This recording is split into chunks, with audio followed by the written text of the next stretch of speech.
Once again, you are top 3 here in the Farm Stock Junior Fair Board. Step on in here, guys. If you can turn that around, Adam. Adam, get a picture. All right, congratulations, guys. Very proud of you. Thanks for participating in the fair. Good job out here this morning.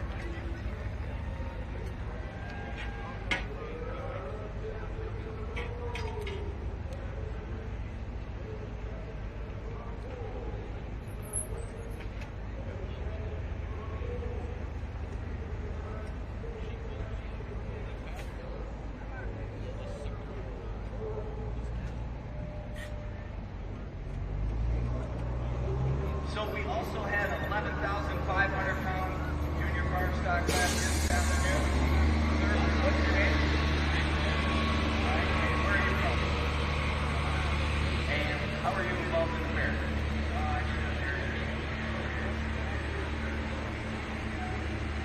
Wow, sounds like you show a lot of things here. So what kind of tractor did you drive to runner-up finish today? 11.7. All right, good deal. Congratulations. And our champion in the 11,500-pound class. Sir, what's your name again? Awesome. All right, Clayton, this one's sponsored by Sarchon Chevrolet. So, Clayton, remind us again where you're from, sir? And how are you involved in the fair? All right, and what kind of tractor did you drive today? All right, cases were dominant in this farm stock classes this afternoon. So once again, let's give these young folks a big round of applause and congratulations.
watching you, watching my team front run, try to lay the best run down we can and beat Chase somehow. Right, so last night, you guys had a good run last night. Everything checked out okay? Yeah, we ran a good lap last night, and it's not good enough. But we're happy with being in the position we are. I mean, be able to stand up here with Richardson, Beach Road, and Foster's, and have a chance is all you're going to want. And this is up class. There's 27 of them that ran every event, and not any other classes that Florida would say that. So it's an honor to be at the top. I sure like 7 of them. Absolutely. Now, that's the thing, right? So that's what allows all 5 of you competitors to have that chance to win a championship is that there are 27 points across the year. Oh, yeah, you can go from the front to the back and do your work. It's quick. We just need a little luck and lay the best run down we can and see where the chips fall. All right, Donnie Sullivan, the big state driver, the Chevrolet. Good luck tonight, Donnie. All right, your Grand National points leader from Litchfield, Kentucky, Southern Sandy, Chase Richardson. Chase, you're in the lead. You came on big, came up with a clutch last night, came up with a win here at the Stark County Fair. What is your plan for tonight? It's a new day, just trying to do the best we can. If we win, I think we'll be all right. It's not going to be easy to win everyone in this class.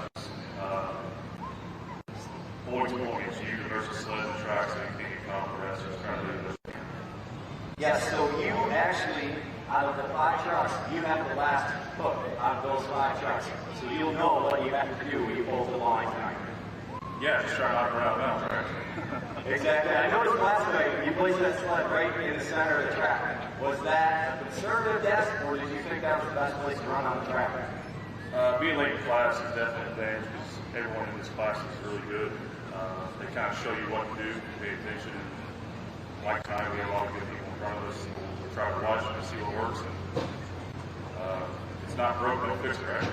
That's right. Chase Richardson, Southern Sandy, your current Grand National points leader. This is the final look. We are going to crown a champion, and it will be one of these 5 gentlemen. Good luck, Chase. It could be 6, 7, or 8 too. I think it's still a lot of them. So, yeah, thank you.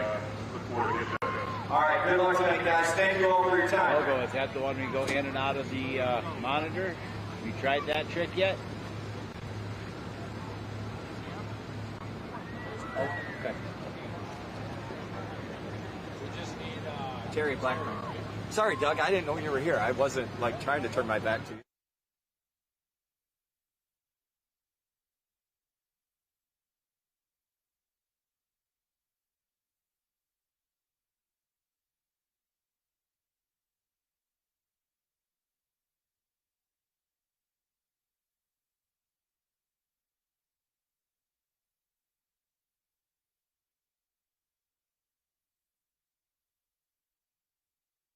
Our light super stock is even closer than our 2-wheel drive division. We had 2 tractors. Terry Blackburn is in the lead. Terry is back behind to stage his tractor. And then Colton Whitworth is just a single point behind. Now this is a battle between Case IH and John Deere. The Blackburn, considered armed and dangerous, is the Case IH. Colton Whitworth driving the Yield Express John Deere. Colton, you have, let me look at the... You actually hooked early tonight. Do you think that's going to be a benefit or a disadvantage? Oh, I think it'll be pretty consistent. Jim built a really good track and makes me play feel incredible. All right, so have you done anything different? Have you tuned it up? I mean, is it set on? Have you turned the whip all the way up? No, it's about the same. We're just trying to do maintenance and trying to lay it down a consistent lap again. All right, and I think it was 1 year ago here, last year, you got your first Grand National win right here on this track in Stark County. Yeah, we sure enjoy coming to Canton. It's a beautiful place, and everyone treats us real well. We hope we can get another one. All right, well, good luck to Colton Whitworth and Yield Express team. Thank you very much. Thanks, man. Thank you. Good luck. No problem. So they... Oh, Terry's with the other...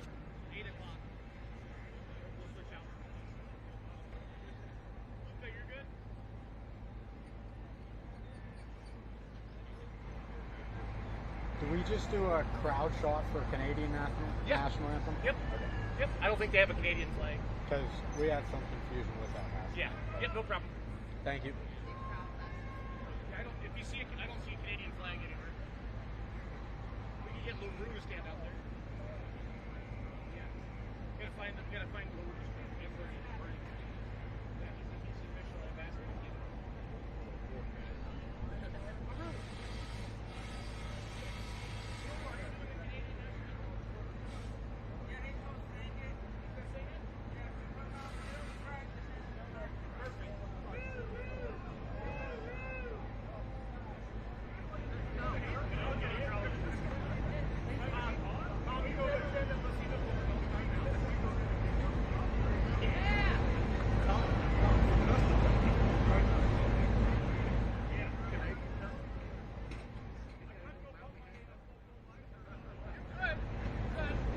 We give those to anybody, though.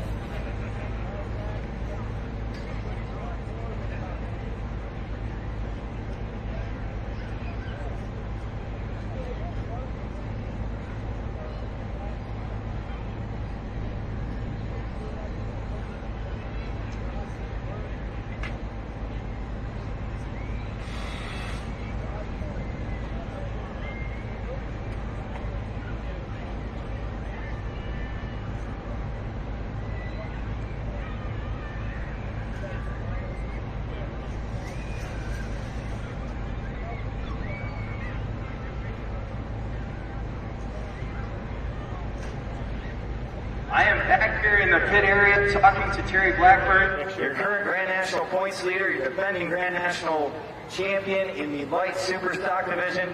Terry, you've got a 1-point lead going into tonight. What are your thoughts?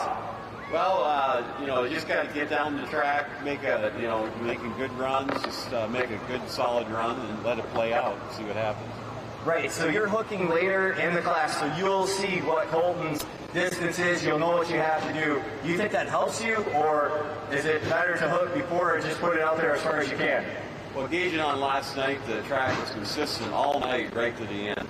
So I don't think that's going to play into it. A lot of times you get a group of tractors, gets to the end of the class, then you just miss out on it. But I don't think that'll be the case tonight. All right, once again, your current Grand National points leader, your defending Grand National champion from Shullsburg, Wisconsin, Terry Blackburn, Armed and Dangerous, Case IH. Thank you. Good luck, Terry. Thanks.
and gentlemen, welcome to the Charlie Swartz Memorial Truck and Tractor Pull.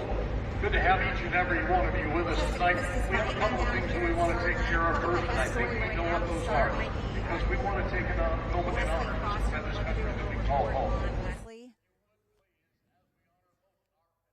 I think they're getting ready for the Canadian National Anthem. Here at home, would you please rise and remember a couple of things for me, if you would, please.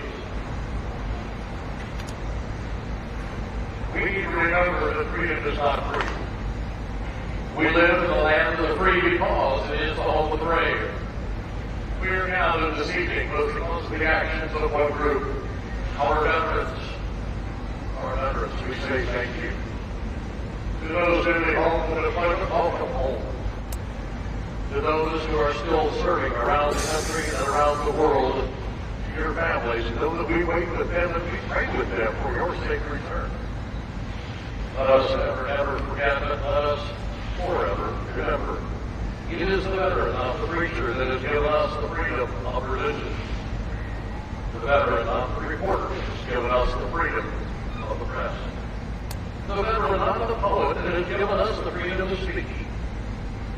It is the veteran, not the campus organizer, that has given us the freedom to assemble as we have this evening. The veteran, not the lawyer, has given us the right to a fair trial. It is the veteran, not the politician, that has given us the right to vote. It is the veteran that salutes the flag. Sadly, it is the veteran that sleeps beneath it. All gave some, but some gave all. Ladies and gentlemen, our two anthems. First, the Canadian anthem, and then the United States anthem.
Thank you, and God bless America. Welcome, everybody. Let's have some fun tonight. We have 81 hooks in 5 classes. You heard Derek talking about some champions we're going to crown tonight. Those we have, and we are going to be excited to see who ends up on top of those races. We have 3 members.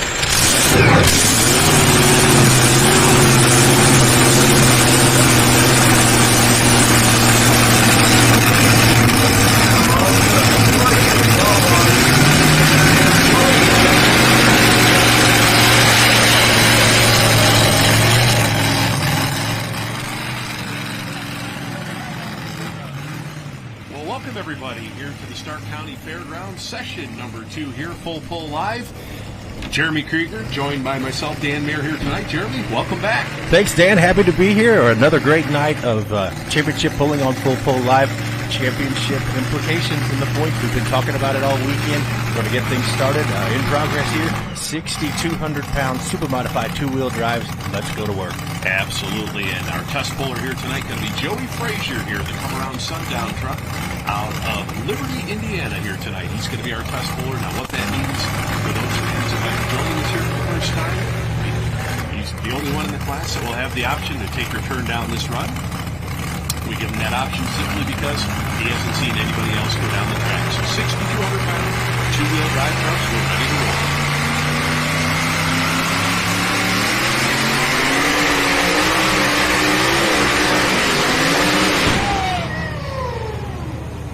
Oh, man, that is a tough break right there. Joey Frazier, test puller in the class, and not the way that we wanted to start our 2-wheel drive class here tonight. Yeah, absolutely not.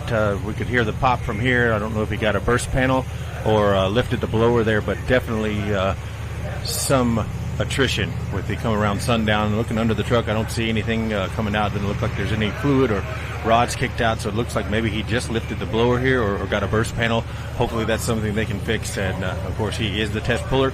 We'll have the opportunity to come back later in the class here with this come around sundown machine out of the Hoosier State, but definitely not how he wanted to get things started here tonight in session 2 of our Charlie Swartz Memorial Truck and Tractor Pull. Yeah, absolutely. Of course, for those fans that might be joining us here for the first time, the object of our sport is to see who can pull that sled the furthest distance here. We see here tonight we've got the on-the-mark sled here, Mark Bingham, going to be our sled operator here tonight.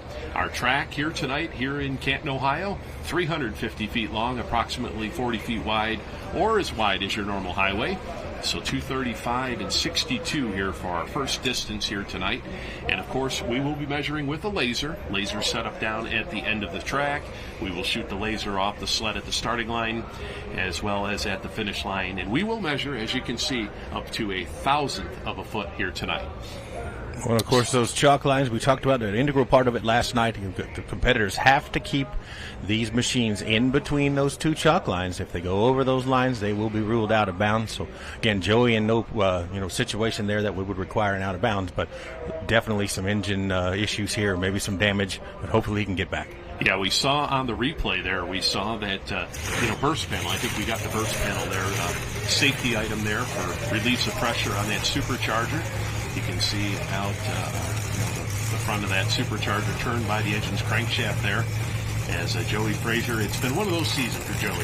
Absolutely, just not all good for sure, but hopefully, as he was a test puller, he'll be able to turn that past.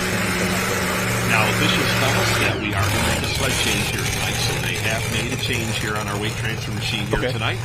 So we'll bring out Jason Sullivan here out of Edgewood, Iowa, northeast Iowa here, the corn burner truck. Now, by the luck of the draw, we saw this truck hook early yesterday, and here tonight he's got an early draw here with a good-looking Dodge here out of northeast Iowa. For sure, and he was one of 2 last night that had to come back there at the bottom once they did reset, so he is now the recipient of a fresh sled setting. This corn burner machine out of the Hawkeye State. Very successful year for him, all in all, in the pulling world, with this corn burner.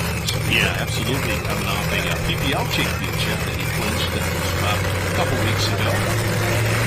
Really running strong here. Picked up his first ever NTP Grand National victory. And we saw that up in Toll, Wisconsin, the big Budweiser here, and Super National won that up there.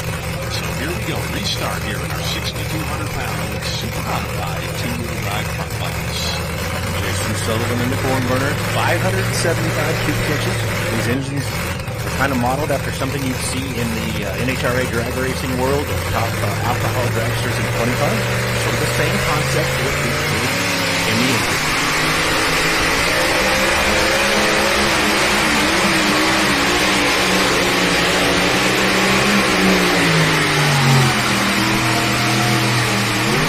Well, Dan. All right, yeah, track taking some power here tonight. Well, and it looks like, last night they were going left immediately. Jason made a great pass right down the middle. Good, strong run to get us started here with this horn burner out of Edgewood, Iowa here tonight. We'll get the distance for you. So we talk about 6,200 pounds for this class. Now, that is a maximum weight. All the classes in pulling are determined by weight, and it is a maximum weight. Now, this is the only motorsport where weight is an advantage. You go to a stock car race, you go to a drag race, you want to be as light as possible. Not in the sport of pulling, you want to be right at that maximum weight. So as you said, 575 cubic inches for the engine max here, and about 3,000 horsepower when it's all said and done they're making out of these trucks. And you can see here on the replay, so we get a distance here of 336.275, and he is going to use his option, and he's going to turn that run down. So he is going to drop to bottom of the class here.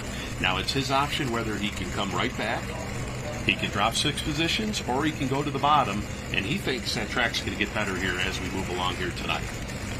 Well, and to be honest with you, that kind of surprises me. I thought it was a good pass at 336, but early, we'll see if he can come back. Of course, he came back late last night, made a good, strong run, so maybe he wants to do that again. So we will turn this pass down and go on to our next competitor, which will be Marty Clock, the Hartford City, Indiana-based, just like clockwork Chevy S10. So once again, of course, running here on the NTPA Grand National Circuit. Now this is hook number 13 out of 13 for our two-wheel drive class. We will crown a champion here tonight. We have had 8 different winners here, 5 first-time winners on the Grand National Circuit here, and it has been just great competition here all summer long. Again, as we've discussed over the course of the weekend, several first-time winners in the super modified two-wheel drive ranks this summer. Among them, Jacob Shepard, Terry Unger got a win. Lots and lots of variety this summer in the super modified two-wheel drive. And I got to make a correction. 9 different winners after last night. Chase Richardson, our winner, he had one victory in about a year. He won last in Bowling Green 1 year ago in 2023. So Chase Richardson, our 9th different winner, rolling in here to tonight's action. As I said, Mr. Marty Clock right there, just like clockwork Chevy S10 truck. Good looking machine here, just northeast of Indianapolis, 1993 Chevrolet S10. And a strong runner, but also very nostalgic. We look at the old, kind of a nod to the 90s and how super modified two-wheel drive used to be back in those days. These S10 bodies were a dime a dozen back in the early days, in the 90s. So good shot of that big 1471 supercharger. The right blood there. Bringing the air into the engine. Mixing it with the fuel and make big horsepower. Just like clockwork. No score distances as of yet. Just wait for the money stop.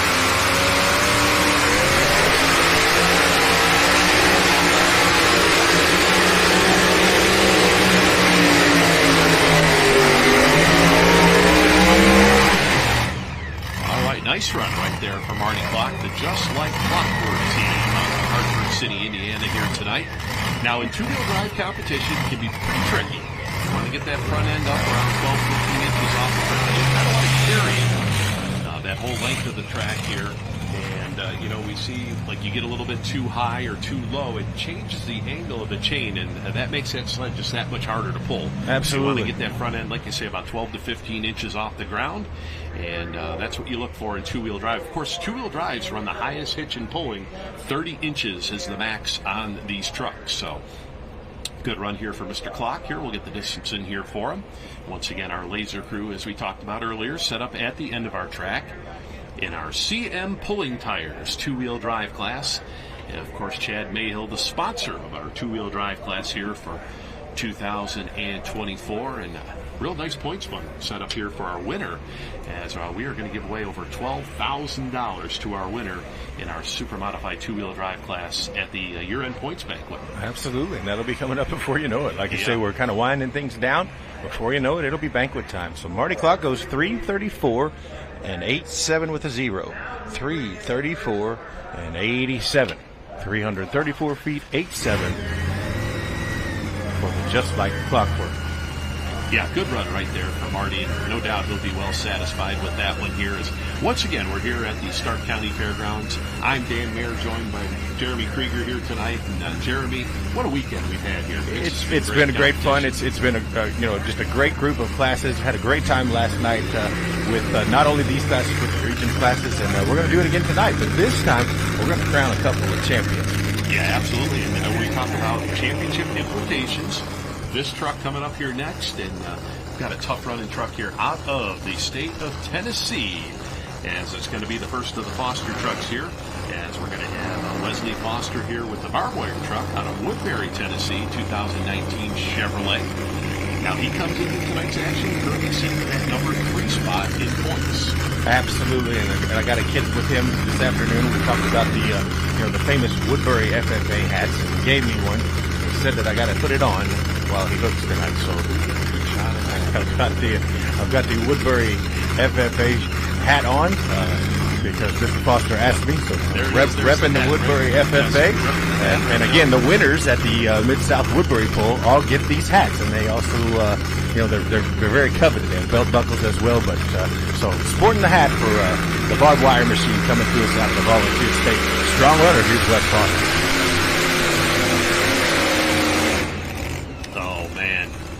All right, well, let's talk about it. Yep. Every competitor gets 2 attempts to make a measurable pull out there if you don't get past that 100-foot mark. As you can clearly see, got that sled shut down before that 100-foot mark. Yep. And that is the name of the game. Not real sure what, definitely something in the cab, it looks like. Maybe he didn't, just something didn't feel right to him. The motor is shut off, and so we'll get an understanding of Brother Ethan there kind of talking things over. What do you want to do? I don't know if we're going to just go ahead and back him right back up or what the plan will be, but he's getting out. Look things over here real fast. Now, as the rule reads, so as he, if he has, obviously he's got a problem here. Yep. He can come right back to the sled, or he can drop 6 positions from this point. But that's Correct. the only 2 options that he has. Correct. And so kind of waiting. The tech officials and tech services are kind of walking around here. I don't know if this is a kill switch situation, but it looks like or throttle linkage maybe. Yeah, we see some of the other competitors out there helping them out. We talk about the brotherhood and right. All these pulling classes, everybody out there helping everybody, and until you hook that chain tight. Well, we saw it last night in the pits. After last night's session, the Hunts out of Texas had a situation with some catastrophic engine damage, and they needed to replace an engine. And so there were 4 or 5 teams out there, kind of pitching in, get things ready to help them get that motor in place. So again, here's the replay. Again, not the butterflies just shut on him. Yep. The thing just kind of stalls dead right there in the middle of the track. Not real sure. I'm going to guess throttle cable. I mean, just based on the fact that they were able to pull it from the other side of the motor there. But we'll see. Yeah, so we talk about those big superchargers up on top of the engine there, of course, forcing all that air, basically a big air compressor. Correct. It takes about 200 horsepower to turn that supercharger, but what you gain with that supercharger, about 1,200 horse. So it's definitely worth, having it on there when we're talking, overall horsepower, about 3,000 horsepower. As we see some of our competitors here in the class, and some run the funny car style bodies here on these 2-wheel drives. And that's the great equalizer right there, is those rear tires, those 18.4, 16.1 giant puller tires on the back, 3,000 horsepower.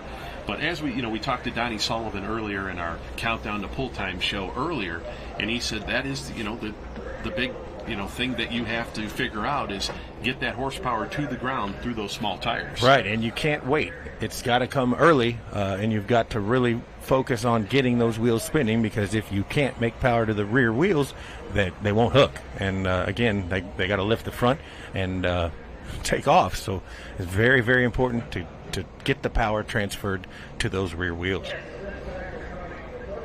So West Foster, it looks like they're just going to kick him back around. So I'm guessing, having not heard from Tech Services or anybody, I don't know if you're hearing anything, but 6, we're going to drop 6, it looks like here. We'll see.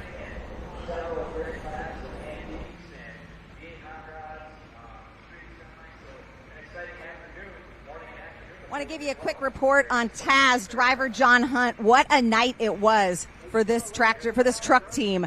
They broke a rod, had to replace the engine. They started the work on that about 10 p.m. last night. They said they actually had the motor out by midnight. He said what was so cool is his first time on the NTPA Grand National Circuit. He said everybody in this two-wheel class came over to help. He said the Beatties, the Fosters, the Sullivans, everybody was offering and pitching in, grabbing wrenches. He said he has never seen a camaraderie and a community like he has here in NTPA, and he comes all the way from Texas to do what he calls a bucket list item.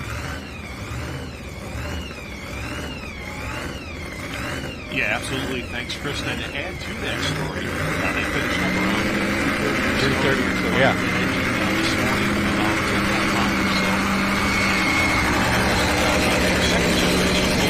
Out of the state of Texas here, Texas, just northeast of the Dallas area.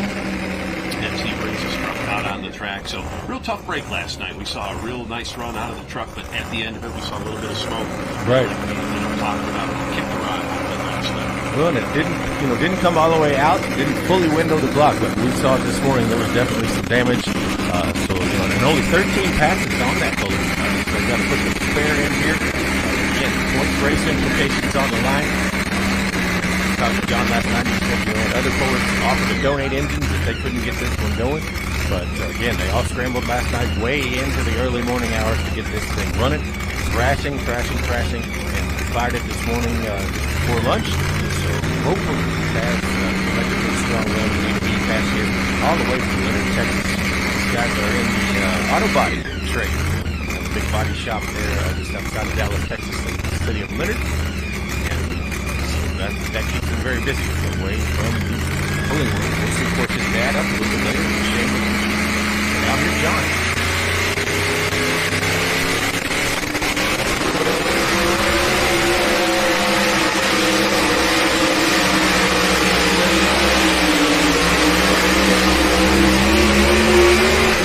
No doubt about it. Yeah, he wasted no time getting after that throttle. You'll see here on the replay.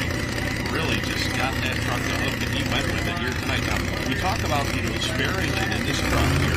Now, this was absolutely. A couple of years ago. And, of course, this is the old thin blue line machine of Dr. Tim Messer from Memphis. And we talked to John. He said it was okay to talk about that.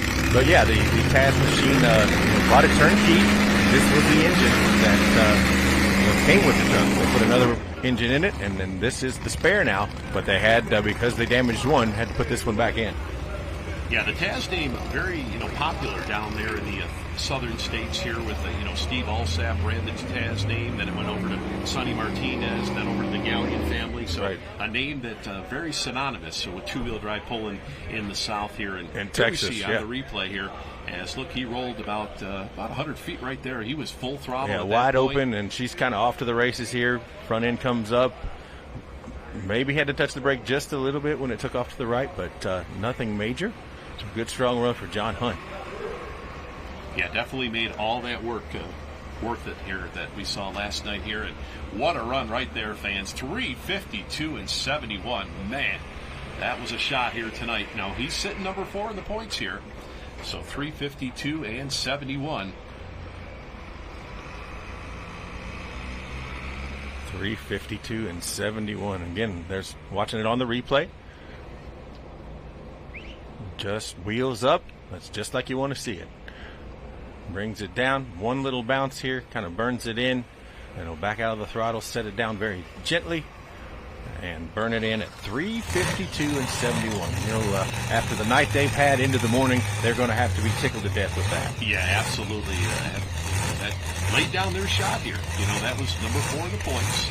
Now, last night we saw with our track conditions, this spot in the class here, we saw the distances starting to go better.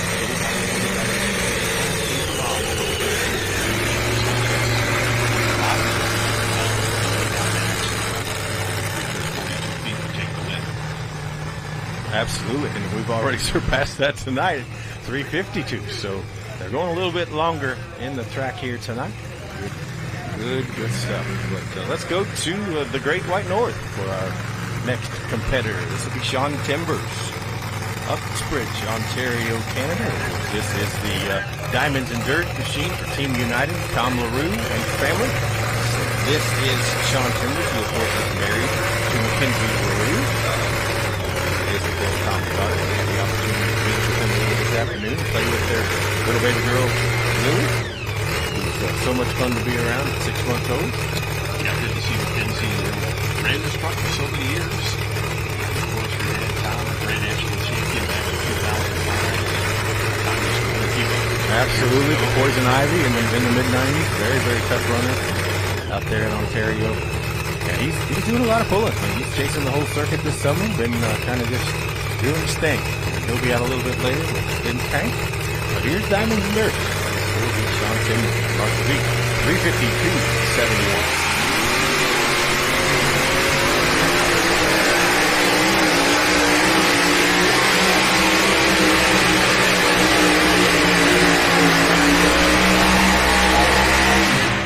Ran the truck down that right-hand side of the track. We saw a little bit of smoke there as the truck spun out there. The good-looking Chevy S10 here is north of Toronto. Mr. Timbers. Absolutely kind of crawling into and running the ropes with the machine and doing very well for himself. So once again, our mark to beat 3:52.71 here, 3:52.71 as John Hunt out of Texas leads the way with the Taz truck. As we see some of the competitors, the family down there watching their truck here as we look back here in the staging lanes, the Foster team. They're down there on staging lanes working away on that truck. Yeah, still smiling through it there. Look. Here's your distance for Sean Timbers, 3:27.87. 3:27.87. 327 feet, 8.7 for Sean Timbers. Good for the number 3 position right now. John Hunt currently in the lead at 3:52.71. Marty Clark in the number 2 position, 3:34.87. And that's your top 3 as we get ready to head to the Buckeye State, Lower City, Ohio, for Russ Nichols. He'll be up next. So we saw some of the action going on in the staging lanes down there, the Foster team, and it looks like we may have had a points box. Yeah, that's what it looks like. It looks like they're putting a new one in. Putting a new points box in as we speak. And you can see how shiny and new it is down there. Like a lot of them will paint them black or kind of get them to match. And this one is bright red, very brilliant red and brand new, as you can see. So going with the spare points box. Look, the one in his hand matches the black color of the truck. So again, we can tell that this is a brand new one. Untouchable team down there helping out. Again, all the friends and the neighbors chipping in to get him back into the fold here.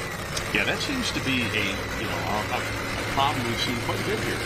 Ignition gremlins and power gremlins. These points boxes, not sure if we got quite a bunch of faulty parts in them, but yeah, we have seen quite a few points boxes go bad, and of course at the most unopportune time. Absolutely, that's a great way to put it. So here comes Russ Nichols out of Lower City, Ohio. That Ford known as On the Edge for Tub of Towels. Nichols Tire. As he comes in here, former national champion. And again, we talked last night. Russ, one of the guys that has that roll cage, has that full cage around him in his truck. Something I always kind of thought was a cool innovation.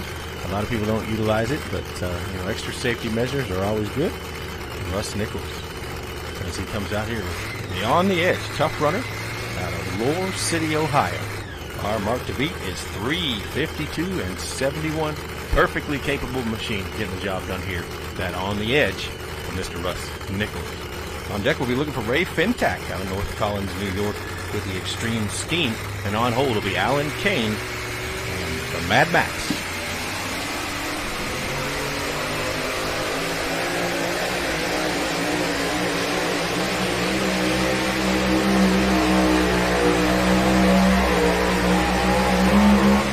Real nice run here, yeah, for Russ, but just didn't get that front end. Yeah, the off front the end didn't come up. Maybe a tick heavy on the nose there, but yeah, good strong run, but it just seemed like it wanted to plow and didn't really want to lift the front. Now another one of our 2 truck teams out here. Russ and his wife Kelly run 2 trucks now out on the circuit.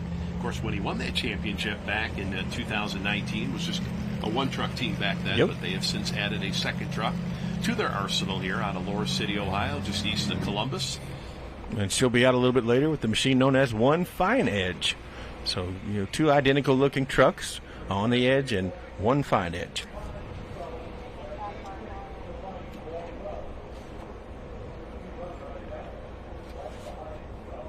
So as we see Russ out of the truck here, now they'll immediately start thinking about their 2nd truck.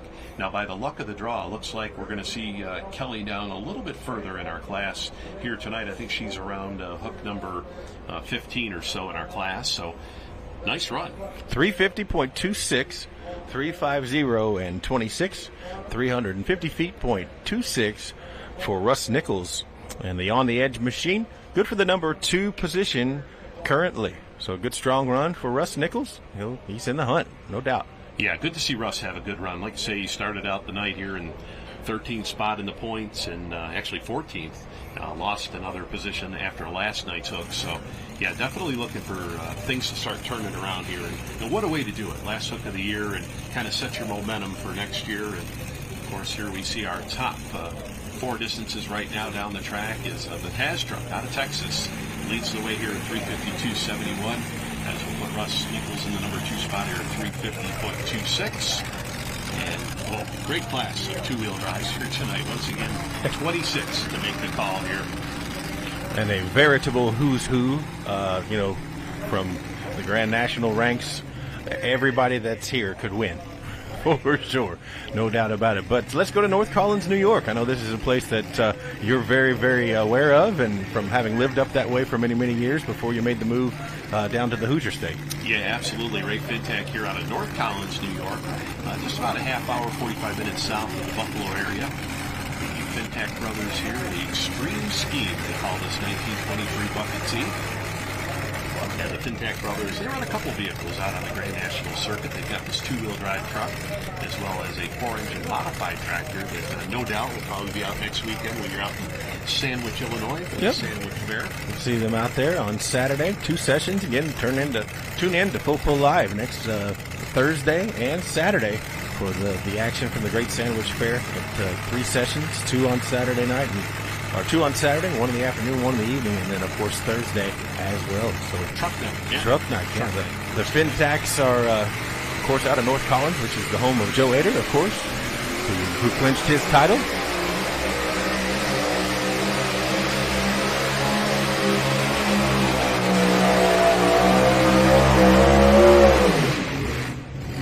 So the Extreme Scheme out of New York here makes his run. Ray Fintak, many-time champion, Western New York organization out there, the state group, and decided, like so many, hey, we've done everything there is to do in stake pulling. Let's see what we do against the traveling pros.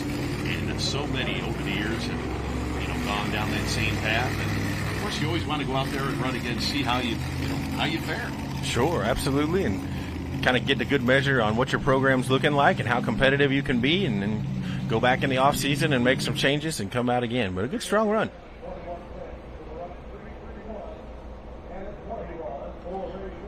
Looks like 331 and 21. 331 and 21. 331 feet, .21 for the Extreme Scheme of Ray Fintak. Good for the number 4 spot currently. And again, we've pulled just 5 so far on a new sled setting. We'll see Joey Frazier back, hopefully, and we'll see Jason Sullivan back a little bit later as well. Yeah, we see here on the replay that left bank, we see one of the cylinders just not, actually cleaned out right there. We not firing there early on in the run, but definitely it cleaned out here. As we can see, he works his way over center here, over to the left-hand side of the track.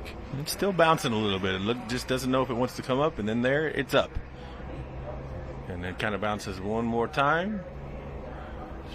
Rear wheels are still digging, but again, not really keeping it up with the front there. But a good strong run for the Fintax, 3:31 and 21, as we head to Clayton, Ohio. Mad Max and Alan Kane for Eaton Compressor. Yeah, absolutely. Good looking ride right here. Alan Kane, 1936 Ford here. The old Mad Max. Remember the old Mad Max movies? Absolutely. Mel Gibson in the early days of Tina Turner was in one of those as well. One of those, yeah. Beyond Thunderdome, I believe, it was called. The Wasteland. Yes. Mel Gibson out there in the Wasteland. And boy, that is just an awesome wrap on this truck here. It's Alan Kane. Now, last year was in position, for that championship hunt. This year, things kind of, had some engine trouble back at the Napoleon event, kind of took him out of there, and really has had some issues here the last couple of events, but sits in number 12 spot. Yeah, here. just outside the top 10, and maybe tonight he could make a move late in the season. Again, this is it. This is the last points hook that they have here in the super modified two-wheel drive ranks. So I know he would like to go out with a strong performance here aboard this Mad Max machine. On deck will be David Hunt, the second of the two Hunt trucks out of the great state of Texas, Leonard, Texas. And on hold will be Leanne Tremolian May out of Bologna, Indiana, with her Thriller Chevrolet. So once again, at the top of the heap here of our two-wheel drive class, like you say, John Hunt, our leader here with Taz at 352.71, sitting number 2. Russ Nichols with that on-the-edge Ford out of the Buckeye State here of Ohio. As Alan Kane gets ready to go to work here tonight. Beautiful looking truck. Usually the Kane's got a couple trucks in competition.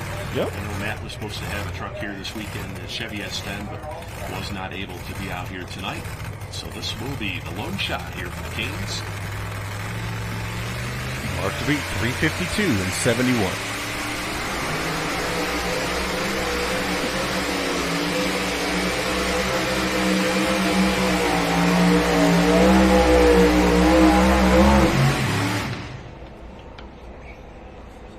And right there for the Mad Max machine, Alan Kane. Kind of just shut it off abruptly. I don't know if he popped a belt or if he did that on purpose, but it looks to me like no, it looks like the belt's still attached there, but it just kind of I don't know if he cut it off when he came down or if it shut off on him, but I don't think it's running anymore.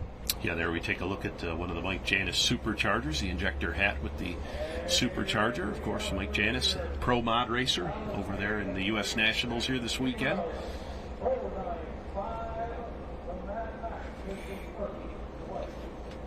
Well, judging from that pass, I think we might be moving the chains here, Mr. Dan. Yeah, we'll have to wait here and see officially on the measurement, but good to see Alan have a nice run here. So again, he needed better than 352 and 71 to go up number 1 here and take John Hunt off the pile, and he does. 360 and 49, 360 feet, .49. We have a new leader in Alan Kane and that Mad Max machine out of Clayton, Ohio. So a good, strong run. Like we said, 12th place coming into the points tonight, but hey, if he can finish in a good, solid spot here, he might be able to crack the top 10. Yeah, absolutely, and that's what he's looking to do here. And, we have seen, flashes of brilliance from this truck. Sure. Like you say, just the little things that were kind of keeping it down here. Is there we see our leaderboard here for our CM Pulling Tires two-wheel drive class here tonight. Mad Max Alan Kane leads the way here at 360.49. Taz sitting in the number 2 spot at 352.71. And then Russ Nichols, number 3 here on the edge at 350.26. So it looks like they have found the problem and gotten the electrical gremlins resolved, knock on wood, for the barbed wire machine of Mr. Wesley Foster as he comes in here for Foster Farms out of Woodbury, Tennessee. So as we talked about, number 3 in the points here. Mr. Hunt has laid down his shot. He sits number 4 in our point standings here with the Taz truck. He currently sits in that number 2 spot here. Absolutely. Now, what's interesting about this run here for Wes Foster, he's got one shot. Yeah, absolutely. So this is it. If it doesn't work here or there's an issue, they're going to have to score it. But hopefully they've gotten the points box figured out. Even there, putting a little of that de-icer onto the injector cap.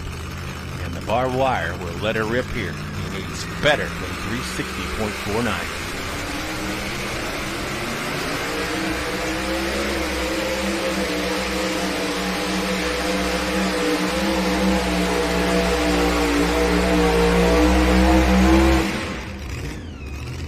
Well, Jeremy, what do you think of that pass? Well, good, strong A to B run. Like I say, I know he's going to be happy that they were able to figure out that it was the point box and fix that problem, but I know his nerves were pretty rattled. Yeah. And you know, that probably is coming across a little bit.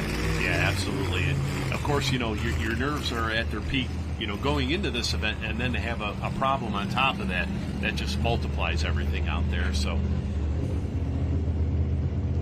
but nice run here for Wesley Foster here with the barbed wire truck, our number 3 truck here in points. Once again, fans, this is hook number 13 of 13 for the 2-wheel drive class here. So a champion will be crowned here tonight after truck number 26 here.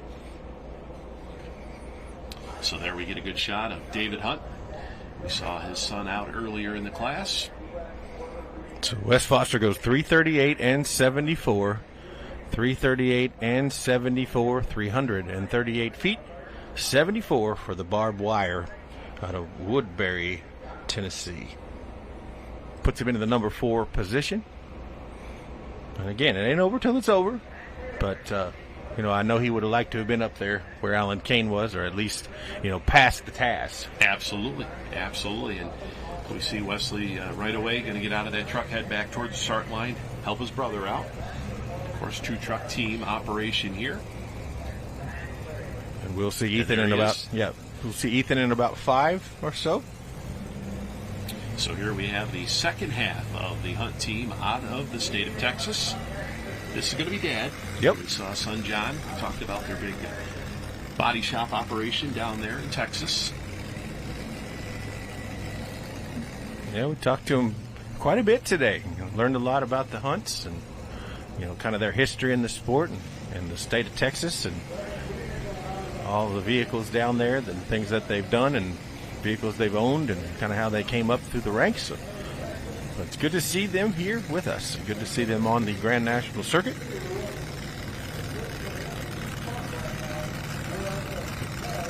So 360 and 49 is the mark to beat. Alan Kane, currently your leader, as David Hunt brings the shameless T-bucket back into the weight transfer machine.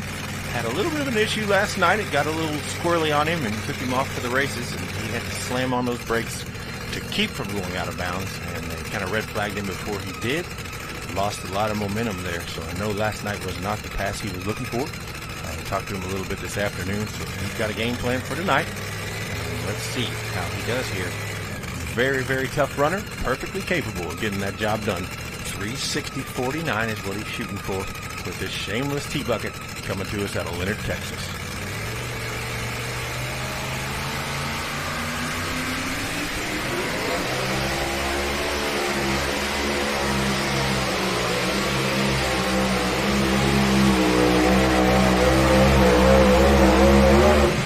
Now that was about the same line we saw this truck make yesterday here in competition here at the Stark County Fairgrounds here in Canton, Ohio. Over on the right-hand side of the track, and cross-tracked it over here to the left. Now, he kept it a little bit further off the chalk line than we saw last night. Yep, and I think he started over just a little bit more in case it did take him left like it had last evening. But good run for the shameless machine.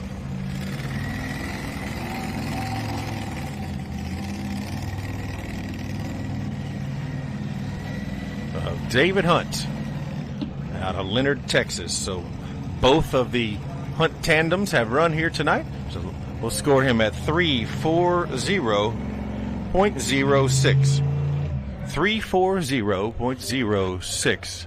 340 feet, 06 for the shameless T-Bucket and David Hunt out of the Lone Star State. So there we see our leaderboard. Alan Kane with the Mad Max still leads the way with a 36 Ford. The Mad Max truck here at 360 and 49. And here we see the replay here for David Hunt. That shameless truck at 340.06. You know, talking to, David this afternoon, last year they came up and ran this event, their first Grand National hook, and finished second and fifth here, but actually came up to pick the chassis up. Right. Yeah. They came up to get a vehicle, and that was the sort of the whole impetus for them to be up here to make that pull. They liked it, so they decided to make sure they came back this year. Of course, they're chasing Grand National points, and John is in the hunt, so they needed to be here anyway. But, yeah, it was good visiting with them, last night and into today. You learned a lot about the hunts, and very happy to have them out on the Grand National Circuit with us. Yeah, absolutely. Hook number 9 coming up here as we got Leanne Tremolian May as she makes her way out on the track here tonight.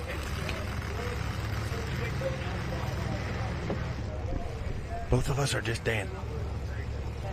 Yep. Well, okay. Oh, there was a broom in the shot. All right, so here we go. Leanne Tremolian May, the young lady out of Bologna, Indiana, second-generation Ford. Absolutely. Grew up in the sport. Long-time four-wheel drive competitor with that machine known as Charmed for a very, very long time. Of course, her dad is Tom Tremolian, TFS Performance down there in Bologna, Indiana. Big engine builder. Of course, he has a truck called Spellbound that is famous in those circles. Leanne's jumped into this machine. Been driving it for many, many years. Calls it the return of the thriller. And, of course, nostalgia buffs such as us will know that this was an original Jim Lyons Stitches many, many, many years ago. And the Tremolians have taken it to the next level. And here comes Leanne.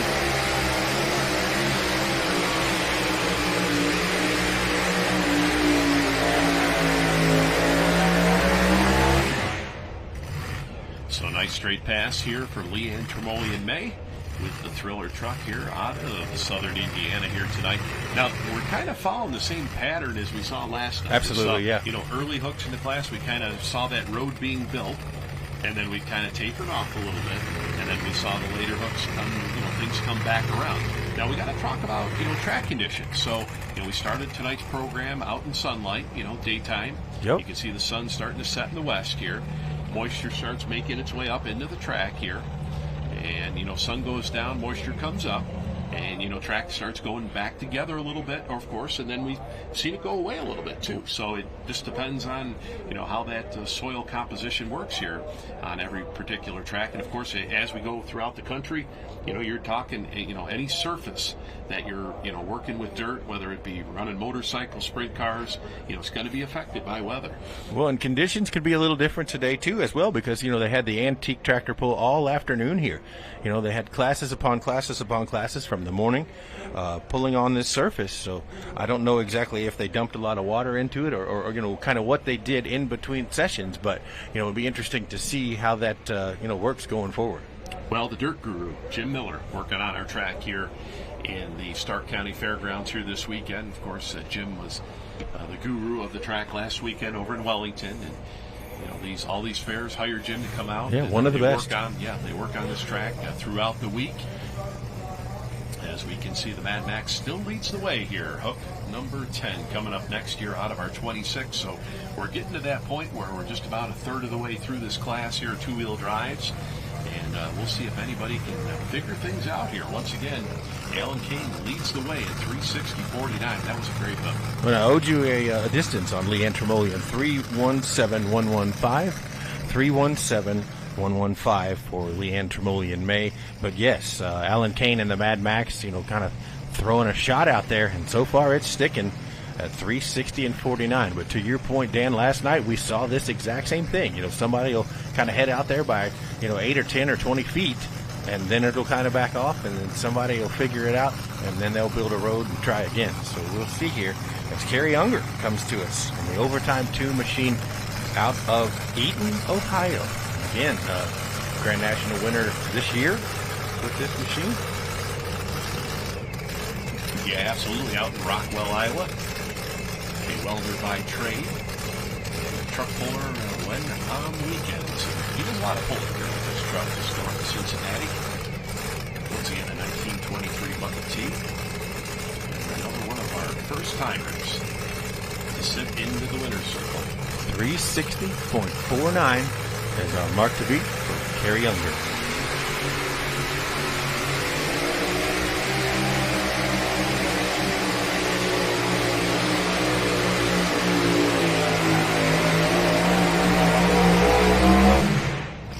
All right, so Kerry tried the middle part of the track here with the overtime 2 ride. We've seen him work over the far right side. We've seen him work the left side here. Last night we saw the middle of the track. It seemed to be the hot spot here, but they're still searching here.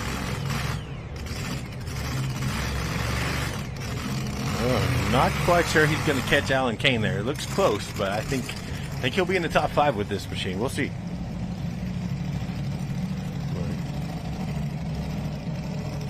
.360 and 49 is the mark to beat.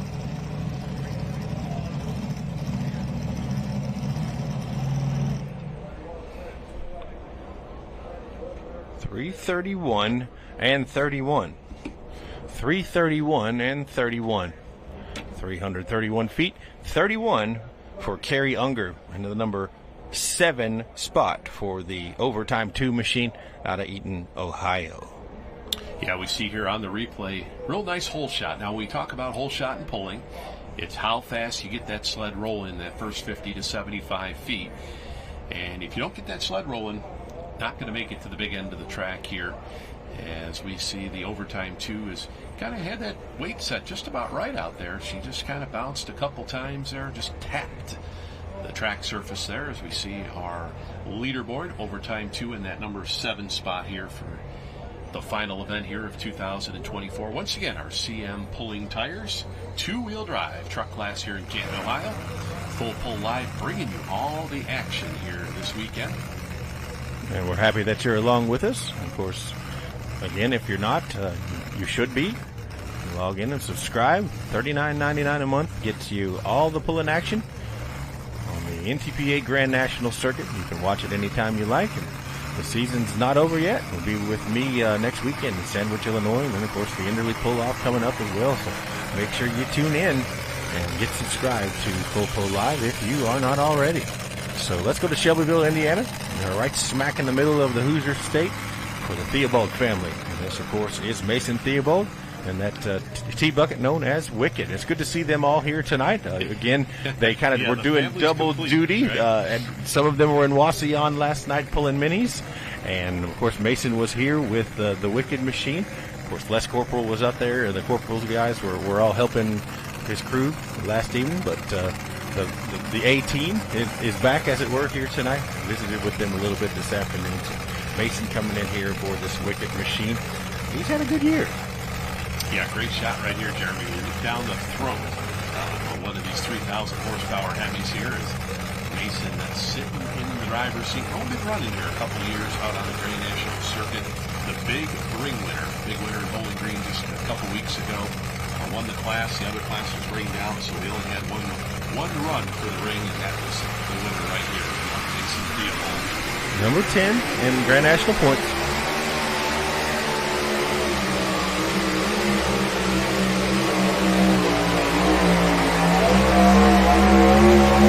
Man, they wind them tight, Dan Mayer. And I was just going to say, you fans at home listening to that, you're hearing all the live action here. One thing about a Theobald engine, they will twist them, and they will twist them awful hard. Real nice run here for Mason. He took over the driving. This used to be the truck that... Yeah, this was pretty Wicked, for many, many years. And Mom decided to drop down into the mini rod ranks with Grant. And so Mason doing a great job manning the controls of this Wicked machine. Yeah, absolutely. I think they're going to be well satisfied with that one here. So young Mason Theobald, Shelbyville, Indiana, the Wicked 1923 bucket T here tonight. 340 and 58. 340 and 58. 340 feet, .58 for the Wicked machine. good for the number 4 spot currently for Mr. Mason Theobald. Yeah, real nice run here for Mason, and that's a top 5 run. We haven't seen one of those in a little bit here. Right. Put him right in that number 4 spot here. We'll bump the Shameless truck out of Texas back to the number 5 spot here. But Alan Kane right now sitting good, 360. He's got a firm hold on number 1 right now. Taz at 352 and 7, but here comes the crosswire. We're going back to the great state of Tennessee, McMinnville, Tennessee, for the second in the tandem. That is the Foster Farms machines. This is brother Ethan. We saw Wesley out a little bit earlier with his machine known as Barbed Wire, and now it's Ethan's turn. Yeah, second generation pullers. Their dad, Steve Foster, for so many years, run out 4-wheel drive trucks years ago, had 2-wheel drives. The Mo Money name comes to name when you think of the Foster team. And Steve, of course, an integral part of this pulling team. Absolutely, and a very supportive dad to his sons, not only in the pulling world, but on the farm. These guys are also very active in the Mid-South Pulling Organization. So they have a lot going on at their Woodbury, Tennessee pull coming up. It'll be the same weekend as the Enderley.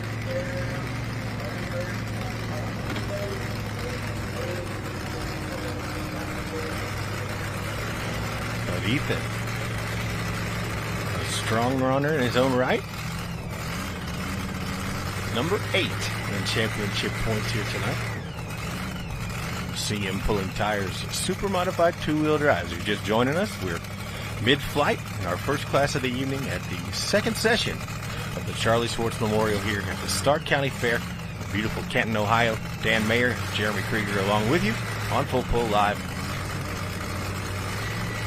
Yeah, it looks like Mother Nature going to give us a break here. We're sure here this afternoon.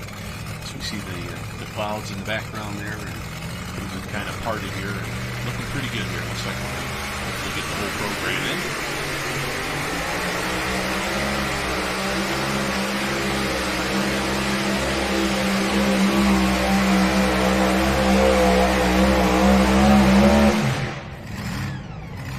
Not a bad run for the cross-wired machine. McMinnville, Tennessee-based runner. And I'm sure he had conversations with Wesley. We talked a little bit about how that pass went. Sharing information is very, very important between these multi-truck teams. Yeah, I think we're definitely going to shake the order up here.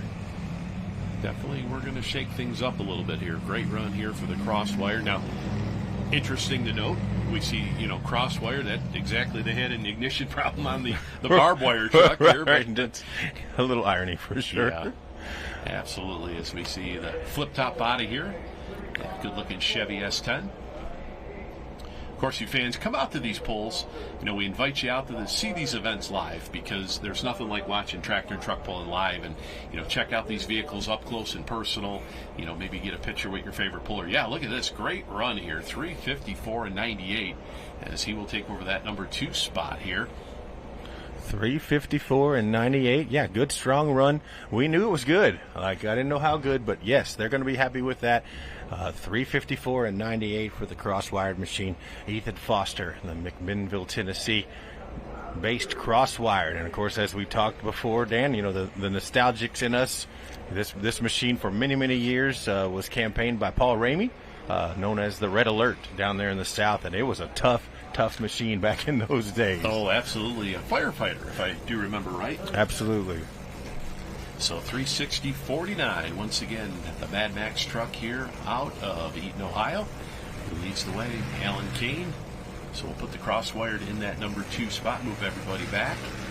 And you can see the tension out there. Everybody, yeah, things are kind of mounting, and you can see sort of the dejection in Wes's face, but, Ethan is picking up on kind of what they figured out with the first pass there and pulled into the second place with the crosswire. And again, he could move his point stance here tonight, coming in at number 8. So if he has a good faring here tonight, he could definitely improve his position. So here comes the second of the Team United vehicles for Tom LaRue. This will be the think tank for Team United and Tiny Seedlings. Out of Uxbridge, Ontario. Good shot of the hitch there. Yeah, Dodge Dakota botting here. Like we talked about earlier. Good to see Tom back out on the Grand National circuit.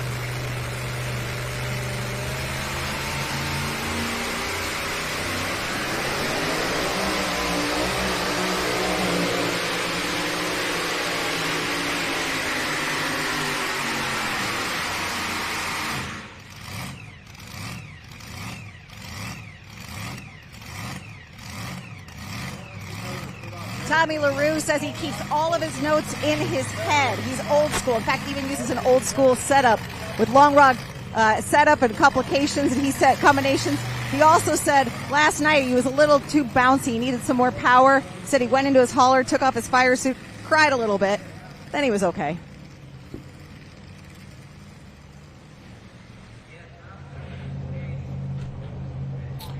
All right, so great report right down there. Trackside from Chris Devoto here tonight. Of course, working down there in the hot pits as well as at the finish line area. So 3:35 and 67 the distance here for Tom LaRue. 3:35 and 67, which will put him in the number 8 spot here tonight for the man out of Ontario, Uxbridge.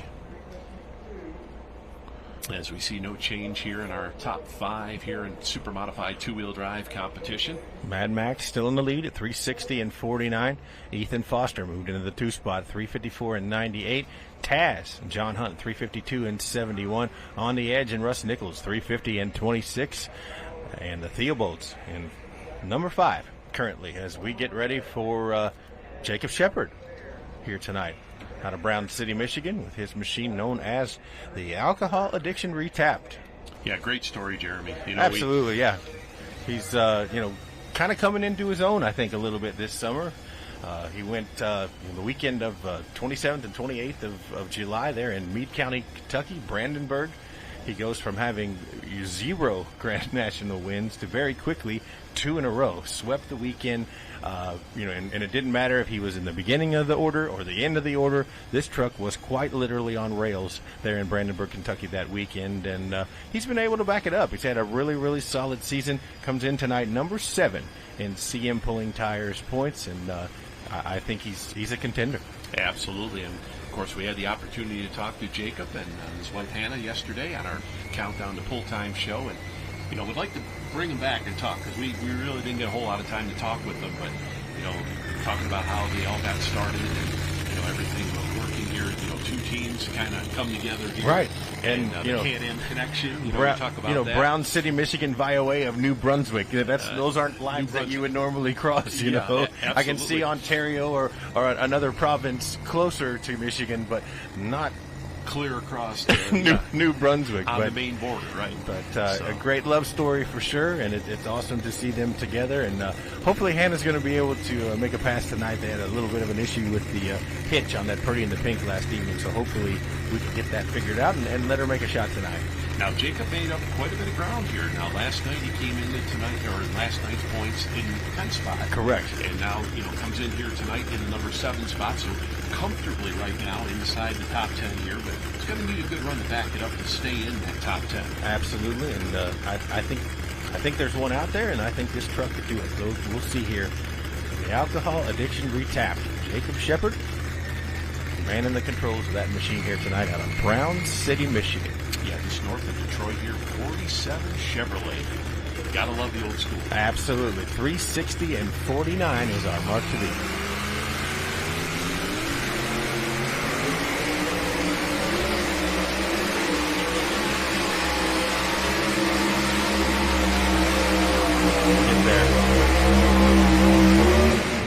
Good run. Well, when you got that mojo going, we talked about the confidence factor. We were talking with Jacob yesterday, those 2 victories in Brandenburg. And, every time he looks at the sled, he's got that, in his mind, hey, I can win this pull. Absolutely. And just smooth as could be, no issues, just a strong A to B consistency. And that's how you move up the ladder. No question about it. Good, strong run for that beautiful Alcohol Addiction Retap machine out of Brown City, Michigan. Yeah, just past the halfway point of our class here. This was hook number 14 out of our 26. here in super modified two-wheel drive. We will have the light supers will be our next class of competition. Then they'll have the pro stocks, classic supers, and the light limiteds to round out the night. So 342 and 98 for Jake Shepard. 342 and 98, 342 feet and 98 puts him in the number 5 spot. Well, let's look here. Lifts the front, bounces maybe just a couple of times, but I think the weight was pretty good there. Yeah, some real good ground speed as we see. Look at those rear tires, those 18.4, 16.1 tires, just the wrinkle on them. Just getting a hold of this track here tonight.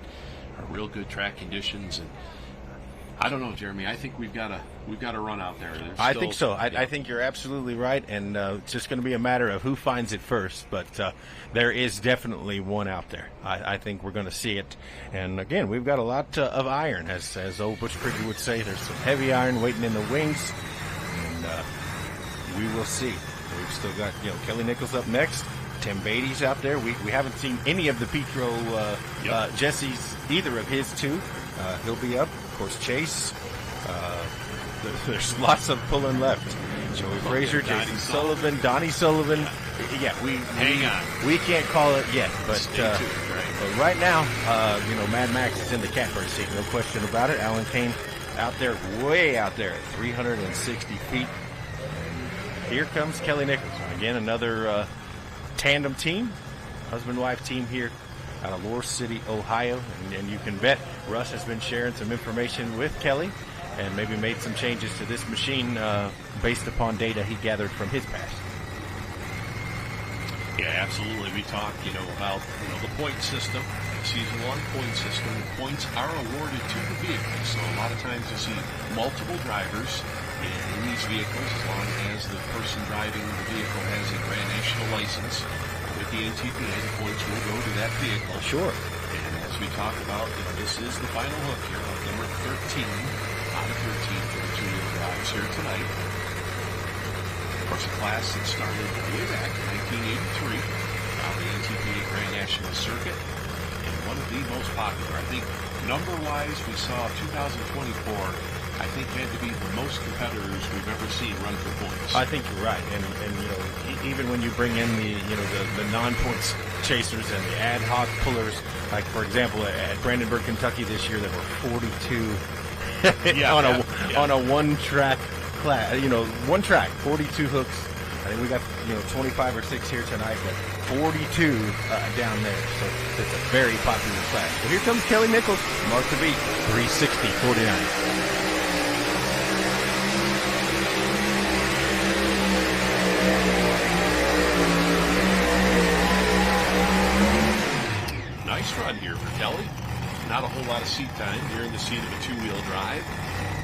Crew chief all those years and decided to put a second truck together just a couple of years ago. And beautiful, beautiful Ford Ranger here for the Nichols team.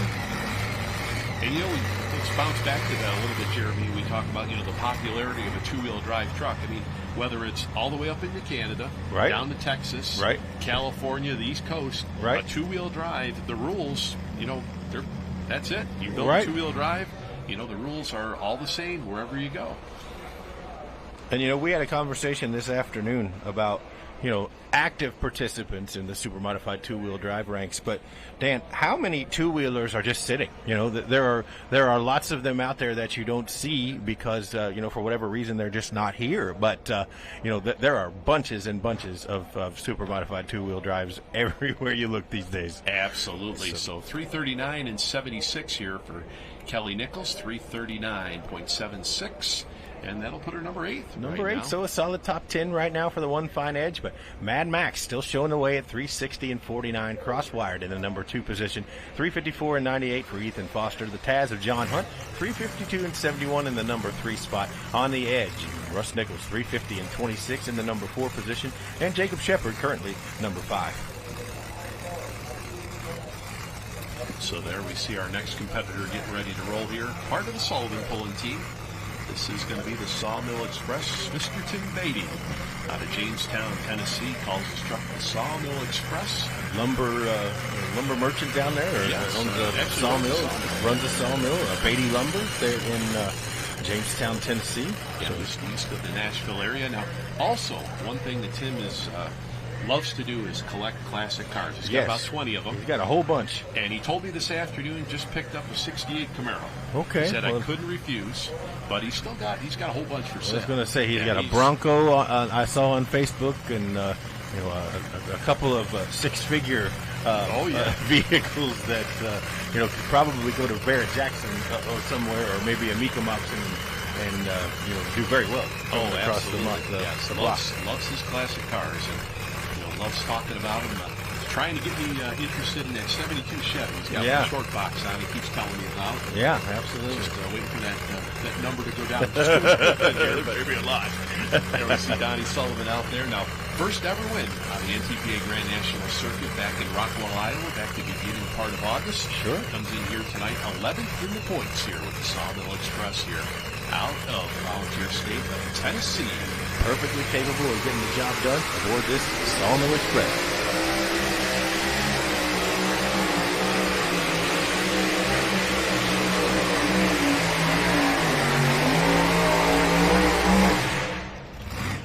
Good run for Mr. Beatty. The Sawmill Express here, but we see that lead marker right out front there. That's the CM pulling tire lead marker for this class. Of course, that signifies where our lead distance is in a class. Now, in pulling, we measure off the front of that sled, not actually the pulling vehicle, so we measure off the front of that weight transfer machine. Of course, at the starting line as well as at the finish line to give us our distance.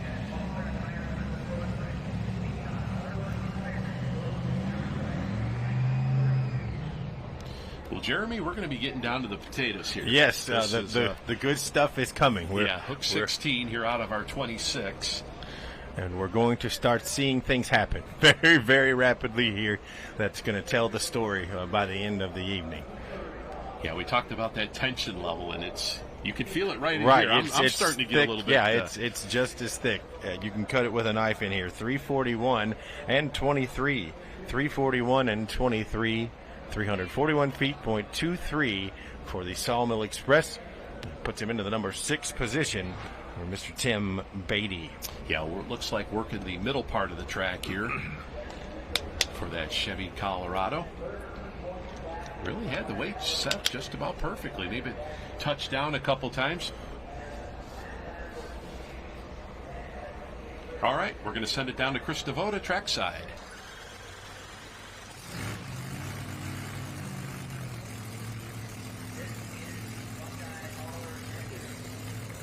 Everybody watching right now knows the name Jesse Petro. 7 championships. He is still mathematically in this hunt. He's 5th in points, 13 back. But he also has something else on the line, an invitation to Enderley. He knows what to do. He's been here before.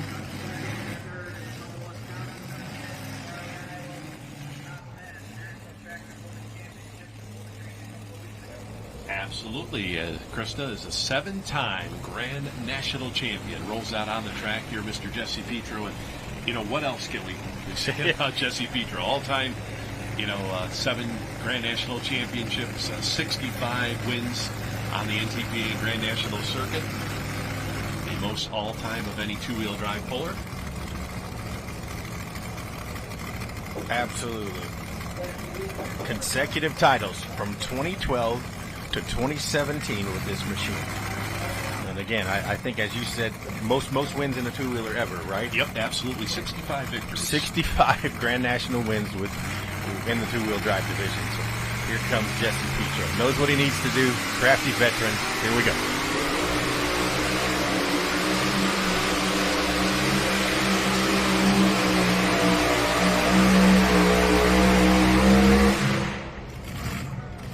Tried over on the left-hand side. Now, we saw him do this last night. Both of his trucks over on the left-hand side of the track, working towards the middle part here.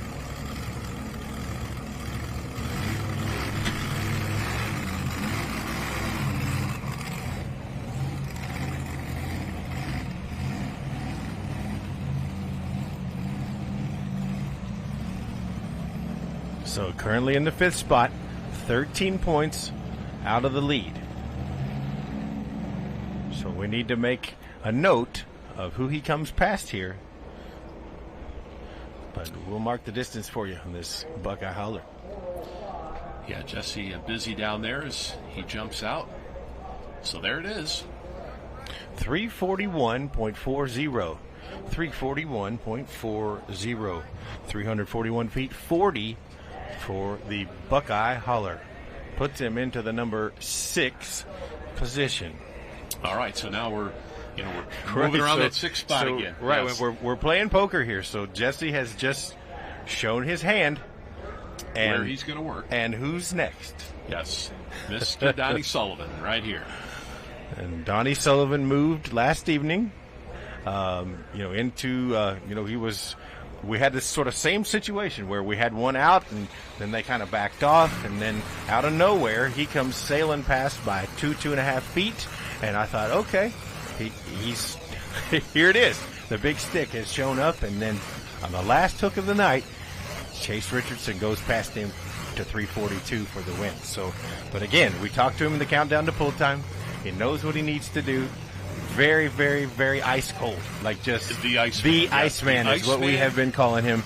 He knows what he needs to do. He doesn't seem rattled. He doesn't seem bothered. He's been doing this a while, and it helps that his last name is Sullivan. Absolutely. Two-time Grand National Champion in two-wheel ride competition. He moves out on the track here. And defending. Looking to repeat here. He would love to have a twofer when they leave here tonight, for sure. Yeah, they have had a lot of success with this truck when they debuted it a couple of years ago in 2005 Chevy Colorado here. Let's take a look. Now, this could be interesting where he's going to spot that sled. Looks like, last night we saw him work the middle part of the track, and kind of looks like that's where he's going back here. Yeah, looks like just about dead center out here in our sled placement here tonight for the Iceman. For sure, and I remember thinking, how very uncharacteristic this was when they debuted this truck and it wasn't black. They are very fond of keeping things kind of the same, and the Sullivan colors have always been black or some sort of a red. And this is some sort of a red, but it just kind of threw me for a minute there. But I like it. I think it's a beautiful machine, and the old big stick here about to make his shot here. Let's see what Donnie Sullivan shows here with his poker hand. So Warsaw, Kentucky, just south of Cincinnati, nestled along the Ohio River. Right there close to the Kentucky Motor Speedway on 71. Currently number 2 in the points. Here we go.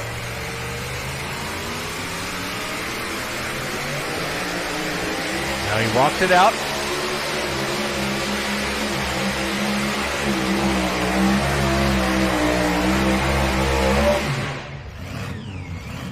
Well, they definitely had her hopped up tonight. Yeah, she was definitely on kill.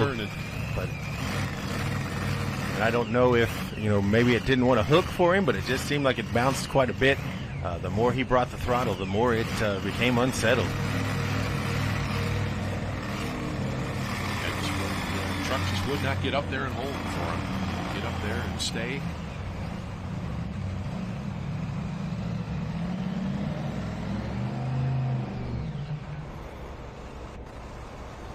So again, our mark to beat is 360 and 49.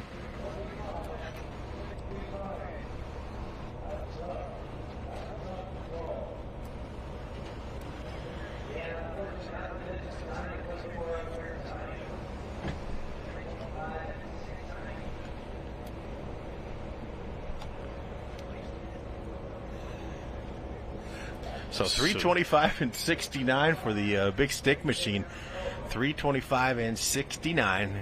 And again, it just seemed like it didn't maybe overpowered the track here tonight.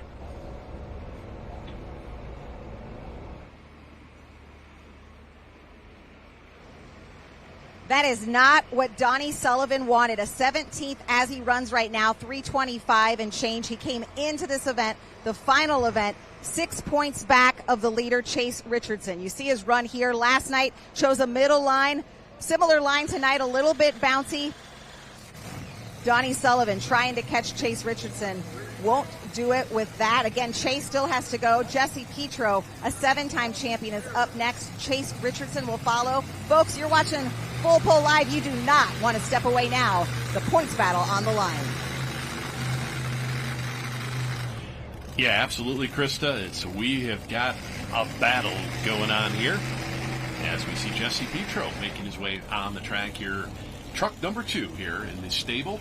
Now this truck comes in here tonight, number 6. We saw the Buckeye hauler. That truck is sitting in the number 5 spot here. He's looking to make up a little bit of ground here. Absolutely. And he just made a pass on the Buckeye hauler, so 2 in very quick succession here, so he can make some adjustments and make some changes, and kind of apply the data that he learned in his first pass to this one. So of course the Kathy's Complaint Machine, famous.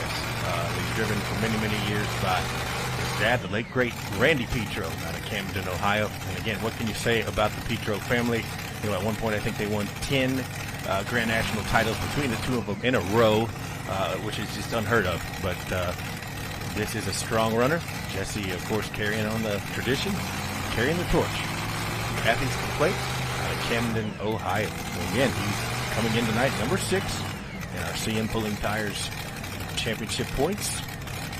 And he needs better than 360.49 to take the lead.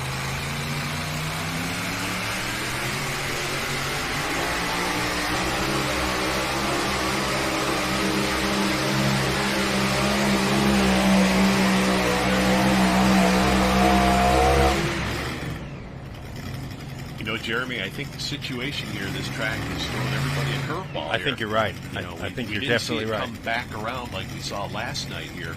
Yeah, in fact, it appears to be going the other way entirely. Yeah, you can see the look there of Jesse Petro. Man, okay. It'd be interesting to see, a couple of these pullers after they run here. Hey, what would you change if you had another shot at it? Now they had a shot at this track here.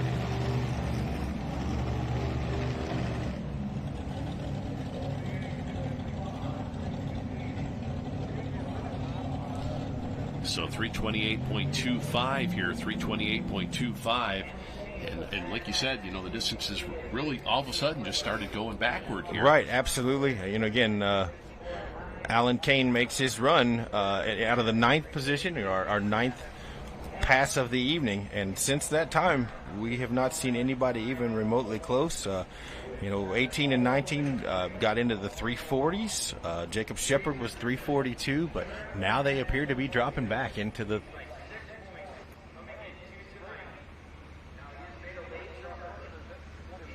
Down here with Jesse Petro as he takes off the helmet. I know that's not what you wanted. Tell us if you could do anything different, what would you have done?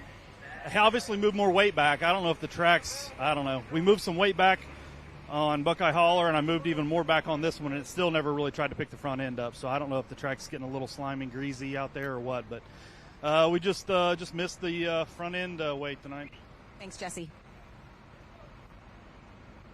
That question, what would they change? And Jesse says, yeah, right there, I'd move some more weight back. So, that track going, transitioning right now. Sure, and that's accurate with what you and I are seeing. That they're just backing up, and the front's not coming up, and they're plowing, and they're just not getting where they need to get because they can't get the forward momentum and get the front up. Yeah, so right there we see that nose heavy on that truck. So let's see, of course these competitors, they've been watching everybody go down the track. They know everybody's truck about the same as they know their own truck. They know everybody's got their weight set. Everybody uses the weight boxes out there. They see where everybody moves them weights around. And, where you've got the setup, of course, air pressure, very important. But we also get a lot of questions, how much weight are these trucks pulling? Here in two-wheel drive, normally we're looking around 44 to 48,000 pounds what it takes to stop these two-wheel drive trucks. So the sled itself weighs in around 36,000 pounds, and then they'll add those 2,000-pound weights to the weight box out here. So you can see the on-the-mark sled back there, loaded for bear here for two-wheel drive. Absolutely, and out onto the track right now is another storyteller here tonight, coming to us out of Litchfield, Kentucky, and the Suffering Sanity Willys. For Brian McDonald, this is Chase Richardson, your points leader, coming into the evening. Suffering Sanity. Well, look who's backing him in out there. Yeah, absolutely. Brandon Phillips out front here, his good buddy. 1941 Willys, Suffering Sanity truck. Brian himself, a Grand National champion. Last night in Wasion in the minis, and of course he wins the minis in Chase's mini rod last evening as well. So, it's been a good weekend so far for the Suffering Sanity team, and they kind of made Chase said, "I'll drive yours, you drive mine," and here we go now. comes into tonight in the lead for this Suffering Sanity. Made a great pass last evening, and here we go.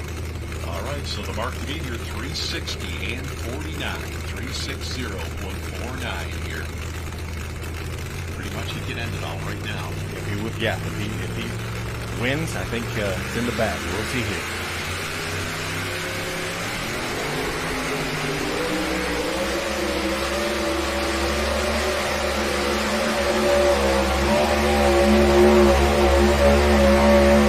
Well, it's a good run. Yep, it's but a good run. Again, front end just not wanting to come up. The track is very clearly going away, and it just doesn't have the hook there. But we'll get the mark. Good pull, good pass. Yeah, this is what Chase needed right here. He needed to put himself in the mix. Yep. And I think he has comfortably done that here, rolling officially on our distance here tonight. Yeah, I think if he could be top 10 here, that's going to help. We'll see.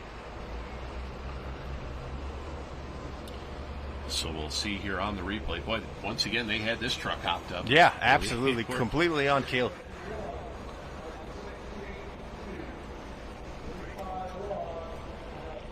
Yeah, he's going to be happy with that. 351 and 62. 351 and 62. Number 4, Dan Mayer. Yeah, absolutely. And that's going to put him comfortably in the top of the class here. And we'll have our good buddy John Dunlap. I know he's going to be working here. He'll be working feverishly to let us know what he sees. John, back home doing the statistician work for us, but a good strong run for Chase. And that's a top 5. And that's what they needed, so we'll see. Yeah, so new number 4 man here, 351 and 62. As we see Kathy Petro coming over to congratulate Chase here, and Mr. Les Corporal over there. And, Chase talking to him this afternoon, calm, cool as a cucumber. Oh, just, as cool as could be. Never gives himself enough credit. Never. You know, absolutely not. Come on, Chase. You earned it, buddy. I don't think he's considering the magnitude of the moment either. You know what I mean? I don't think he wants to get in his own head for sure. Absolutely. But being over there, everybody. Yep. So we'll get Krista Moda down here trackside, and she's going to take it down here to Chase. A lot of competitors came down here, high-fiving, giving Chase Richardson congratulations. The question is, Chase, do you think it was enough? I don't know. I can't do math, but I don't know. Where are we in 5th, 4th? 4th currently. I don't know. It's beer 30. Yeah, I think we did what we needed to do, but we'll see here in a minute. Even without the math, tell me about the feeling you have right now. Is there a little bit of relief off your shoulders knowing it was a clean run? Yeah, I didn't feel like it left as good as smooth as last night. It's probably really like a little bit of a long wait for you, but we'll be back. Yeah, hopefully we'll talk a little bit.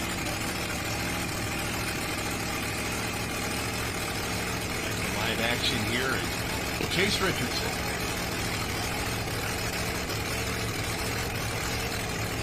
So we hear from our statistician from the NTPA, Mr. John Dunlap, to say he has clinched that championship. So congratulations to the Richardson team. I know that David not on hand here tonight, but I know he's back home. Yeah, so the word is from our official statistician that Chase Richardson can be awarded this championship. But here comes Hannah Shepard.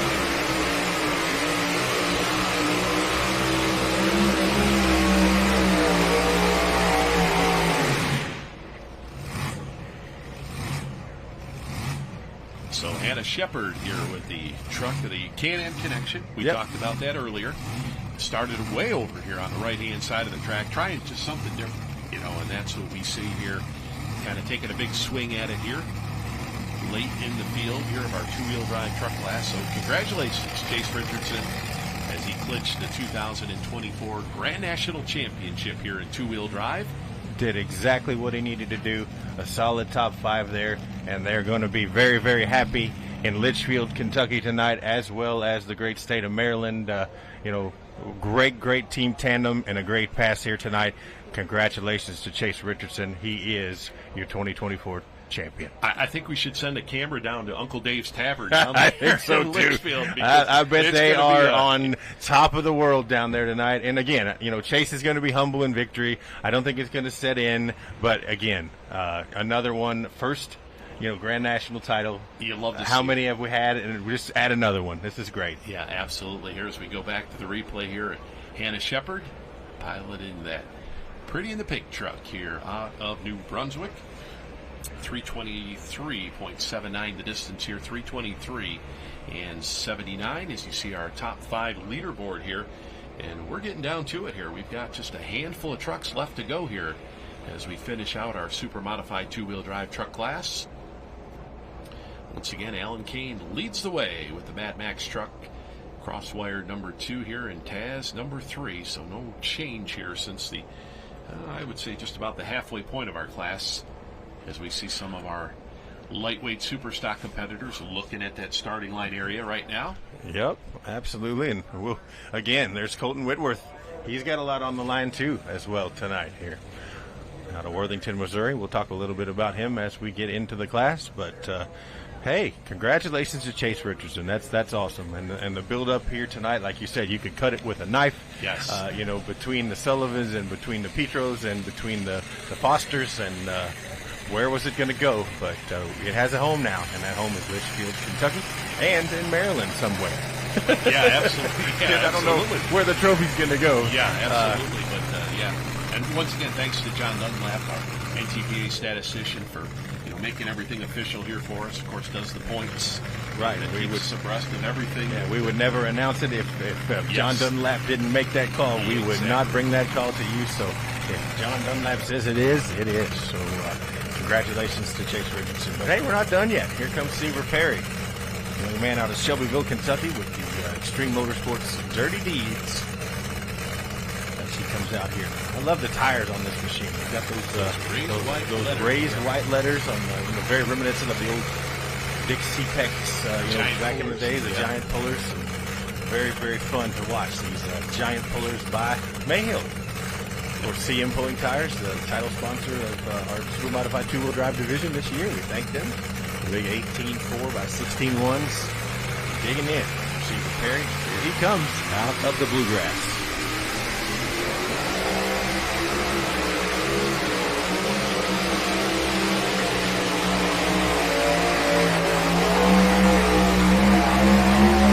All right, 1934 Ford making a nice run here now. Jeremy, late in the class here, I think we might be in a situation here. That track might be coming Maybe they're ever so little. Maybe they're going to build a road here again. Yes. And we'll get somebody else in the mix here. But I know Alan Kane's been dodging some bullets. But that Dirty Deeds machine. Yeah, good looking ride right there. Very reminiscent of the old Jason Gibson, body Young style, blood, the yeah, young the blood young that you see. And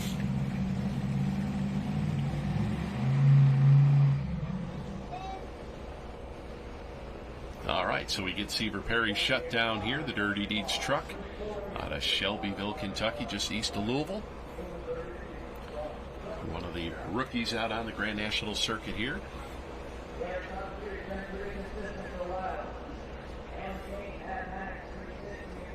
And we see Chase down there already having cracked a cold frosty beverage.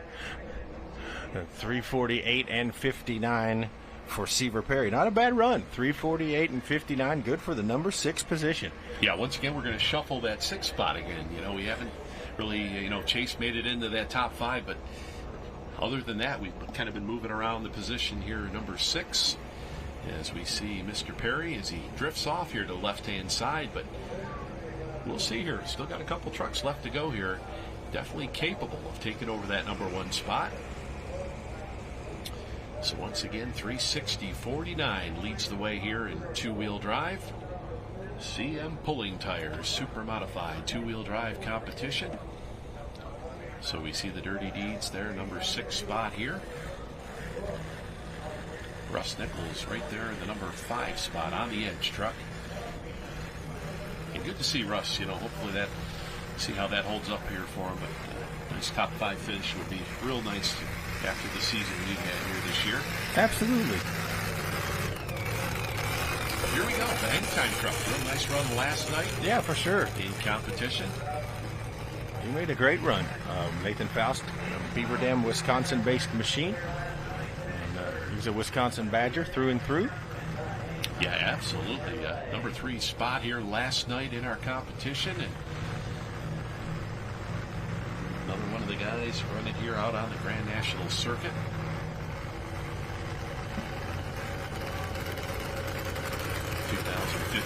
Chevy Colorado, out of central Wisconsin. Beaver Dam, as I said, he calls home. 15 spot in our Grand National points here. So on deck will be Daryl Norman in that untouchable Packard. And then we'll go back to the top of the pile. Not sure if Joey Frazier is going to make it back or not. If we can get a word on that, I don't see him down there yet, but he does have the opportunity to come back if he can.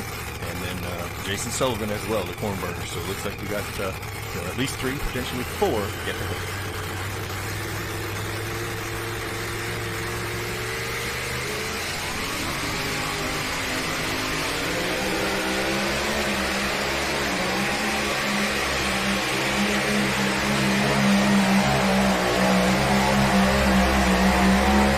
Nice run right there. Nathan Faust, like a duck out of water. Absolutely. Yeah, just lifted that front end up, and it came up. It's going to be a good run here. And that's what they've been looking for. Yeah. and I think, to your point, maybe we're going to build a road again. Like, late in the class, they're going to find it again. Now, if memory's certainly right, led for a few last night here with this truck. Yep. Had an early hook last night.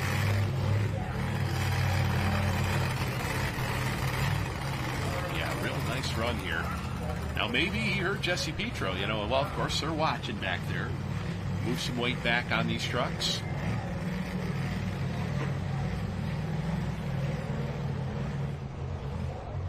So, real nice run here for the Hang Time team out of Beaver Dam, Wisconsin. Nathan Faust, 3:35.83. Well, actually, I thought it was a little better than that. 3:35.83. 3:35.83 for the hang time. Good for the number 14 position. So Daryl Norman will be up next with that untouchable. Again, fans, you're watching Full Pull Live. Jeremy Krieger along with Dan Mayer at the session number 2 of the Charlie Swartz Memorial at the Stark County Fair in Canton, Ohio. So glad you've joined us here on Full Pull Live. And we have crowned one champion already tonight in the super modified 2-wheel drive division. And we're going to crown another one in the light super stocks just relatively shortly. Yeah, if you thought that was great, we've got 1 point separating first and second here in our light super stock class here. But we've still got a couple more to go here, including some good-looking 1938 Packards. Oh, zooming in on Allie down there. Allie's back in her full shirt. Got her suffering sanity shirt off here. Had to support the team while they were hooked here tonight. But now back to work. So here comes that untouchable machine out of Athens, Alabama. What a beautiful machine it is. The Packard. Untouchable.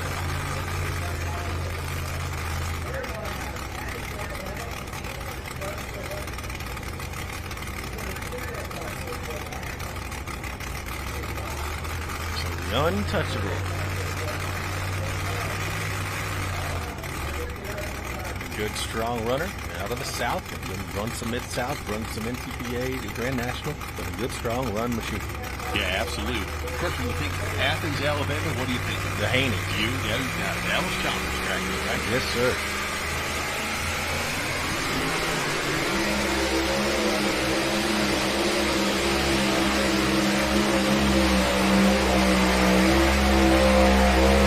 Not a bad run for the old Packard here tonight. Absolutely. Good looking ride there for that 38 Packard.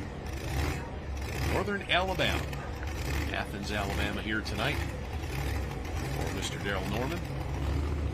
Another one of the guys, run Mid-South Circuit for a bunch of years and said, hey, throw our hat in the ring, see what we do here against the traveling pros on the Grand National Circuit.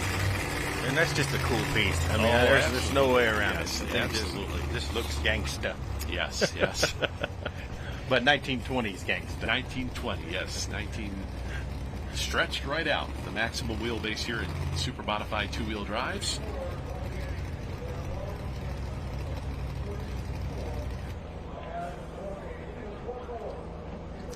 So 334 and 28, the distance here, 334.28 for Mr. Daryl Norman.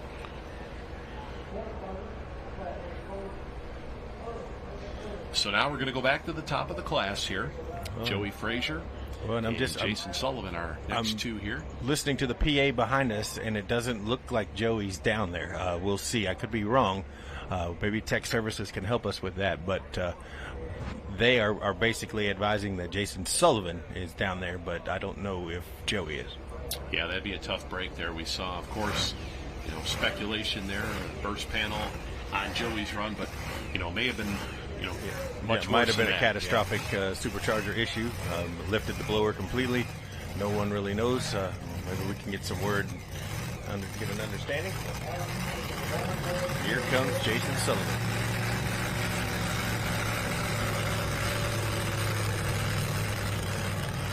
That corn burner. Yeah, so Alan Kane got to dodge one more bullet here. They've been shooting at him. And one by one, he has kind of held them off here this Saturday night here. As we see R.J. Simon out front. There we go, right RJ's back pocket here. Great angles here tonight. Thanks for the camera crew for all of the cool things they're doing out on track. Gives you a great perspective of what we're seeing. Good looking dodge here. Dodge the coat. Jason Sullivan. Now, been running two-wheel drives for quite a few years. Used to run the naturally aspirated circuit up there in Iowa before stepping on up here into the super modified class with blown trucks. Edgewood, Iowa, he calls home. And he is a national champion currently. Another group out there. It's good to see him here with us tonight. Potentially our last look in the class.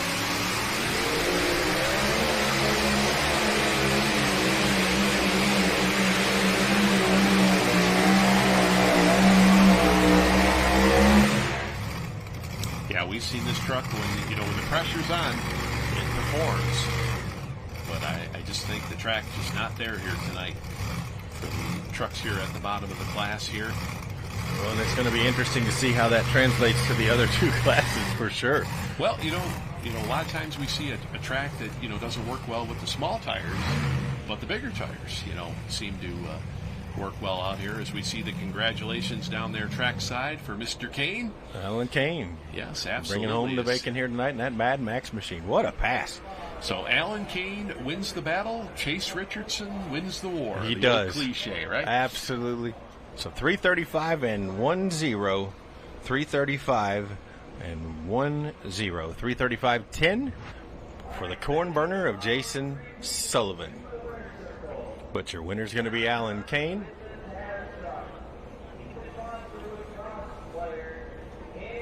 And Chase Richardson is going to be your 2024 champion. So here's how it breaks down. Mad Max, your winner, 360.49. Crosswired, Ethan Foster, 354.98. Taz and John Hunt, 352.71. Chase Richardson, your 2024 champion, number 4 here tonight at 351 and some change. But a good class, Dan Mayer. Absolutely fun to watch here this evening. And congratulations both to Alan Kane on his victory here tonight aboard Mad Max. That'll perk them up going into the off season. And Chase Richardson wins the title. Yeah, absolutely. Alan Kane, as we are going to send down trackside here to Chris. It's a family affair here in truck and tractor pulling. Alan Kane, that run was mad to the bone. Mad Max, that's what it says on your shirts, right? Mad to the bone. At what point did you know that was good? That was a good one? Well, about 200 when it started to lay down and the front end just stayed there, and I go, oh, she's on a run. But what's cool about it, we went from worst last night to first tonight. So this sport can rip your guts out and take you to the top the next day. So really cool. And I know you've got family members here. It really is a family affair. Yes, I gotta thank my love of my life, Kimberly. She sacrifices so much. Terry, he's with me all the time. I want to thank my brother Matt Kane for Emax compressor. I have to thank Adam Kester for the engine. Also CM Tires for sponsoring us, and I also want to thank Nichols Tires. They do a good job for us too. So a lot of people I probably forgot along the way, but this is great. Well, Alan, you said that this sport can kind of rip your heart out. You talked about going from worst to first. So I got to ask, why do you do it? Why does everyone just keep coming back?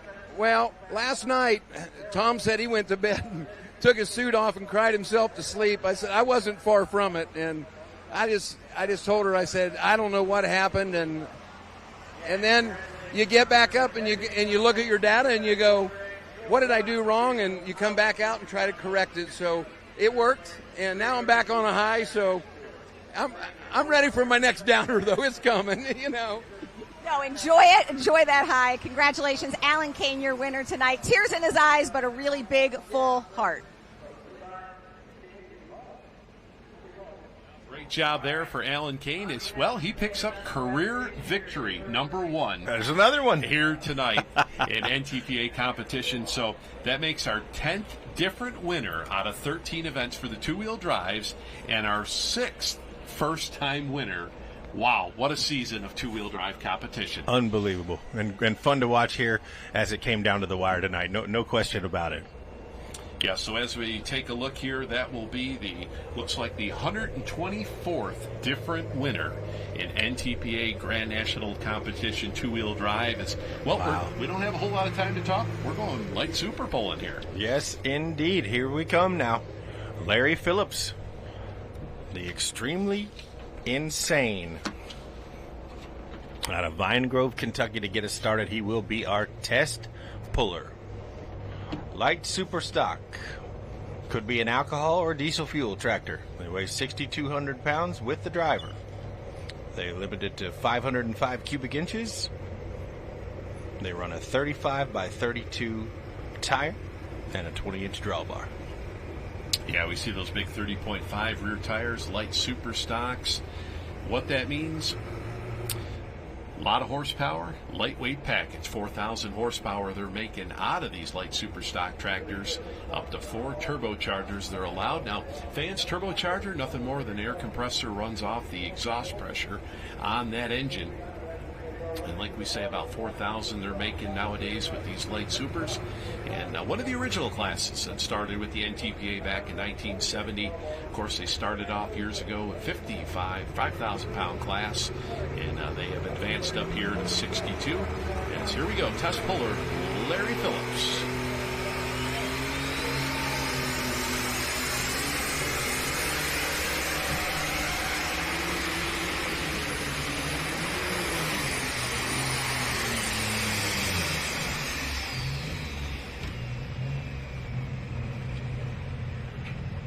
Let's see if we can. I bet he turns it down. Let's see. Yeah, good news, bad news here for Larry. Of course, as the rule says, you got to tell the flagman whether or not you're going to take or turn down that run. And he's given thumbs up. Okay. Well, I think we were talking to him this afternoon. I think they said they had some issues with this tractor. Right. They did. More or less just making a pass here tonight. And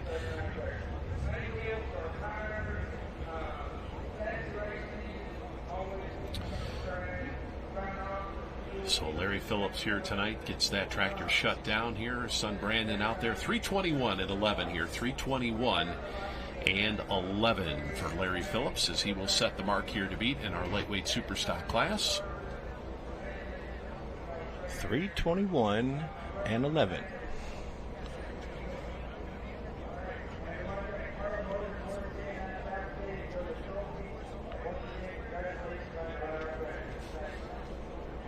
So 14 tractors in our lightweight class here tonight, as we see here on the replay. Larry bouncing that front end down. Of course, air ride suspension on most of these vehicles nowadays.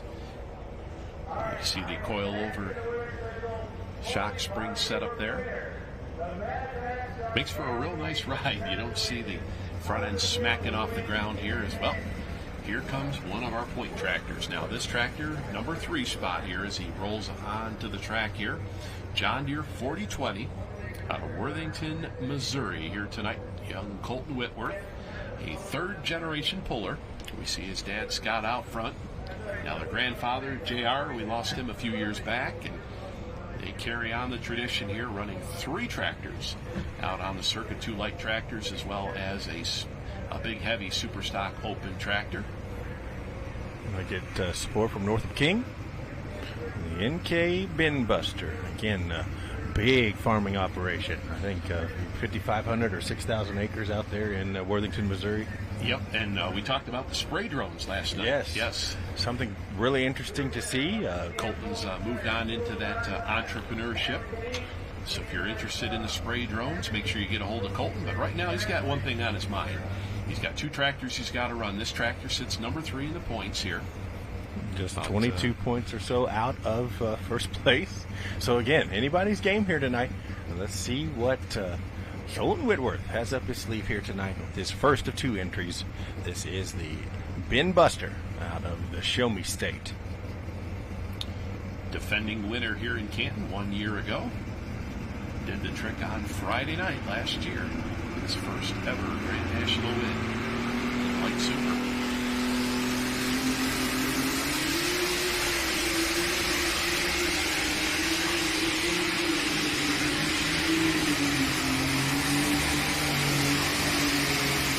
They twist those tractors they hard. Do, wow. Absolutely. A good run. Absolutely. 505 cubic inches, about 4,000 horsepower. It's got to be a ride. You know, Colton's had some up and downs here this year. And had some chassis damage after the Budweiser Dairyland Super National event up there in Tomah, Wisconsin. And they went to work on that chassis, got everything all straightened out. So that'll be a good one there. Nice, basically a test pass very here. smooth, strong A to B. Getting ready for his second tractor here. Now, of course, by the luck of the draw, this tractor will come out here in hook number 2. We'll see the other one in position number 7. So not a whole lot of 344 and 28. 344 and 28. 344 feet, .28 for Colton Whitworth and the Bin Buster out of Worthington, Missouri. So he'll take it to the top. Yeah, so this is hook number 13 out of 13 here for Light Supers. And it looks like we're going to send things down to Chris Devoda, down with our new Grand National champion. The celebration continues. Now he has the trophy in hand. It is official. Chase Richardson is the champion. Last night you won the event, and then live on Full Pull Live, we watched your driver, Brian McDonald, win the Mini Rod Championship. You said, man, nothing like that could ever happen. Yeah. Now, 2 nights, 2 championships. How does this one feel? Well, he's the brains behind all this, and he drove over here, and if I screwed this up, we probably wouldn't be friends anymore. So it's either friendship or championship, so it all worked out. So, I don't even know what to say, honestly. This two-wheel drive class is probably the most competitive in pulling, probably, and when you have 27 people running for a championship, it really leaves you speechless, and the competitors are what makes it, but we also have a great team of people that really happy to do this for. It takes so much time, so much effort. How does it feel to have that hardware in your hand? I don't know. I'm not that decorative, but it's cool. Yeah. I like it whenever we get a championship trophy at the end of the year. I like all the trophies, but it's like I said, it's all about the people you do this with. This is my dad. My dad's been running a long time, and this is the first championship. We won a championship with a truck we own, but we didn't really do it. So this is the first one we've won. This guy next to me, Brian McDonald, and Brad Corporal, he won a championship mini rod. He did this. It's unbelievable. And Chuck Ford Superchargers. I don't know if I need to talk about that. Watch this run.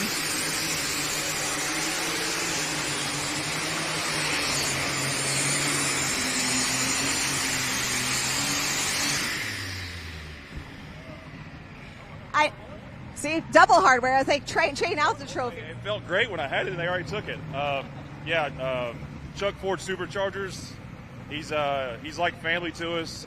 I don't know how we got so lucky to work with him. I think he just really felt sorry for us and was like, let me help these old tractor pullers out. And this engine combination is very unique to pulling, and especially two-wheel drive pulling. And we struggled with it a lot when we first started doing it, but we got smart people behind us, and it's really worked. And I know he's in Alabama jumping up and down right now because, excuse my language, everyone tells him that won't work in pulling. So whenever he'll call me later, he said that shit won't work, will it?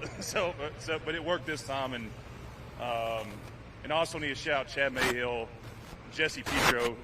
They're great friends to me and Brian, and wouldn't want any credit, but they do a lot to help us behind the scenes and are way better two-wheel drive pullers than I'll ever be. So, and then like I said, a team of people. I'm the one talking on the microphone, but this is about everyone involved, and just really happy to do that for them. Congratulations to you, to the entire team. Congratulations. I know our crew talked to you. I know. Well, I could stand here and talk to you guys all night, but we have some tractors to get to, too. But congratulations. Your 2024 NTPA Grand National Two-Wheel Drive Champion, Chase Richardson. It was her truck, and then her dad made me take it. So it's a backstory. We'll tell it one day. Andy gets the final word. All right, great job, Chase Richardson down there as Grand National Champion, and as we say down there in Litchfield, Kentucky, Uncle Dave's Tavern. Absolutely, they're going to be howling at the moon down there tonight. Yeah. That party's going to go all night long for sure. And we'll get you caught up here, light super stock class. We had Daniel Northcutt run the On the Edge tractor. He went out at 3:03.79, 3:03 and 79 here. Once again, Colt Whitworth leads the way with the John Deere, the Binbuster. The NK Seed sponsored tractor leads the way here at 3:44 and 28. As we get ready for our next competitor, Cody Chizik. The armed and dangerous excessive force machine coming to us out of Newton, Wisconsin for Chizik Motorsports. Yeah, I believe this young man just graduated from high school this past summer. The excessive force, of course, second generation puller, his dad, Mike Chizik. Right, and Grand National Rookie of the Year in 23 with this tractor. So, yeah, we forget, his dad, Mike, drove pro stocks for quite a few years before going into the ownership role with the, at one time running 6 tractors, 3 light tractors and 3 heavy tractors, as we see his mentor out there, Mr. Terry Blackburn, old slow ride himself. As Terry gives some final instructions here, he'll be running the other tractor, the team tractor, the one that's in the number 1 spot in points here. The important one, as it were. Yes, sir. But Cody right now in that number 8 spot in points here tonight. The MX 210. Armed and dangerous, excessive force. Out of Newton, Wisconsin.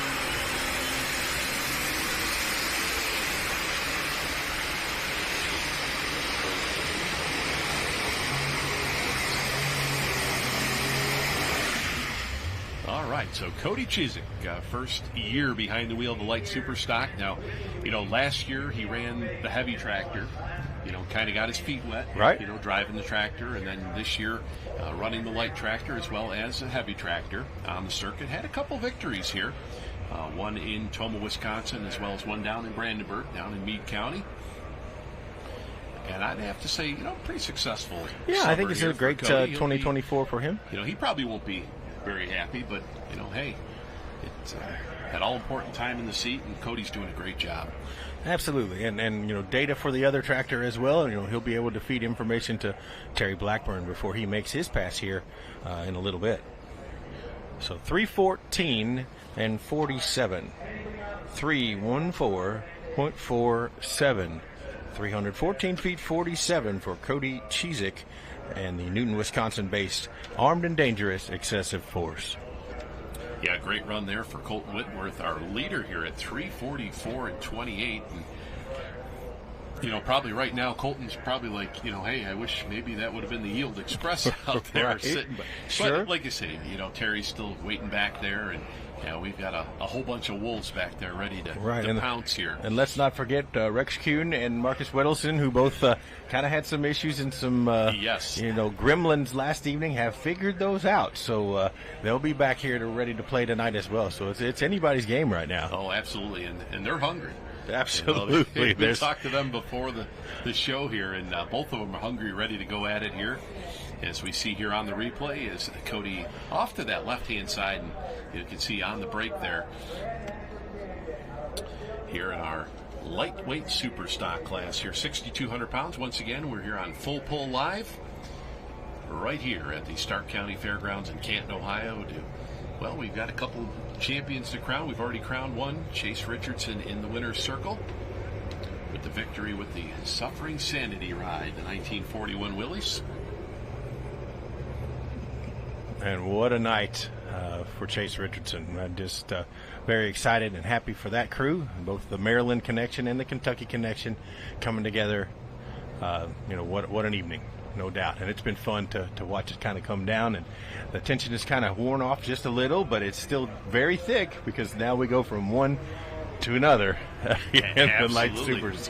Absolutely. And, we've got this next tractor coming up here, the Detonator Black tractor, Adam Spiegelberg. Sure. And this is a tractor that made a big move in the points here from one night ago. Absolutely. Came in outside the top 5 in points, and now is currently tied for that number 4 spot here. Just about 30 out or so. Yeah, with Brandon Phillips. And we talked last night, of course, Spiegelbergs have kind of had an up and down summer. Not as dominant as you have seen this tractor be in previous years. But again, the Spiegelbergs are very busy at home with business and all the things that they're doing. They own a custom screeding business where they're putting concrete into big buildings. So you can't do it all. But here comes the Detonator Black here tonight.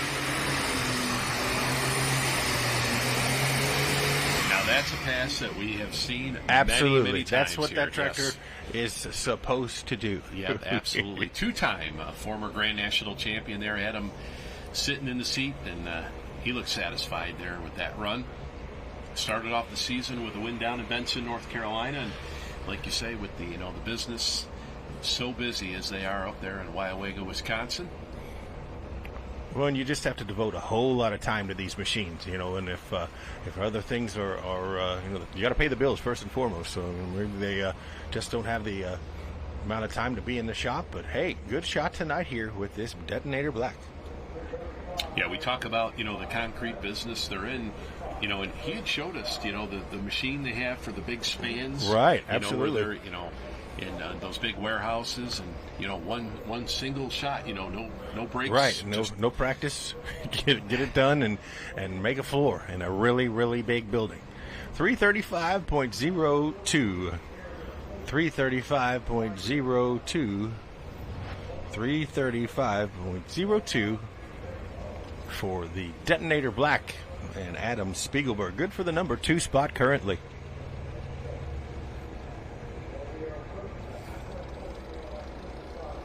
So up next, we'll be looking for the Pike, New York-based Whiskey's Fine John Deere of Craig Smith. And that was a former Rex Kuhn tractor. Yep, absolutely. Yeah, Jason Hoopman built that tractor back, I want to say that goes back to 2015-ish or so. And Rex ran that tractor for quite a few years before selling it up to another gentleman in Western New York, Mr. Roy Metz, that won a championship with it.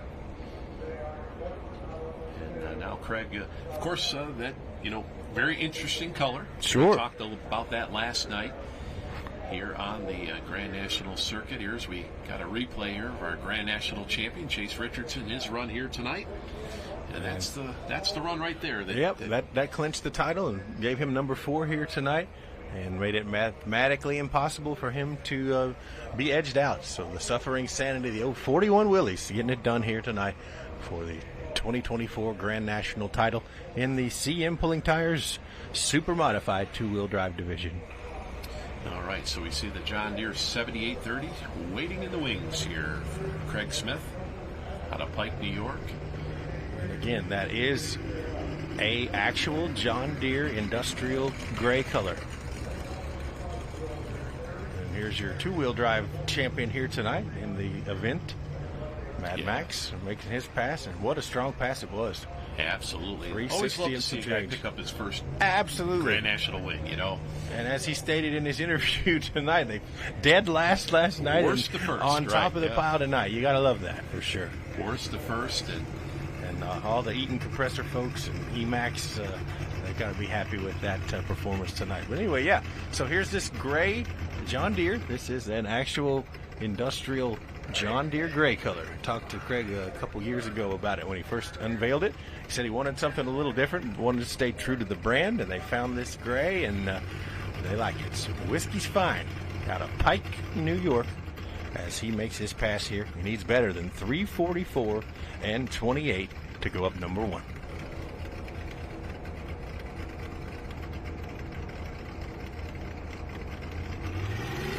See a good shot of our finish line flagman.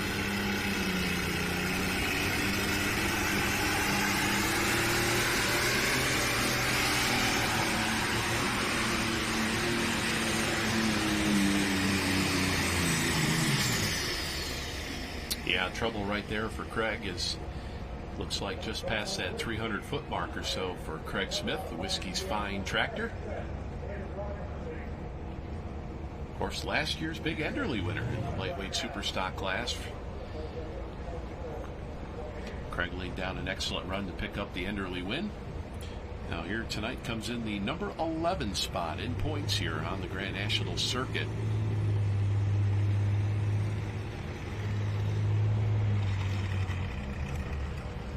Yeah, looks like not going to challenge for that number one spot here. Colton Whitworth leading the way at 344 and 28.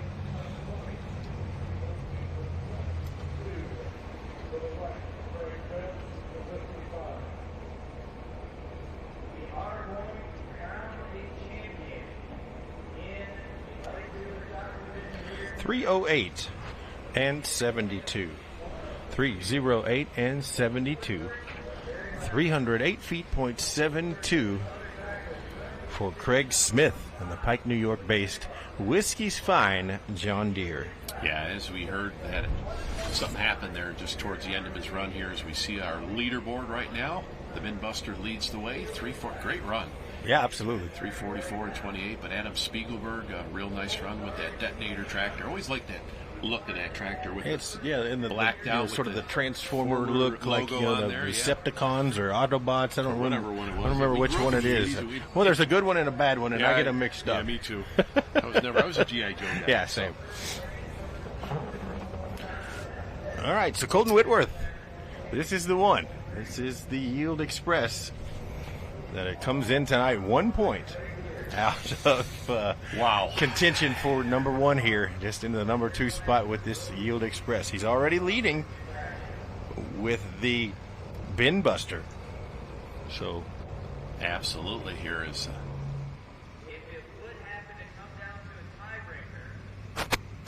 Colton last night said he needed more ponies. Said it was a good run, but could have used a little more power. Talking to him today, he said he just made some tune-ups. When I told him good luck, he said, "Thank you. We'll need it." 1 point back with the title on the line. The entire championship could come down to this run you're about to see.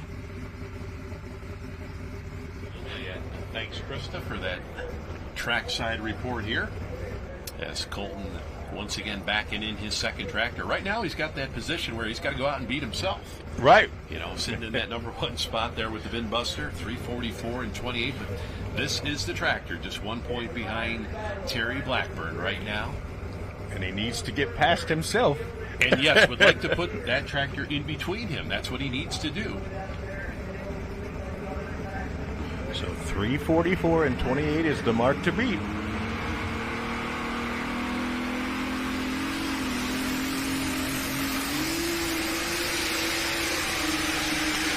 Oh, here we go, Dan Mayer. Oh, this is a pass. Oh, yeah. That dog will hunt, He sir. knows it. Absolutely. He knows it. What a pass. Oh, man. Colton's a guy that doesn't show a lot of emotion. Right. You know, Again, a lot of times, you talked to him in the winner's circle at Bowling Green. He was, yeah. But right there, you just saw it. Yeah, it came out. Yep. and he did exactly what needed to be done here. But, again, yes. Terry Blackburn hasn't pulled yet. Yes.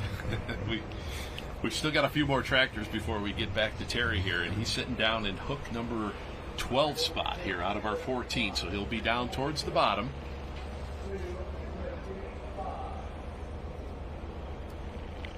So we'll get the distance in here for Colton Whitworth, the NKC Yield Express tractor. So there we go. Right, 346 and 25. 346 and 25. So Dan Mayer, I don't think there's anything more he could do. He has literally thrown it as far as he can here tonight. Like Jeremy, as the old cliche goes, he's laid the cards on the table. Absolutely, he is all in, and push the chips to the middle of the table. Yes, there is nothing more this young man could do here tonight. Worthington, Missouri-based runner in the North of King-sponsored Yield Express. So let's just, he's leading and he's in second. So he has some pad. If he can get two tractors, in between he and Terry Blackburn, that's a game changer for sure. Absolutely, and of course you got the old master back there. Terry's back there, and he knows what he's got to do. Of course, the defending Grand National champion, the light super stock class. Now, most of Terry's success has come in the heavier tractors, right?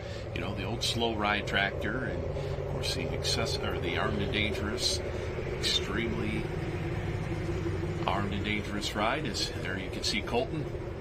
I think that big weight just got calm, cool, and collected. The coat's coming off, and I don't know. Maybe he's happy, but I think he's probably still pretty stressed out. Yeah, he's pacing. It looks like he's going to look things over. That's what we normally see from Colton right there. Just calm and cool.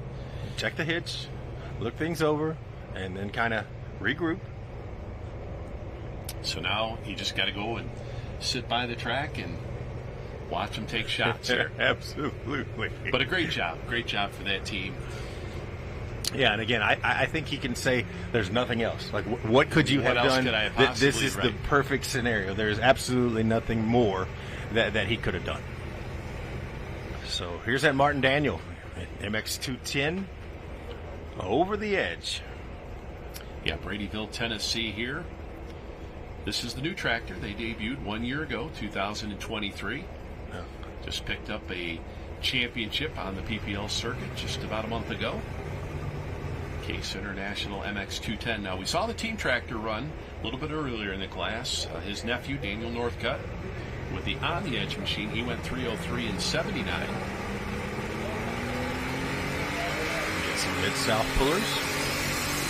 Runs primarily Tennessee and Alabama.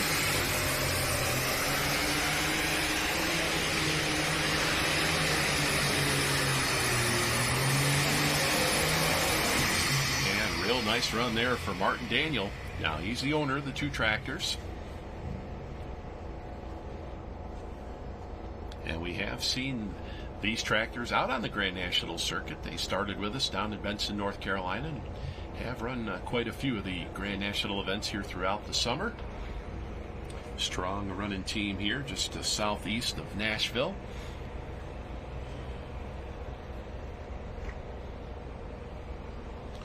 So we'll get the distance in here for Martin Daniel.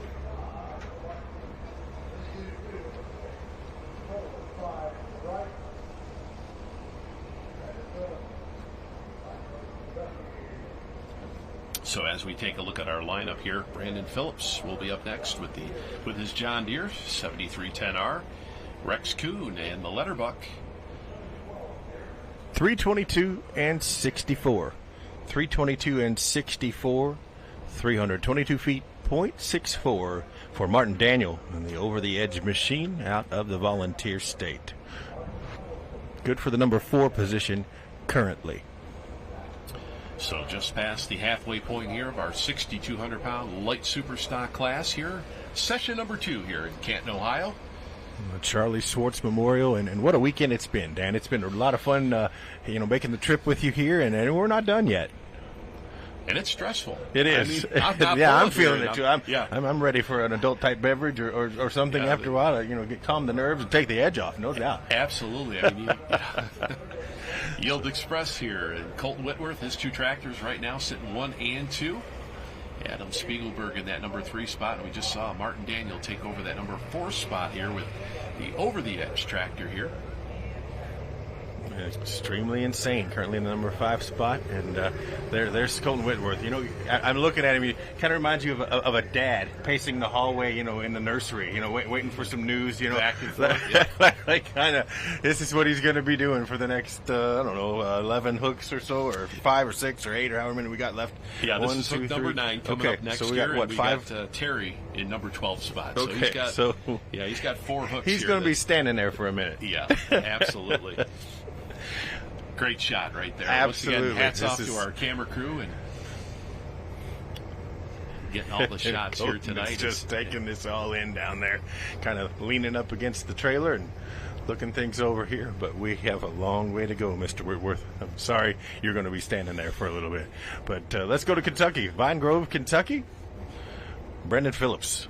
Yeah, interesting story here with this tractor. We talked about it last night. Came via to Vine Grove via Farley, Iowa. Yeah, the Simons had it and decided that they were going to offload it, as they do from time to time. They'll kind of pick and choose and buy and sell. And the Phillips scooped this one up, a 7310R. And I remember thinking, okay, well they pull all red, but now they've added a green one to the fold.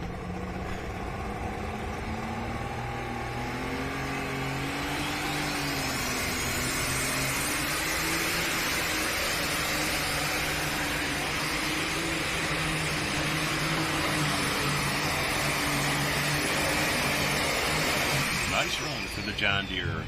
Don't have a name on it yet. Right. And we've said in the past, a lot of vehicles will name themselves. They'll have something happen, or, a lot of times we've seen, named after a movie, or. Right. It's just really interesting how a lot of these competitors come up with the names on these tractors. But as of right now, the Phillips do not have a name here for this tractor. Sure. Absolutely. Now, they've also been running a third tractor out on the Grand National Circuit. We've seen the old Insanity. Right, they brought it back and restored it kind of back to its old livery, and have kind of brought it back out this summer. And of course, the family runs a rather large excavating company down there in Vine Grove, just south of Louisville. 328 and 45. 328 and 45. 328 feet, .45 for Brandon Phillips out of Vine Grove, Kentucky. And also very involved with that pull down there in Meade County in Brandenburg. Larry and his crew. Of course, you were down there this year, Jeremy. Been down there how many years now? It's been quite a few years. Oh, yeah. A Krieger has been at Brandenburg for, I think, at least 42 years now. I personally have been there probably 12, I think. I only missed one in 17, the year my daughter was born, and Miles came up and covered for me. And then just before my dad retired, they brought him back for 1 year, for just one season there. But yeah, we've been there for 40-plus years. And my favorite story about the Meade County Fair is the night you guys went with your dad. Okay, and you had that big rainstorm. Absolutely, sure. And they pulled the plug. Absolutely. And you guys, rolled in about 5 a.m.? Yeah, Mom was not happy. Yeah, we pulled all night. So long story short, fans, the arena at the Meade County Fair is shaped like a bathtub, and it rained really deeply, and there rained really hard for a long time. There was water standing, and we thought, okay, well, we're going to go home. They said no, and they just pulled the plug, drained it like a bathtub, rolled the track back in, and we pulled literally all night. Got home as the sun was coming up, and yes, Donna Krieger was none too happy with Walter J. that evening. Great story there, as we saw. Well, Colton, the pressure.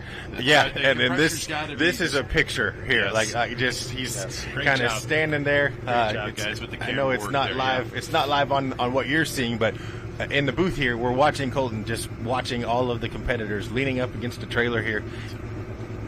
And here comes Letterbuck. Yeah, absolutely. Rex Kuhn here, Morristown, Indiana, with the Letterbuck.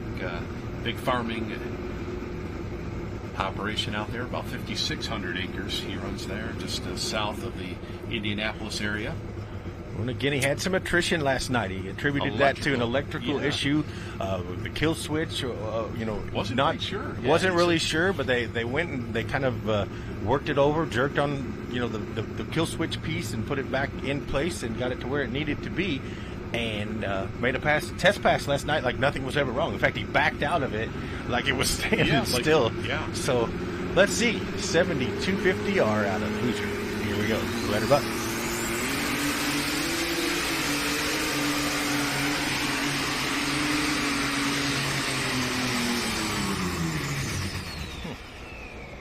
All right, well, not exactly sure there for Rex as he quickly calls for a tow tractor down here.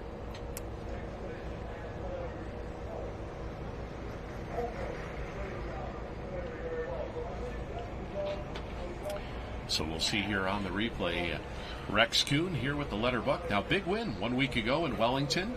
Won the ring in Bowling Green for the second time 2 weeks ago. So last couple of weeks been pretty good here for Rex. It's a good tractor and a very, very strong runner with this letter buck machine. Did great at the Meade County Fair this year, both nights.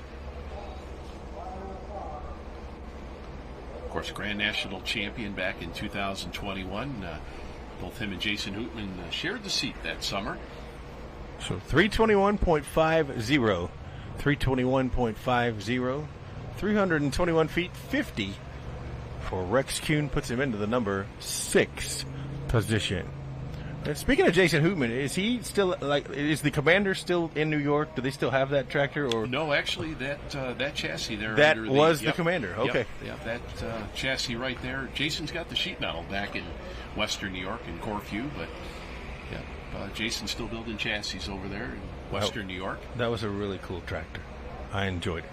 Yeah, the Commander, yes. The Commander. But yeah, that's the chassis right there under the letter buck.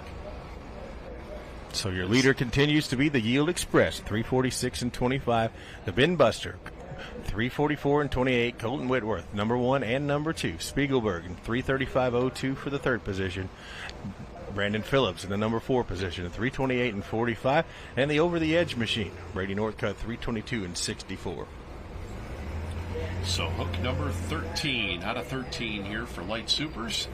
8 different winners we have had here on the circuit for 2024 here, Light Super Stock class. So Zach Linville brings in that Ripley County Ridge Runner out of the Hoosier State.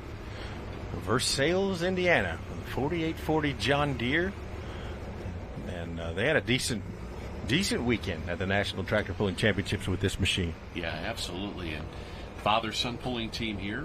We see Zach behind the wheel. I didn't see Dad here this weekend, Chris, and talked to him a little bit over at the National Tractor Pulling Championships, and just wanted to make some runs here. And, sure.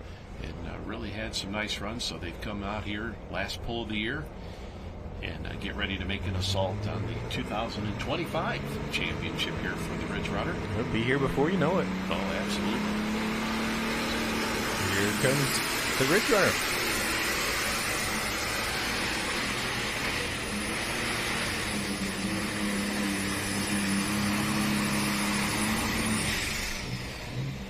Yeah, just like that here, we've seen the last couple tractors have a couple issues here in our lightweight super stock class. Well, as Zach Linville out of Versailles, Indiana, here with the Ridge Runner.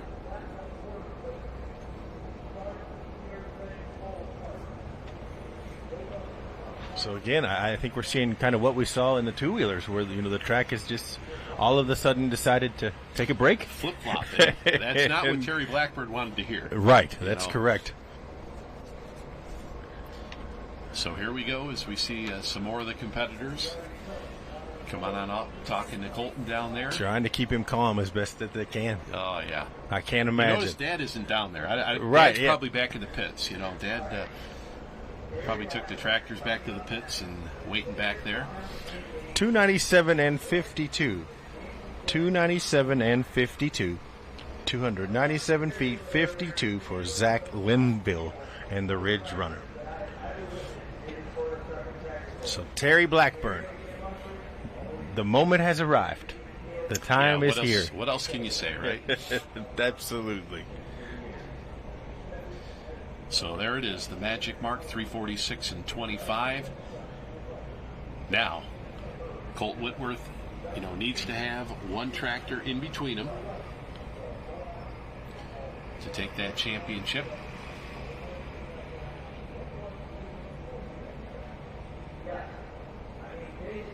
So the considered armed and dangerous tractor, and boy, I'll tell you, what a track record. Absolutely. For that team there is. And, not only with Terry Blackburn, but with Brian Korth behind the wheel, 14 and 5 titles, 14, 15, Absolutely. 17, 18, 23, with this tractor. Absolutely. And once again, Dan Mayer joined by Jeremy Krieger here in the Full Pull Live studio here. Hello again, everyone. Thank you Canton, for being Ohio. with us tonight. Session number 2 of the Charlie Swartz Memorial here at the Stark County Fair. Dan, it's been great so far. It's been really fun. Enjoyed it.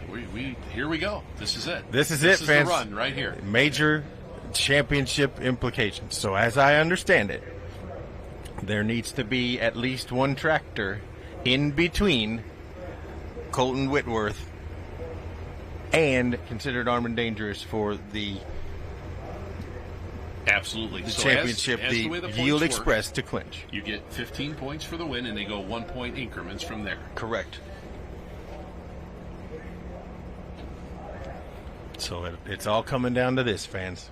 This is it. He did real good last night. Absolutely.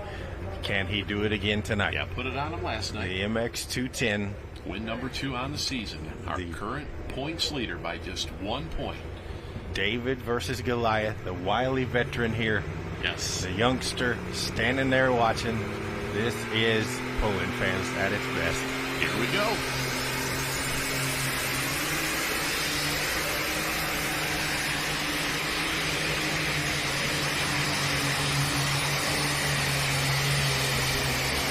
Oh slow my. ride. Here we go. Oh, boy. Now, okay. Now watch Colton Whitworth up there. You just watch his reaction here. Everybody watching. Is it Terry, enough? Yes. Is it enough? Excellent run for Terry. Look at him. He's looking over absolutely, there. yeah. And that cone. He's looking for the leader cone. Fans, it doesn't get any better than this right This here. is history in the making, fans. No question about it. And you are watching it live on Full Pull Live. So here we go. Both of them watching that scoreboard here. Who's going to make the motion first? Yeah, 346. And I think that does it. I think that does it. We'll wait for the official word. But 341, 155. So there is one between them. There is one between them. So he would technically be our grand national champion. We'll I'm going to wait for John Dunlap to send me that text and make that call. But OM goodness, Dan Mayer. So 341 and 155. So you got Whitworth 1 and 2. Well, let's talk about it. Great run here for Terry Blackburn. Here we take a look. What a great hole shot. Tractor come. I mean, how many times we've seen that? Look at that front end. Beautiful. Just perfect. Just absolutely perfect. Picture perfect. Just absolutely perfect. A here. late draw in this case could have been a storyteller. Yeah, absolutely. Terry looking right away, looking over that lead distance marker. Was it enough to take over that number 1 spot here? So there it is, 341.15, number 3 spot. We're waiting officially from our statistician John Dunlap to tell us. I am not making the call until I have been told to. He said we got to have one tractor in between. Yeah, we got one tractor in between. The points tie would go to Blackburn, so Whitworth must finish ahead with one between to clinch, and he has so far done that. But we're not done. Yep. Well, it could be. Right now it's 1 point. It could be more.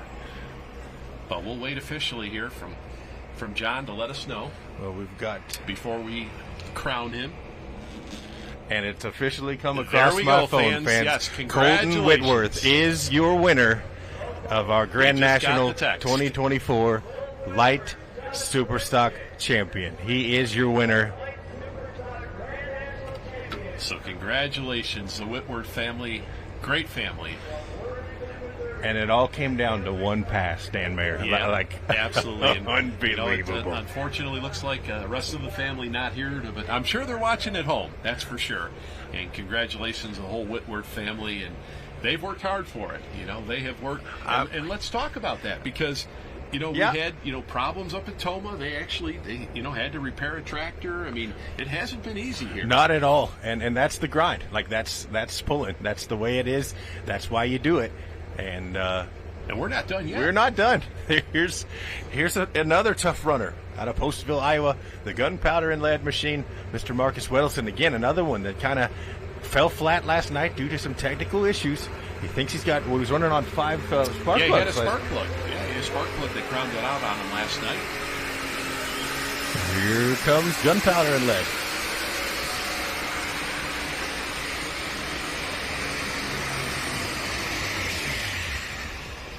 Oh, man.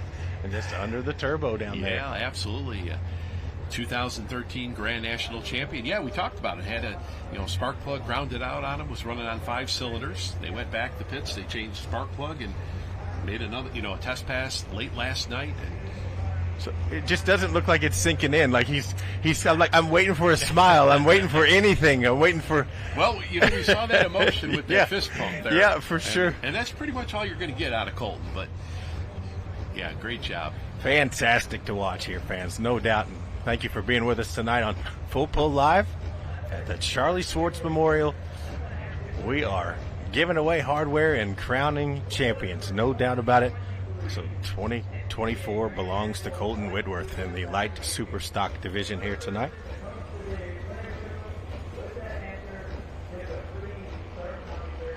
.320 and 71.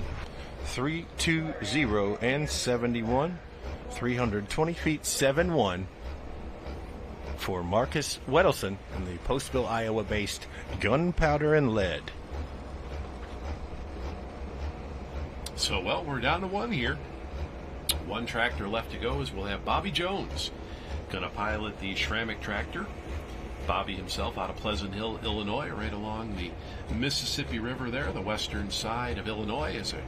We see our leaderboard right now is, that's what Colton Whitworth wanted to see when the night started out here. His Yield Express tractor, that number 1 spot.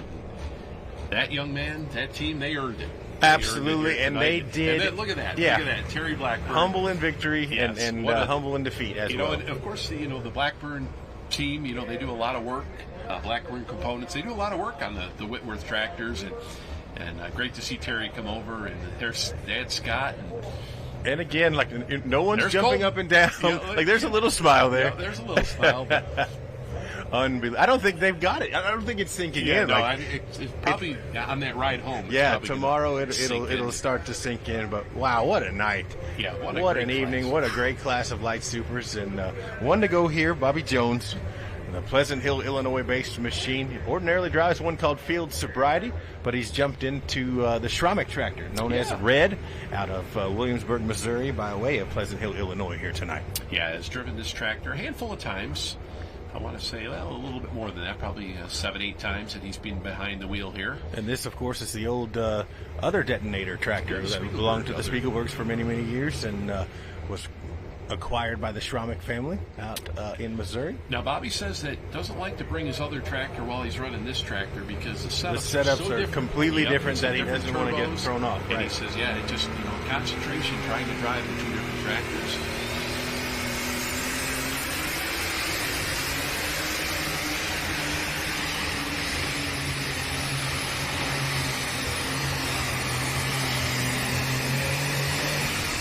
We got to give congratulations to the Schrammick family. Yep, absolutely. A brand new little bundle of joy headed that way.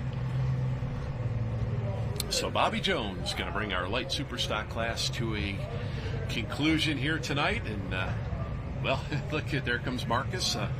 There's old PK down there. Yep, absolutely. Congratulations. And a sigh of relief, a collective sigh. But the young man did exactly what needed to be done. You couldn't have scripted it better. Yes. You got to throw one in between you, and let's just make it your tractor. Yes, absolutely. Yeah, why not? Hey, we got two. If you're going to do it, you might as well just, placeholder, if you will. Run and block, as we used to say. 326 and 56. 326 and 56. 326 feet 56 for Bobby Jones. Puts him into the number 6 position here tonight, fans. But what a class of light supers. Night. What an unbelievable we evening. Got more pulling to yeah, go we here. got 3 more classes yet. Yeah, we're just getting started here, fans. I mean, wow. What a way to end the light super stock class here as we get our rundown here of our finishers. So congratulations, Colt Whitworth here tonight as he picks up the victory. And the bin buster in the number 2 spot, so he goes 1 and 2. And Terry Blackburn, number 3 tonight, 341 and 15. Spiegelberg, number 4. Brandon Phillips, number 5. Bobby Jones, number 6. The Over the Edge Machine out of Tennessee, number 7. Rex Kuhn, number 8. Larry Phillips, number 9. And Marcus Wedelson in the number 10 position. All right, so Colt Whitworth picks up a career win number 3 here on the NTPA Grand National Circuit. So congratulations, Colton. And of course, well, he won the battle and the war Absolutely. Here tonight. And first, we don't like to be cliche, but first time champion again. Yep, absolutely. Another one. Oh, hi, we're here. Hi, Dan. Jeremy. What an evening so far. But hey, now we're going to go pro stock pulling. Absolutely. We got a whole bunch of pro stocks back there ready to go at it here tonight. We aren't clinching anything there tonight. That'll happen next weekend at Sandwich, Illinois, I believe. We're just going to set an appetizer. Yeah, we're going to kind of push you on through to the next. Yes, so we got 3 more hooks here for the pro stocks. We do. And right now we've got Brett Meyer, our defending champion in pro stock competition, leading the way. As we see live here, we're going to take Colton down to the winner's circle. We see Chris Devoda down there as she will have the interview here with Colton, and we'll see if some emotion comes out here for Colton. He's going to be fired up here, and so we'll take him down to the winner's circle here as we get ready to go pro stock pulling here at the Stark County Fairgrounds here in Canton, Ohio. And of course, this pro stock class has been one of the stalwarts here for the fair here, as they were the first Grand National class to make an appearance here.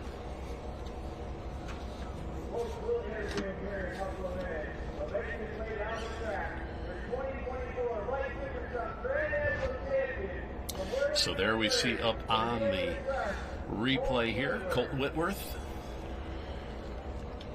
So just gotten word from John Dunlap, so of course we can call it. The Yield Express was your winner, and this is in the points. So number 2, Considered Armed and Dangerous. The Bin Buster goes 3.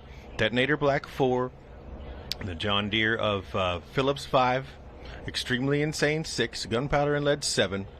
Excessive Force 8. Letterbuck 9. And Red number 10 for the season. We'll finish out the top 10 here in our point standings. And I'm guessing the top 5 clinch to the Enderly. Yeah, I got to love it right there. That fist pump there for Colton.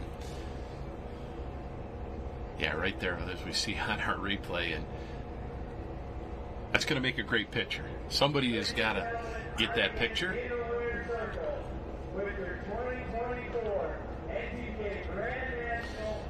So there we see Dad Scott, Colton in the winner's circle. Indeed, and a fantastic showing here tonight. Again, we talked about it, did absolutely everything right tonight. The tractor pulling gods and the fates were with the Whitworth team here tonight. Absolutely. You need a little luck every now and then, and I think he got it in spades tonight. Yes, absolutely. And of course, now everybody, setting their sights. Enderly pull off, 2 weeks here. Actually, 2 weeks from tonight. Right. Enderly pull off, and if you fans have never been to that event, if you can't make it out there, you can join Full Pull Live. Going to be there with all the coverage. We've got regional classes that run in the afternoon, and then at night they'll run the Grand National classes. And one thing that, Jeremy, I like about the Enderly Sure. Is, like, there's no pull-offs. Right. I mean, we saw, Les Corporal, he went 400 feet like modified class last year, and that was just amazing, and just one and done. Sure. For all the big money. Absolutely. You got to qualify to get there, so you only have 5 in each class, and I think the regionals are 4 in each class. And it's just, one of those things where it's the all-star event for, all your hard work throughout the summer, and sure, get those big checks handed out. Absolutely.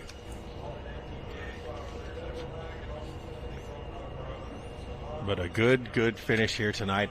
First 2 classes have been great, but we've got a long way yet to go. As we are going to, transition here into Big Smoke. Pro Stock, 10,000-pound Pro Stockers. Up next, it looks like we have 14 answering the call here tonight. Yeah, so it looks like, unfortunately, Josh Martin, Chambersburg, Pennsylvania, made a nice run last night, but unfortunately a scratch here tonight. Not able to be here.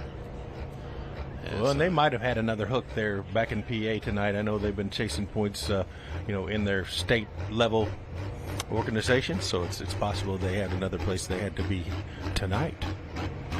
But Colton Whitworth, humble in victory. Down here with Colton Whitworth. Call it a walk-off homer in baseball. Win the event to win the championship. So tell us about the nerves maybe that were going through your mind today, knowing you had to do something big. We were starting to get nervous by noon today, knowing what was coming, hoping the weather would hold off. And as the day went, it just keeps building. But, luckily everything worked out pretty good for us. I asked you earlier today how you weighed out the weight during a tractor pull day. You said, take some calls, work's still going on. How did you handle the weight waiting for Terry to go? I was a nervous wreck waiting there, just sitting watching.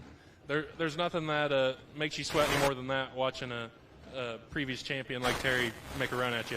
How about you? How were the nerves for Dad? I was probably more nervous than him.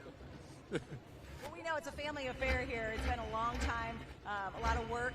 So a little bit about the combination of the two of you working together.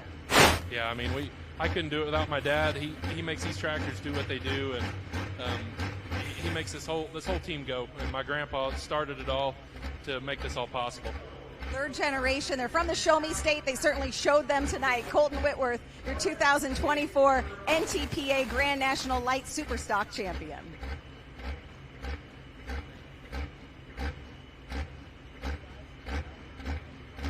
Here out of New Palestine, Indiana. Tim Kane on the start line here, New Palestine, Indiana, with the Red Gambler, our test puller here, 10,000-pound Pro Stocks. Absolutely. And Tim Kane off to a super good summer start. Had a win this summer. New engine program with Lemke Performance out there in the Dairyland up in Ellenville, Wisconsin. New engine combination for him. And here is Tim Kane, our test puller.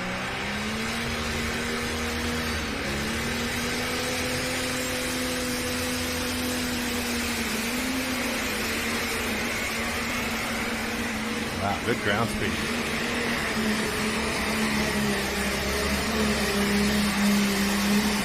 Oh, great run right there. Good what do you say, Red shot. Fans? Yeah. Yeah, and the fist comes up. We're getting a lot of fist pumping here tonight. Yeah. Now, I'm going to be Tim Kane, he's fired up. I'm going to go out on a limb and say you're going to see thumbs up here. Very emphatically. There it is. And the thumbs up. I'm taking this pass. Come get me, says Mr. Tim Kane. Yeah, had the opportunity to see Tim pick up the big victory down in Benson, North Carolina, back at the first event of the season. And what was great about that, the first win for Tim in quite a few years. And, of course, he sets the mark here in our Pro Stock class here tonight. Of course, once again, we're unofficial.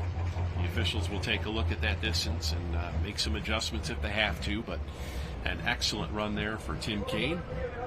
New Palestine, Indiana. For so many years, been a 2-tractor team. Right. And son Chris been running with him out on the Grand National Circuit and the development of the 5.0 Pro Stock class. 5.0 Pro Stock Charger, turbocharger. So there you go, 352 and 11. They got to let him run, or man, I hope so. Man, I hope so. reel them in a little bit here. So we got a lot yet to pull tonight. So let them go. Float it. They got room down there. So great run for the International 1066 here, 352 and 11. So son Chris running the 5.0 Pro Stock class. Now that's a regional class. They don't, do as much traveling as we see out on the Grand National circuit as the big Pro Stocks. And there you go. Yep. If the money holds, the luck will come. And luck came tonight in spades. Junior Whitworth, that's Colton's grandpa, right? Yeah, grandpa that passed away a few years ago. And, actually, that's the same statement that Raymond Beadle made years ago. Remember the old Blue Maps? Absolutely, yeah. He was that same statement. If the money holds out, the luck will come. Absolutely. So here comes that little rascal. Avery Nauman. Yes, Avery Nauman. Now, we saw this afternoon, we saw the Nauman tractor back in the pits, Canton, Ohio. Right. With that hood off. Yeah, the shroud was completely off. Yeah, the engine was bare. They were doing some work on the machine. I always kind of noticed the stack on this tractor. The stack on this tractor is very aggressive. Oh, absolutely. Absolutely. I love the mural. The mural on the side of this tractor is kind really of cool. The lineage of all the various Nauman tractors over the years. Sure. Of course, Cardigan, Ohio here for Avery. So 352 and 11. Tim Kane just started us off with a monster pass. Yeah, kind of pass we saw down in Benson. Sure. Same kind of pass that, held on for that big win. As we get ready to go with Avery. So the MX 175. Starting off with a couple red ones here. Little rascal, yeah, and very impressive performance from the first one. So we'll see what Avery Nauman has up his sleeve today. Like you said, they had this tractor down, down to the sticks this afternoon, working on it. So we'll see what they bring to the table here. Cardington, Ohio, Avery Nauman.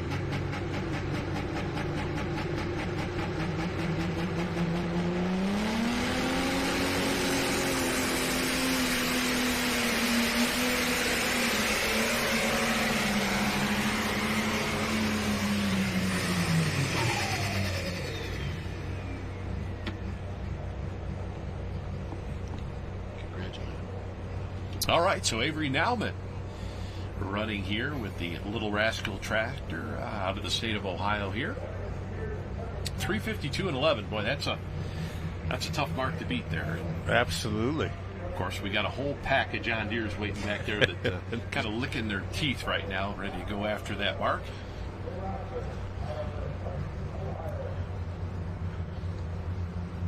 So we talked a little bit, Dan, about Josh Martin not being here. Well, he's in Canfield tonight and got the win. Heard from Brandy, and she advised that that's where they went. They had headed on down to another pull and got the victory there in the Pro Stock class tonight. So yeah, congratulations. Congratulations to Think Green and the Martins out of Chambersburg, PA.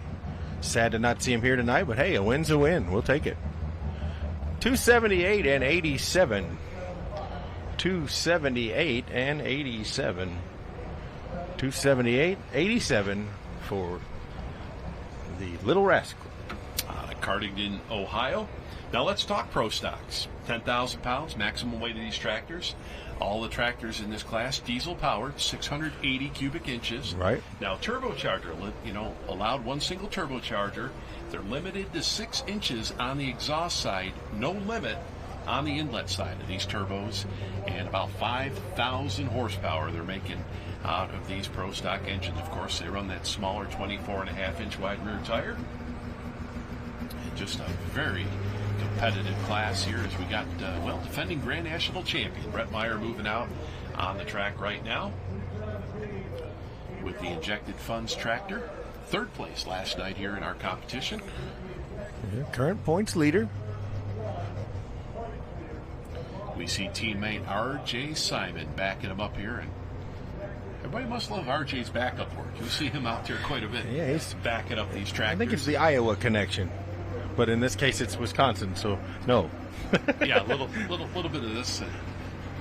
Well, Farley, northeast Iowa, just a little bit, not too far. So Red Granite, Wisconsin, and Brent Meyer used to pull Superstock diesel trucks. Diesel right? trucks. Now, yeah. was it the Cummins Killer? Is that the one he had? No. Okay. No. Lincoln Diesel Specialties. Lincoln Diesel Specialties. Okay. Company he runs up there, and boy, they do a lot of work there on. I was trying to remember the name of that truck. I'll have to remember that, but. I know Red Granite, Wisconsin. I've seen that before many times. Yep, absolutely. But at any rate, he's got a couple now. Like I think at one point Simons had 3. He has 2 of those 3. Yep. And Simons kept 1. And he's got another one in the works. And another one coming, for sure. So, because that's how they do it up there. They just build another one. Yep, they keep them coming. So 7310R, injected funds, points leader, Brent Meyer. Marked to beat 352 and 11.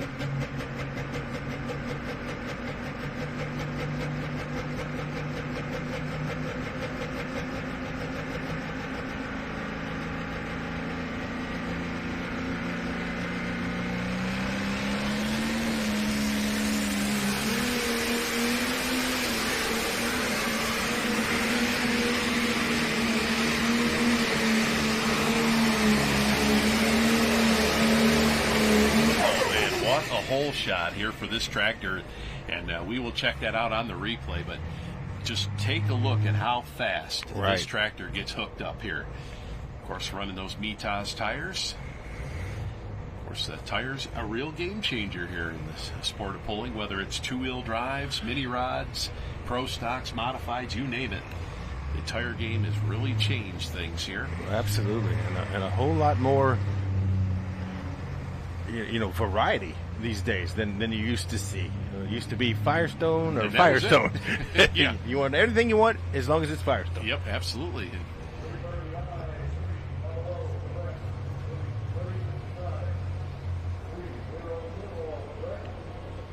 So 339 and 30, 339.30, 339 feet 30 for Brent Meyer. Yeah, so, take a look at there on the replay there, just how fast he got after it here and really getting that sled going. Of course, the on-the-edge sled here, Mr. Bingham. Well, and I don't think, Dan, that we can understate what a monster pass Tim Kaine just gave us when you look at the fact that Brent Meyer just goes 339 and makes a wonderful pass. Absolutely. Like, unbelievable. That Red Gambler came to play tonight. Yeah, and 13 feet behind, a tractor that, Grand National Champion, leads the points right now. Brent Meyer looking to solidify a second championship here in Pro Stock competition. And for sure. So we've got Danny Schmucker coming up next here with the Rampage tractor from right here. Yeah, just outside of across town there, Stark County in Louisville. Spelled Louisville, but you can't say it that way. It's Louisville, Ohio. Danny Schmucker, of course, Vice President of the Stark County Fair Board, and has been a very, very active participant here in the fair this week. Had several conversations with him. They've got a lot going on other than the tractor pull. They've had some concerts. Night Ranger was here. Yeah, we missed that. We missed that. I would have seen that. 80s guys. Night Ranger. Scotty McCreery was here. And then they have the auctions, of course. $1.4 million, they said, people will spend on livestock for the Junior Fair organization this week. Just unbelievable. And I think demolition derbies later on the week, maybe tomorrow or the next day. So lots and lots of good things happening here at the Stark County Fair. And we missed Night Ranger. We missed Night Ranger. Sister Christian. Don't tell me you love me. I mean, come on. Man. Yeah, Sister Christian and wow, you can still rock in America? Where were we? We missed that one. Yeah. Goodness. Well, 3-time winner here at the hometown pull. They always say the hardest pull to win is the one right here in your hometown. And, Danny's been able to do that. We see Dad Kevin. We talked to Kevin. Bob Kevin, he was on our countdown to pull time with us tonight. A little bit earlier. A very generous donation of his time to sit with us and chat a little while about the Stark County Fair and his life in pulling since the very early 80s. And to hear that. He's been with this sport since its inception. 1981 when first year when Pro Stock launched, he was there. And then the best part I love about that story is when everybody started in Pro Stock, this was going to be the economy class, right? This was the class that everybody, was going to save you. We're going to spend a whole lot of money, and here we go. Fast forward to 2024, and yeah, we're spending big bucks now. And that's what Kevin said. It costs so much to run these tractors. But first, the 2 entries here for the Schmuckers. Absolutely, and I got sort of a kick out of the fact that his first tractor cost $8,700. He remembers, yeah, right to the. And now you can't buy you can't buy a set of tires for $8,700. So here we go, Danny Schmucker on the start line here, 3:52 and 11. Tim Kaine right now our leader with the Red Gambler tractor. Out of New Palestine, Indiana. The Rampage comes to us because the painter decided that's what he was going to paint on the side of the tractor. Yeah, we got talking about how eccentric painters are. Here's 3 names. Here's 3 names. He picked the one he liked, and Rampage was born. I love it. I love where these stories come from. Absolutely. That's what it's all about. Telling the stories and kind of weaving some personal interest into this game. It's awesome. And you're catching it all here, Full Pull Live. Second evening, Charlie Swartz Memorial, Stark County Fair, Canton, Ohio. Jeremy Krieger, Dan Mayer. What a Saturday night it has been.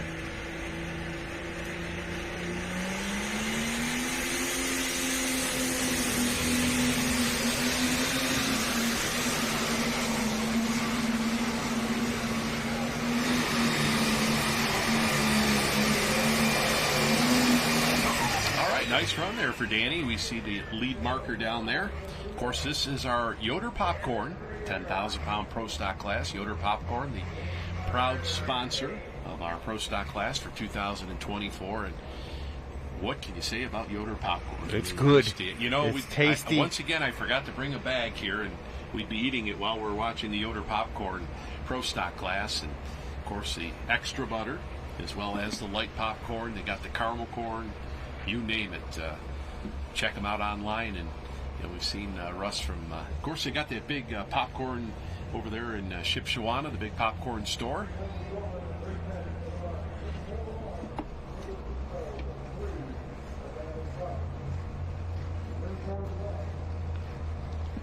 So 341.03. They're inching. They're getting closer. They're getting within closer, 9 feet now. but you're looking at 352. Yep. Got a long way to go yet. But and that's a strong tractor. I mean, the Rampage 341.03. I want to say hello to Robbie Lemke, who's checking in via text in Helensville, Wisconsin, and we'll talk a little bit more about things with him a little later. But you and I had discussed billet engine blocks last night, absolutely. And I was way off in my weights and hours. So the block starts at 4,000 pounds. Okay. By the time it's done, it weighs 720 pounds, and it takes the machine 275 hours to make the block. Wow, 4,000 pounds, and then what did you say it ends up at? 720. 720. Wow. And you still have to buy a 4,000-pound block of billet to make one engine block. I mean, just think about that. Yeah, absolutely. I feel like somebody would, maybe cut it differently or something. That seems very wasteful to me. 4,000 to start and 720 to end. But hey, that's what they do. Absolutely. And the Lemke Performance Bunch down there in Wisconsin are very good at it. And right now, Lemke customer sitting out front here, Tim Kaine. Absolutely, with authority. Yes, that Red Gambler. I'm sure enjoying some cool ones over there in Helensville. Absolutely, maybe a Bouche latte or two. So here comes that John Deere 8410 of Julia Ray.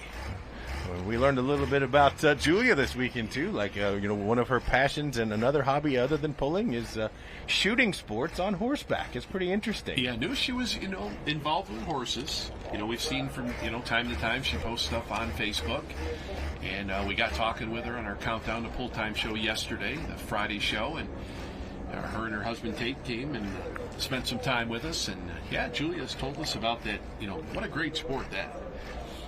Very interesting. Shooting targets and Yeah, right now number 2 in the points here, and finished up number 10 last night. Didn't get the run that she was looking for, and looking to make it up some ground here tonight on Brett Meyer. Right now, Brett Meyer sits in the number 3 spot here at 3:39.30, so she'd like to take over that number 1 spot and gain some points here tonight.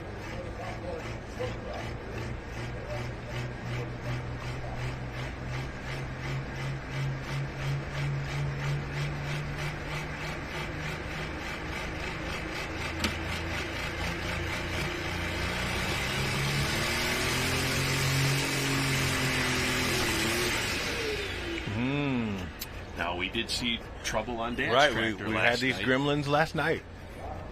And Dad went out and pulled 338 and dropped the pass. Yep, came back in his second hook and could not get it lit. And, yeah, we see husband Tate down there. We're going to check things over here. And, boy, that's been a tough break here this weekend here for the Connie team. And, of course, this is their hometown. Right, this is their backyard. Of course, Grand National. Alliance just down the road a ways, and of course that's where Mac Trailer is. And again, we want to thank Mac Trailer for all the things they're doing for pulling right now as well. I mean, big sponsor of Truck and Tractor Pulling. Of course, Mike Connie and his team have seen great things in pulling and are here to support it. So we thank them for what they do. So now the side shields are, the cowling is up, and looking at some flashlights in there. Don't know if maybe something is loose or maybe talking mechanical drop here, Dan. Not real sure. But yeah, not sure here is.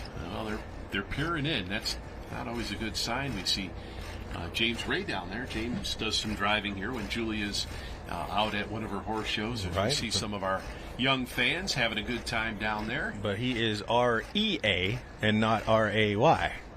We learned that. I learned that earlier this year. Okay. It was like, okay. Got it. Here we see some of our young fans having a good time. Check out the T-shirt on. Yeah. If he'll turn around again here. It's Mickey Mouse and no, we got this a guy shirt is there, lucky. The guy with the black shirt. Okay, there. I'm looking. I can't see what it says. There we go. Is that? I can't tell. I can't tell what he's got going on here. But it's definitely a pulling shirt. We're doing the Macarena down here or something.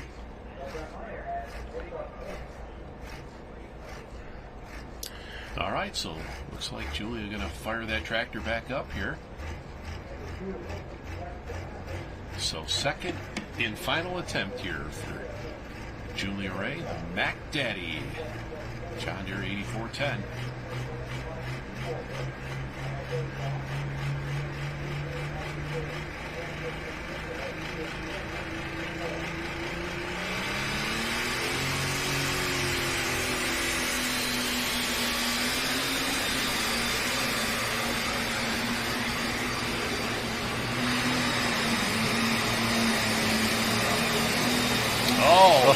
Oh, she got it this time. They have figured it out. Whatever whatever was, whatever adjustment we made I don't know there. if we've moved a toggle switch or pushed a button or jiggled the wires. I'm not real sure what happened, but it worked. Absolutely. Of course, now we've seen this. We've seen this here in the past. An excellent run. No doubt about it here.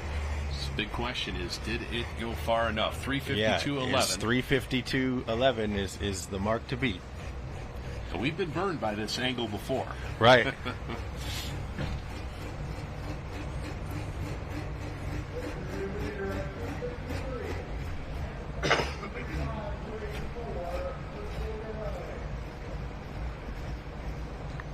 So 353.40. So just over a foot, Dan Mayer. We have a new leader, and it is Julia Ray.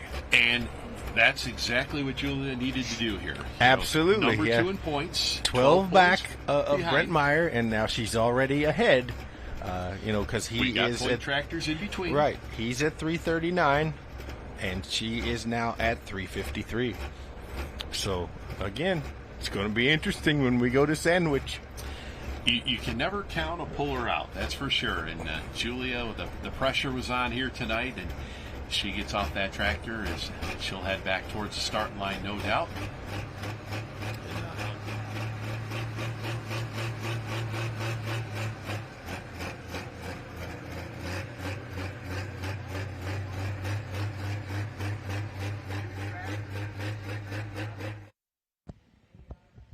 Julia, tell me what happened at the start line. I think I just got a little excited and rushed it a little. Just a little wound tight. Tell me the adrenaline was going through you when that happens. How do you recover? I don't know. My husband told me you got this, and I know I got it. We got it. Tell me about the run. What did it feel like? Because, dude, the run was, and I say dude, but I mean lady, the run. I think I was cheering in my helmet a little bit. That was fun. It's phenomenal to see. We'll see if Julia can hang on. They've got another tractor back in the pack coming up next, guys. Back to you guys. Thank you. Nice run. Thank you. My throat's a little hoarse. I think I was. All right, thanks, BK. As we'll go back here to the live action.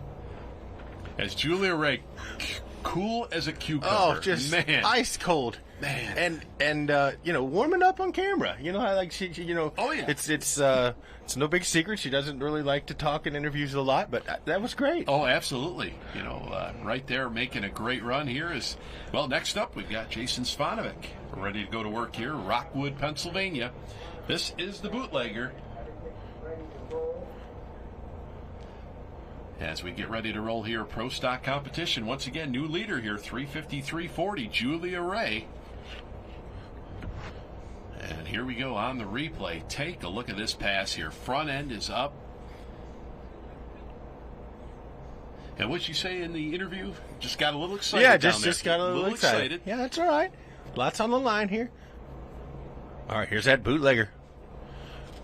Jason Svanovic. Rockwood, PA, the bootlegger for Chaos Fabrication. Kevin and Colin, that crew down there, have built a beautiful, is this 8R, I believe, 410 series.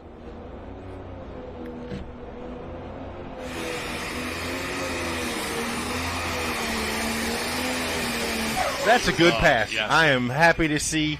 Absolutely. The bootlegger. Something to build on. Absolutely, right yeah. They've kind of been, just kind of scratching at straws, trying to figure out what this tractor wants, and I think they're on to something. I think the stage is set for the pros tonight. They are going to put on a show here for Absolutely. us. So we are seeing some great runs here. As Jason Svanovic, of course, weighed a little bit off there on that run, but like you say, A to B. We made a run. We got some data to work with.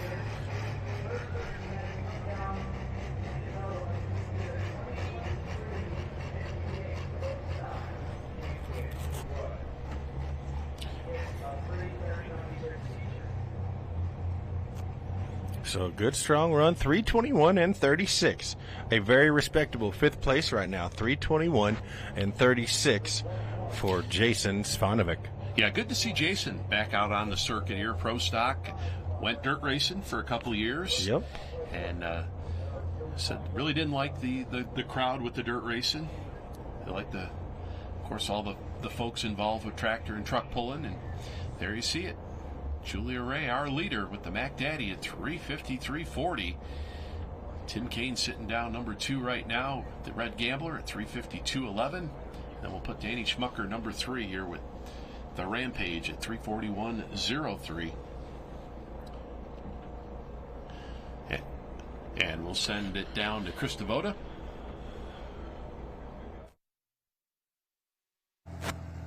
With last night's winner, RJ Simon. I know you said you were the excitement of last night, but tractor pulling can also be very humbling. So what are you thinking about what you've been seeing down here today? We missed it with the first tractor. We missed the weight a little bit, and just going to throw a few wrenches on this thing and make a few changes, and hopefully we can get it down there and try to do what we did last night. But we're going to change a few things and just see if it works. Track, I think, is a tick better than it was last night. Thanks, RJ. R.J. Simon down there as he gets ready to make his run here. Now, Nick Elsinger, interesting story here. The Dream on Deere, guy that ran four-wheel drive trucks and then decided to go pro stock pulling. So, good-looking ride here. Out of Malinta, Ohio, the Dream on Deere. So, as the story goes, they, of course, were four-wheel drive competitors and purchased that corn-fed machine from the Bramers many, many years ago. Now, that was a 4-time in a row Grand National winning truck.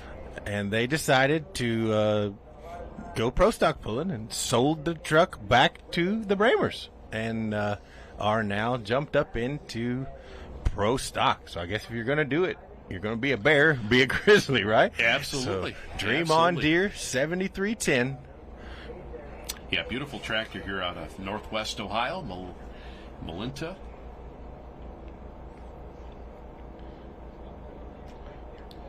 Of course, a very tough class to get involved in.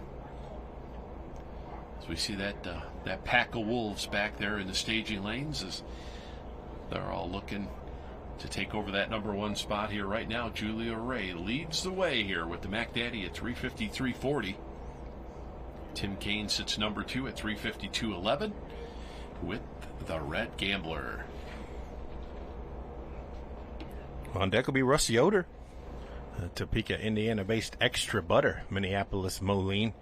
And now I'm thinking popcorn. I mean, we'll talk about it, but man, they got good popcorn. Oh, absolutely. And again, they sponsor the class, and we want to thank Yoder Popcorn for their support of our Pro Stock class here tonight. And again, Jeremy Krieger, Dan Mayer with you.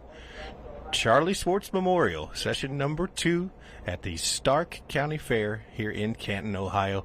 What a weekend for some great pulling. Weather has held. Things have been great. And we're so glad you're with us here on Full Pull Live.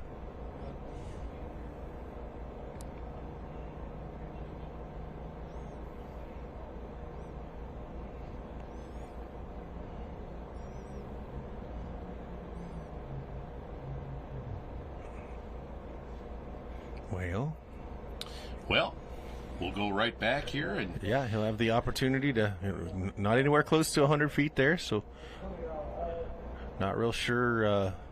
Okay, Danny Schmucker leaning in there.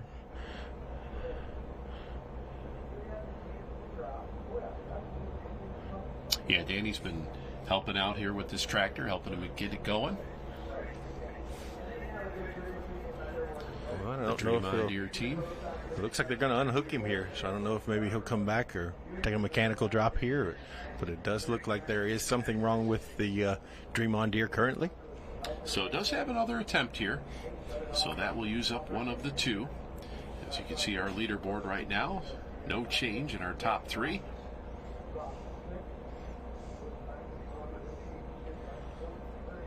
So looks like the local PAs are advising he's going to drop 6 is what it sounds like here on the public address system behind us.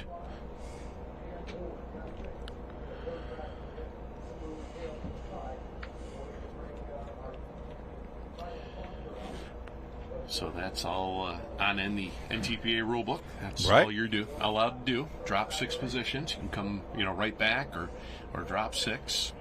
Not allowed to drop all the way down to the bottom of the class. So we'll see him come back a little bit later on here.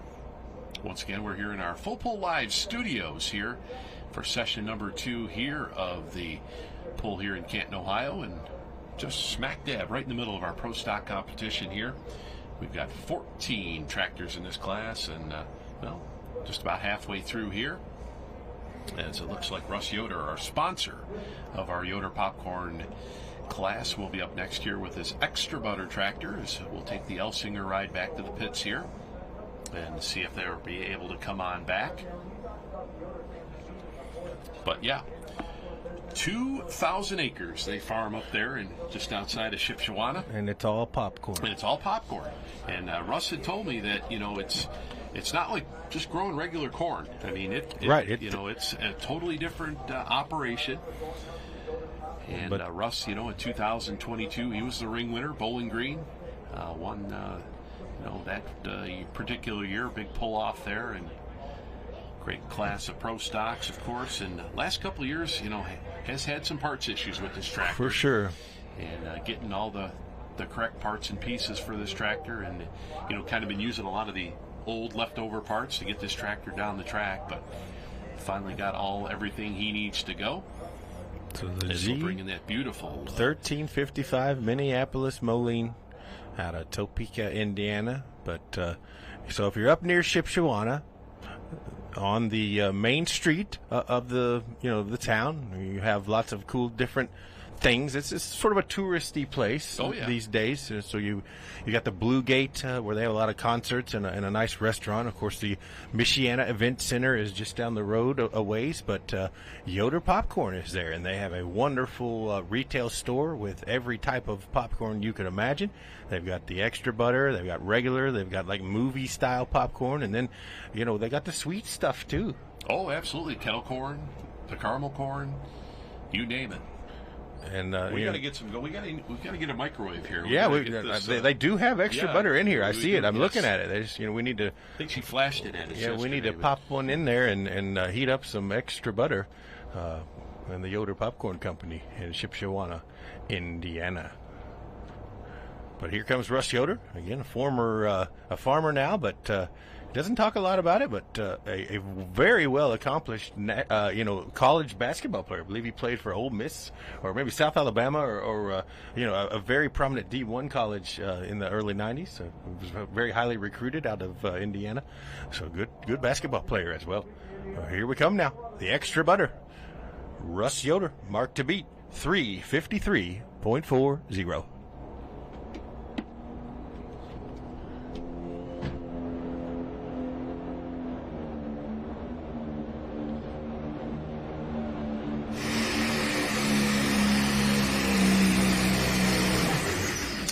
Got over to that left-hand sideline. You can see right there on that shot.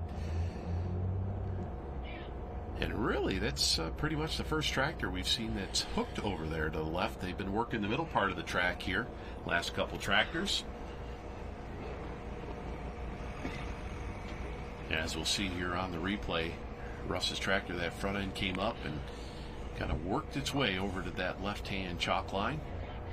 A lot of the competitors were telling us, as you can see right there in that shot. Looks inbounds to me. Looks good.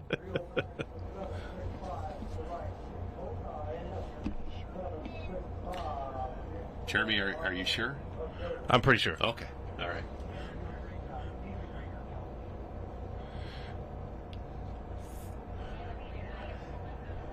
.309 and 76. 309 and 76. 309 feet 7'6" for Russ Yoder and the extra butter out of Topeka, Indiana.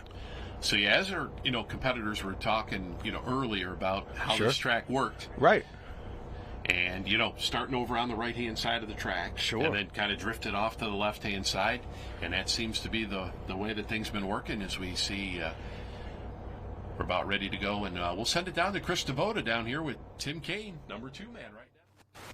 I'm down here with Tim Kane, who had, I believe you called the perfect pass until Julia bested you a few tractors ago. Were you worried they were going to reset the sled? You were the first hook.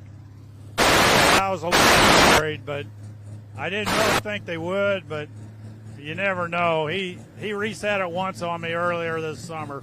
So, yeah, that was a perfect run. Sweet ride. I mean, front end up, hooked up, and motor were digging and clawing, and yeah, just missed me by a foot or so, but we're in there pretty tough. It's all right.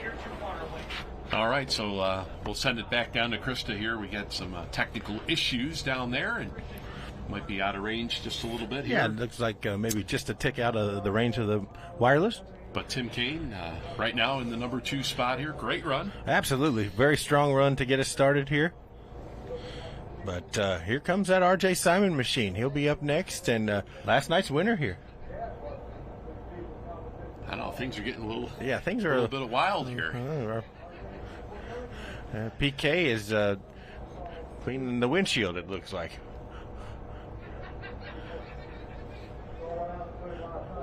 I think, guys, the wheels have fallen off the wagon at this point here. But we're having a good time. We're having a great time here. Okay, well, the camera is clean, ladies and gentlemen. Yes. If there was a spot on it, there is not one now. Yeah, this is total behind the scenes action right here. This is what goes on, and of course we want to make sure everything's. But hey, right here, R.J. Simon, last night's winner, 13 different winners on the Grand National Circuit in pro stock competition, as this is hook number 20 out of 22. Loud and Heavy X. And RJ picked up his first career NTPA Grand National win. We saw him win in Louisville a couple years ago. Got behind the wheel for the first time of a pro stock, and what a place to win. No doubt. Of course, the National Farm Machinery Show Championship pull coming up in February. Tickets will become available here in September. But right now, RJ Simon, the Loud and Heavy X. Your mark to beat, 353.40.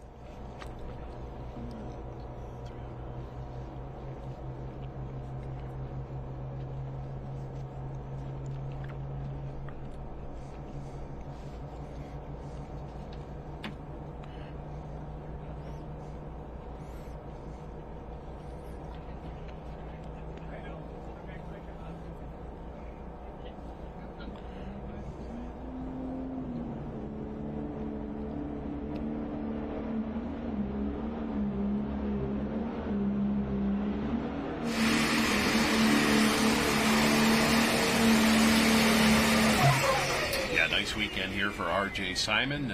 We had a chance to talk to him in our Countdown, the pull-time show yesterday, after clinching a couple championships over in Bowling Green, the light modified, as well as the Super Semi Championship.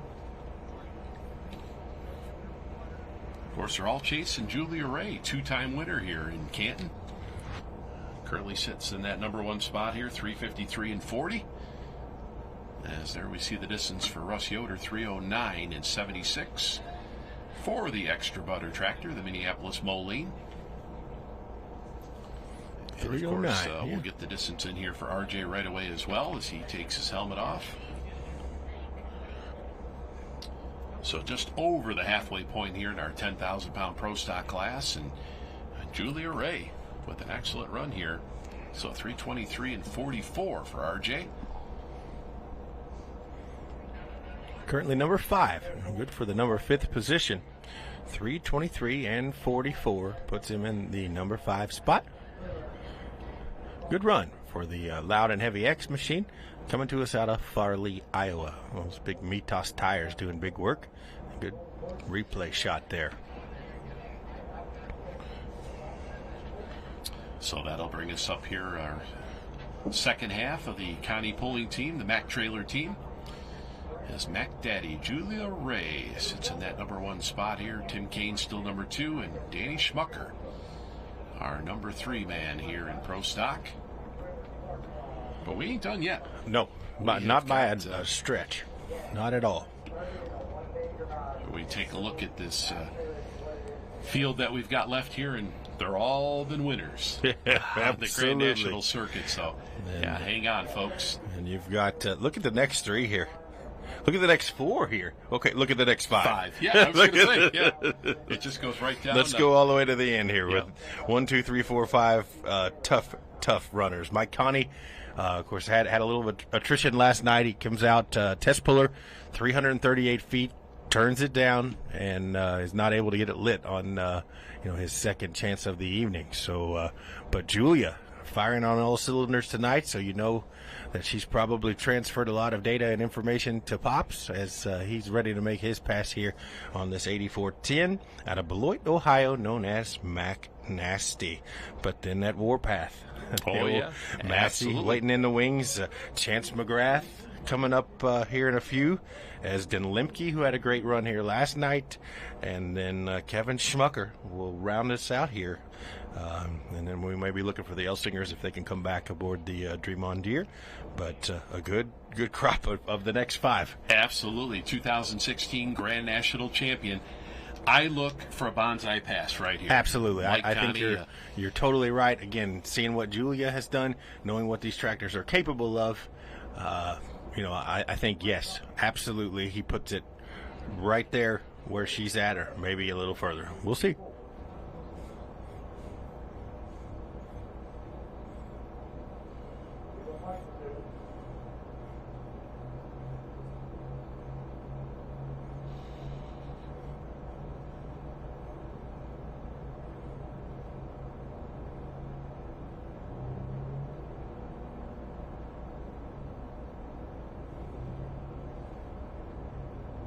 Uh-oh.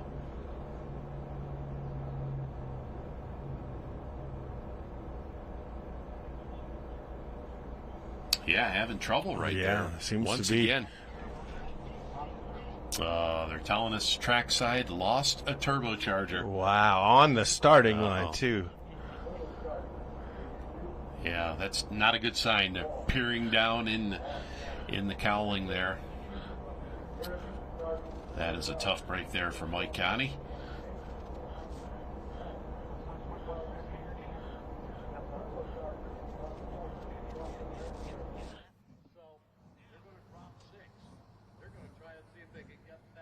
Jimmy, we might need a charger.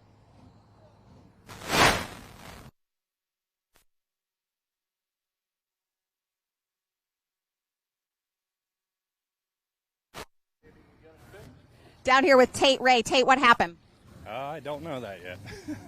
Almost sounded like a charger after he tried to rev it up, but the pump stuck also on him, so could be a multitude of things. I'm not sure yet, but we're going to get a look at her here and see if we can't make a shot at it. Okay, well, I know it's a great run for Julia, so maybe it's going to be another one here. Yeah, hopefully we can get lucky with this one too, but it didn't sound good. So Thanks, Tate.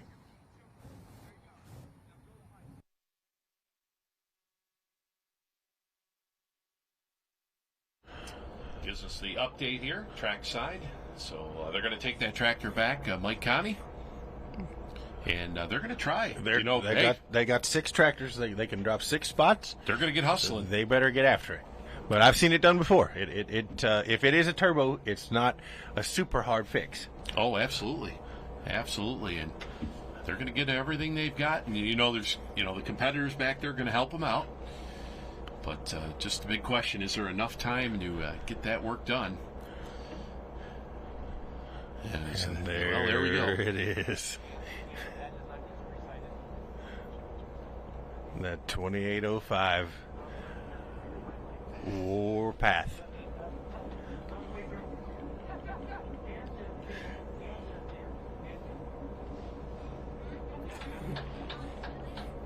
We just need to be quiet and in awe of the Warpath. Oh, absolutely. As it makes its trek. Oh, what a great shot. Oh, what a great shot right beautiful. there. Look at that.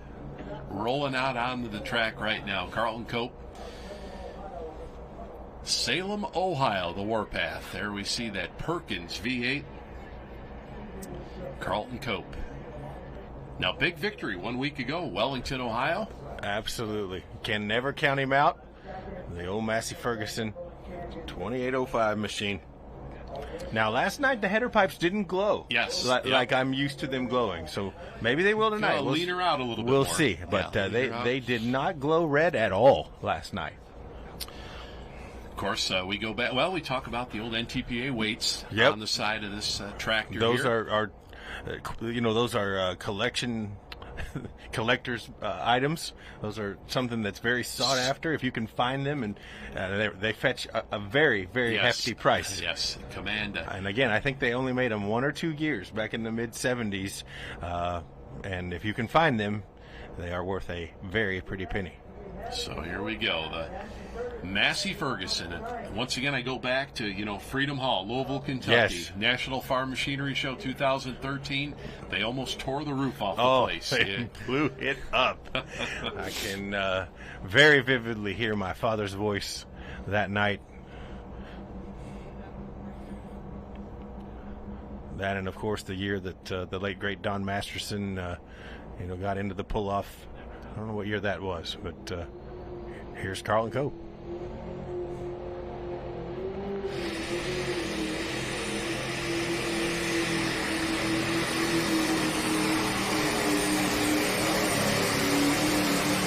Okay. He is knocking on the door. And they are a little orange. There they are. But wow. The growl. You don't hear another sound like that. It's a very, very beautiful, beautiful noise. Absolutely. And there you see those headers. That Perkins V8, Massey. This is going to be close here. Going to be close. 353.40 is the mark. Now, by the look of the draw here, Mike Connie having trouble now. Carlton does a lot of work. Yes. Helps out Mike with the tractors. And unfortunately, he's not, down there to help he's out. not down there, but hopefully he'll get it parked and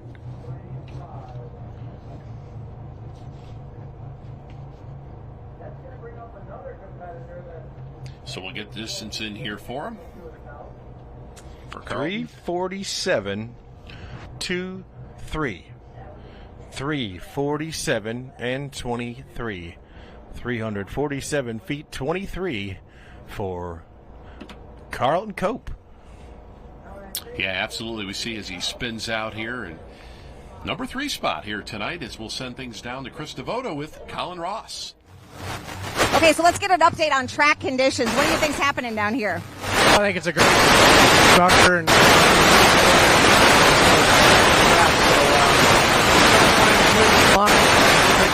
to be. So we know we had a little Mother Nature, could be sprinkles today, could be the plan. Mother Nature could kind of help a track.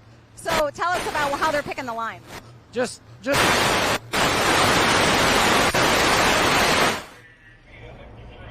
All right, so having some technical issues down there with Chris's microphone, and we'll get that all taken care of here as we roll on here with our NTPA Grand National competition here. As Carlton Cope takes over that number 3 spot, and well, here's the gentleman we talked to earlier. Absolutely. On our countdown show, and the man out of New Brunswick, Mr. Chance McGrath. Chance McGrath, a very interesting character.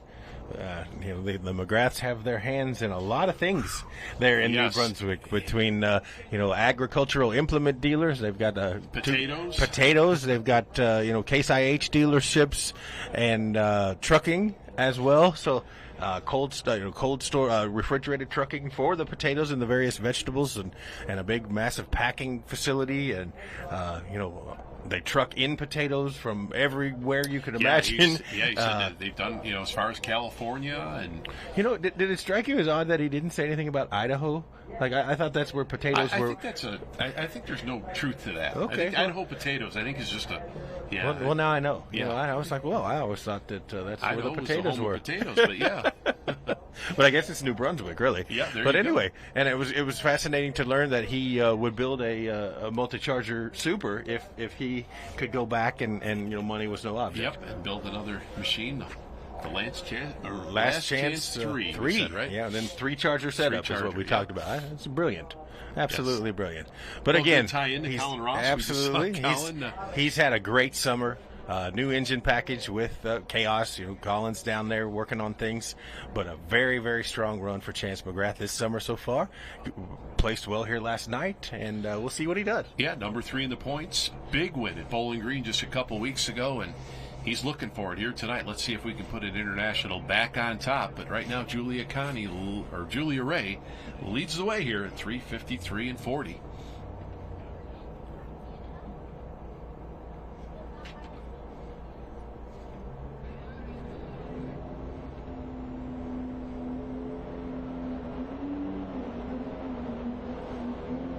Wow. Wow. That's going to be a good one right there. Very, very good pass. Kind of worked it off to the right-hand side of the track here for Chance McGrath, and that Last Chance 2. And he needed 3:53 and 40. We'll give a shout-out to Dad. I'm sure he's back home watching. Yeah, he's dialed in, taking a weekend off. But they'll be back in Sandwich next weekend, and then if they finish in the top 5, Chance said they'll be at the Enderley as well. So Esden Lemke going to be up next here. Kevin Schmucker will follow, and then we'll see if Mike Connie and then Nick Elsinger, if they're able to come on back here.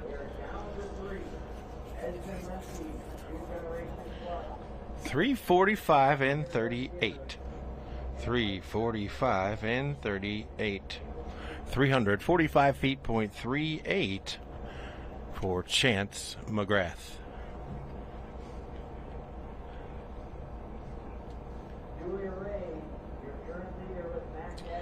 All right, so we got a couple updates here. Okay. We've got Mr. Elsinger, Nick Elsinger, going to be coming up next year with the Dream on Deer. Okay. So he dropped 6 positions, so that will put him right coming up next year. Mike Connie, a scratch. Not going to be able to come on back here. So those problems, unfortunately, reared their ugly head here tonight. And must be more issues than Right, first absolutely. thought. Had some And, issues not gonna last be night able and to- continuing those issues. And I wonder if maybe the turbo was going away last night, and Yeah, it was just that's a- why it didn't get lit. Yeah, of things to come here for Sure. unfortunately here for Mike, but right now Julia sitting in the spot that she needs here, as we see another tractor moving in between her and Mr. Meyer. Yep. So Mac Daddy continues to lead. Red Gambler and Tim Kane, a very solid number, second place finish here tonight so far, but we're not over yet. Dream on Deer, Nick Elsinger, they had some issues with the tractor and have now gathered it back in, and will make their pass here tonight. And then we'll be looking for Esden Limke and then Kevin Schmucker to round us out.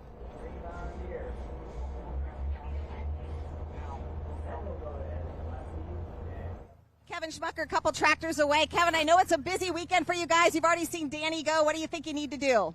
I just need to make a little bit smoother run than he did. He bounced a little bit. It's a really, really good track. Danny and his guys have worked really hard, and I'm going to try and do it, being the last tractor, so we'll see. Gonna go big here in front of the hometown crowd? I'd like to, yeah. I didn't do very good last night, so all my family, grandkids, friends are here, so it'd be great. It would. We look forward to watching that and the celebration that follows if you can pull that off. All right, thanks. We'll try. All right, so Kevin Schmucker down trackside talking to Krista and giving us, some insight here. And, Kevin really don't get excited. Right. Not not so much, yeah. Well, we just got to go out there and, he is going to make a big run here tonight, as we've got Nick Elsinger to make his second and final attempt here. He's only got one shot here with the Dream on Deer. So the mark to beat is still 353.40, and hopefully the Dream on Deer can get lit up.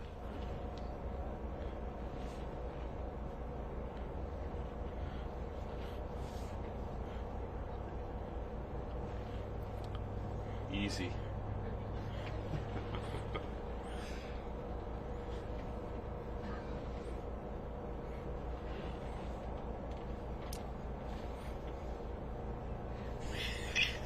Hi.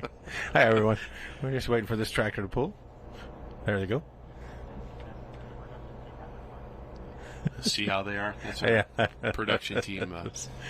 Pushing buttons, and Yep. there you are. See Hi. what happens when, There you go. I get it.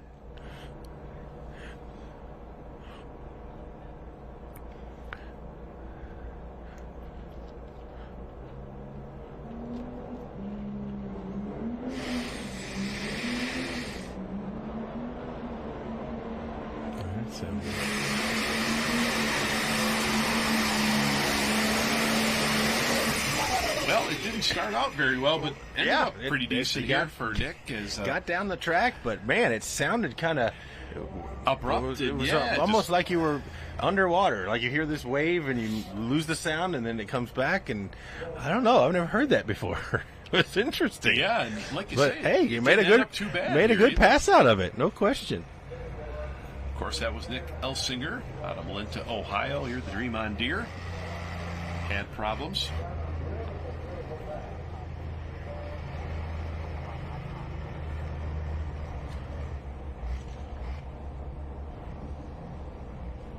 So we'll get the distance in here for Nick Elsinger as we see Chance McGrath down there after making his good run here. He currently sits in the number 5 spot here, so 325 and 45, 325 and 45.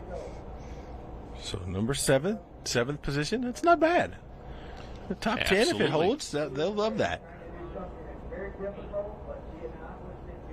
All right, so we've got Krista Voda down, and she's got a report on Mike Connie. Okay.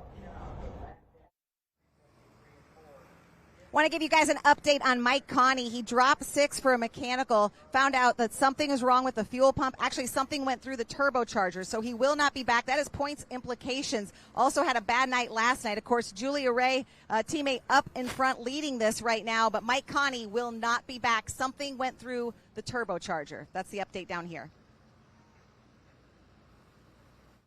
Tough break there.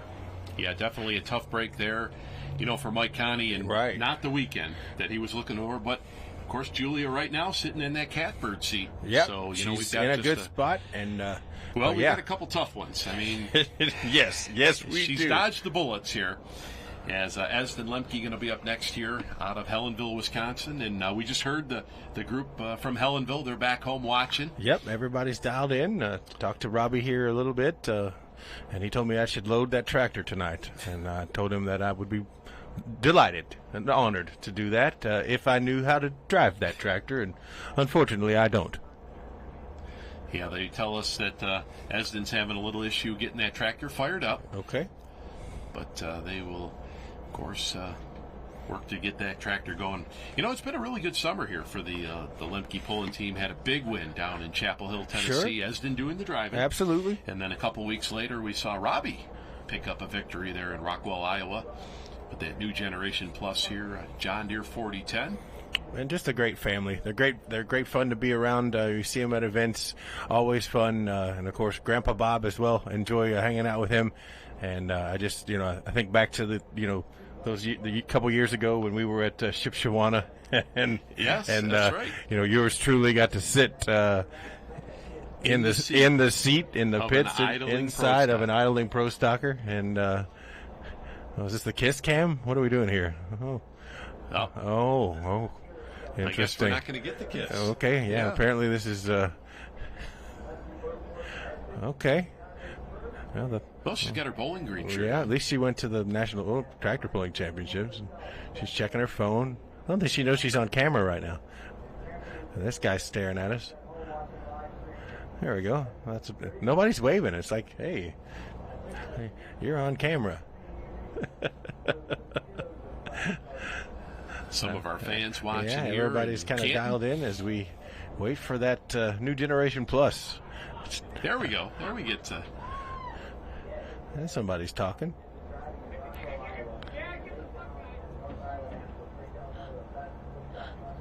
Guy with his big rig shirt on. Yeah. And, oh, there we go. Yeah, right, now they know we're here. Oh, they're gracious sakes. Yeah, we want the Kiss Cam. You guys got to provoke that here.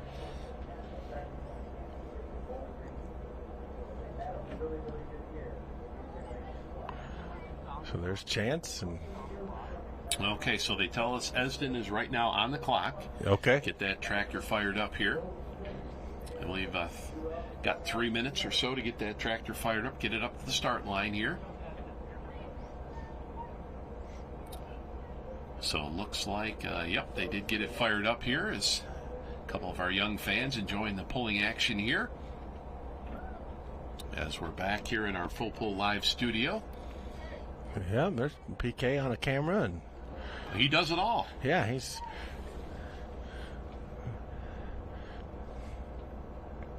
So it sounds like the new Generation Plus has come to life. Yep. We'll see if we can get young Esden out there. So, of course, how many Esdens are there now? There's one in Illinois.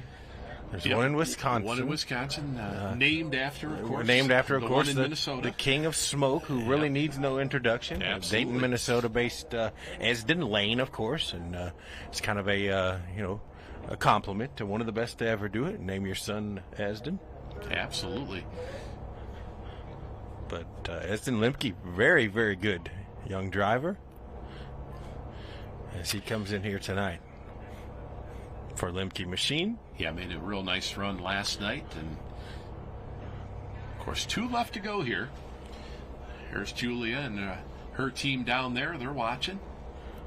Yeah, for sure. Got husband Tate down there with them. Got the fam with them tonight. The new Generation Plus. And of course, Julia's going to be very, very attached to watching what happens here. 3:53 and 40 is the mark to beat. So Esden Lemke, tight to the chain. Gonna put that neck collar on and get ready. And that visor will come down, and he will make his pass here aboard this New Generation Plus. Building pressure in the brakes.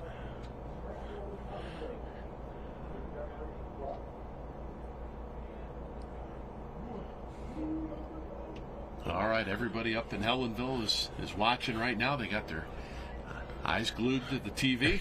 Yep. I'm sure things are very, very busy there in Helenville tonight. But Esden's here in Canton, Ohio, about to make his run on the New Generation Plus. Watching that smoke. Look at those eyes.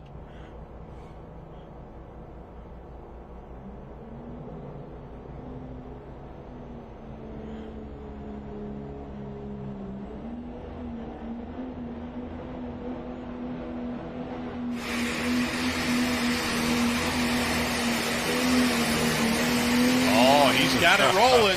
He's got it rolling here. Yes, sir. Once again, a great hole shot. Beautiful. Great pass. hole shot. Absolutely. And great cram work. As you were saying, yeah, you know, just watching his watching eyes. him, watching that spool. A true testament to the track crew here tonight and our camera crew. They do a great job here. But was it enough, Yeah, Dan this is Mayer? going to be close. Yes, absolutely.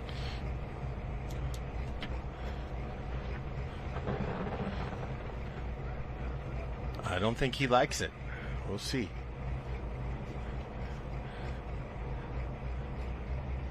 Kind of peeking up there, checking the scoreboard here. That's right on the infield side of the track here, just opposite of our grandstand.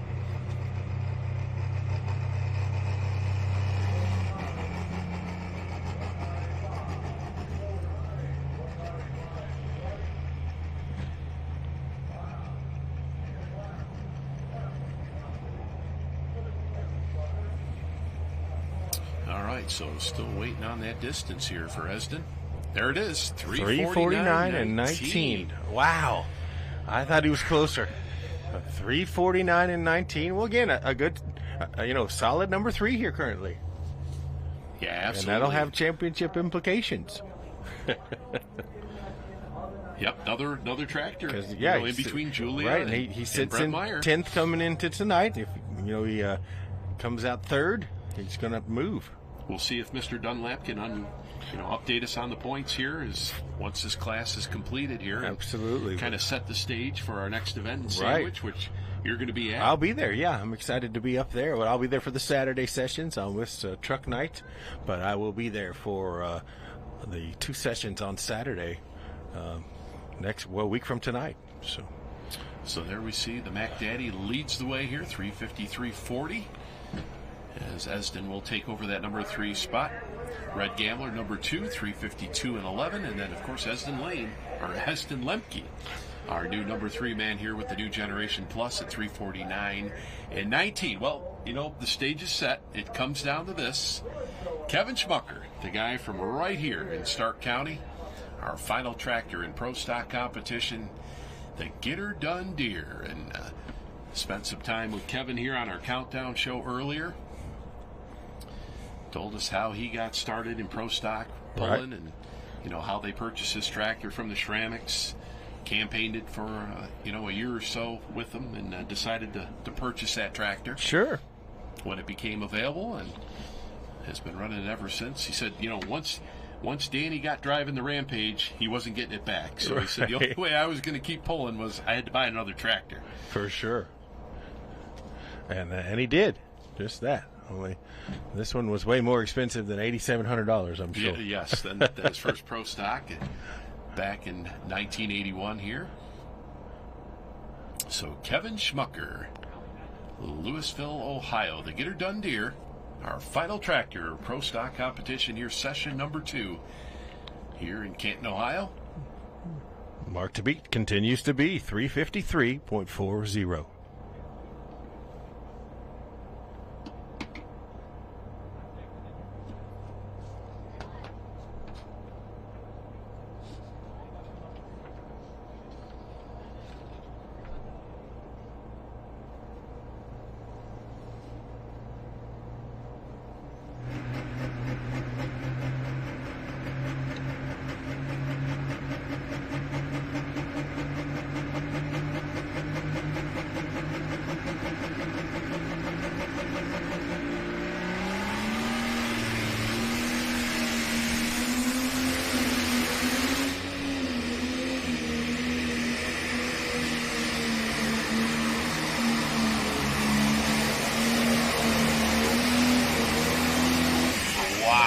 He is right at that lead distance cone, fans. Yeah, look at him looking over there. Did he get it? Did he get there? Yep. Down in Brandenburg. Yep, I was there. Got to experience that with him. But did he get it? Well, battle of the hometowners here. So we'll wait officially on the distance here. Had to go better than 353.40 to take the win here tonight. And Kevin Schmucker, the Get Her Done deer. Now he's been a winner here in Stark County back in 2014. Sundanny comes up and checks things over here.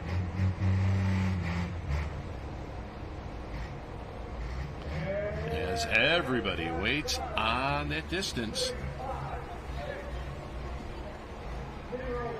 There it is. Our winner, 356.04. 356.04. Wow. That's what you call saving the best for last. Wow. Unbelievable. They're going to be happy as they can be tonight. There's no question. Wow.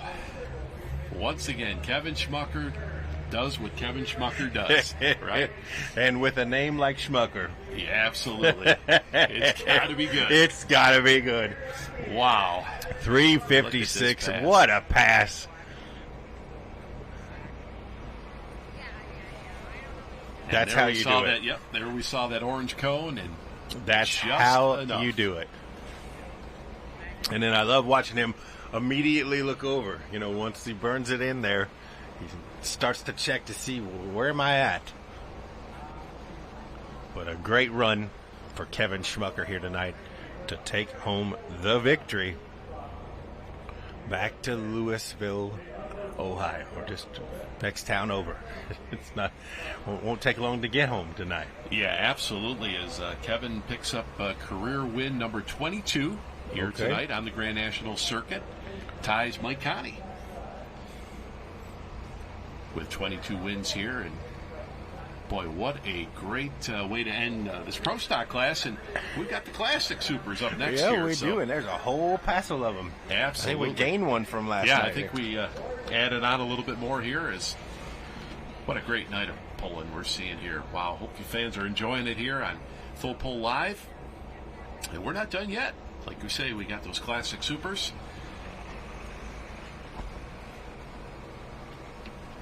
So we'll see here our rundown for our finishers here tonight, and we'll get you an update on the points as well. As we see Chris Devoto working down there trackside. Looks like she's got Kevin Schmucker and grabs him off the tractor here, and we'll get down into our winner's circle interview here with Chris Devoto here tonight. Boy, let us smile on Kevin. You know, he doesn't show a lot of emotion. Nope. But definitely showing it here as we'll send it down to Krista down trackside, our big winner in our 10,000-pound Pro Stock class.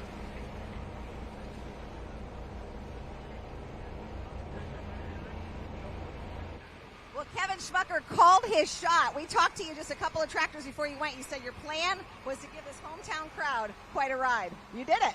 Yep, it was set up just perfect for me. The last hook of the class, and like I told you earlier, all my friends and family, my grandkids are here.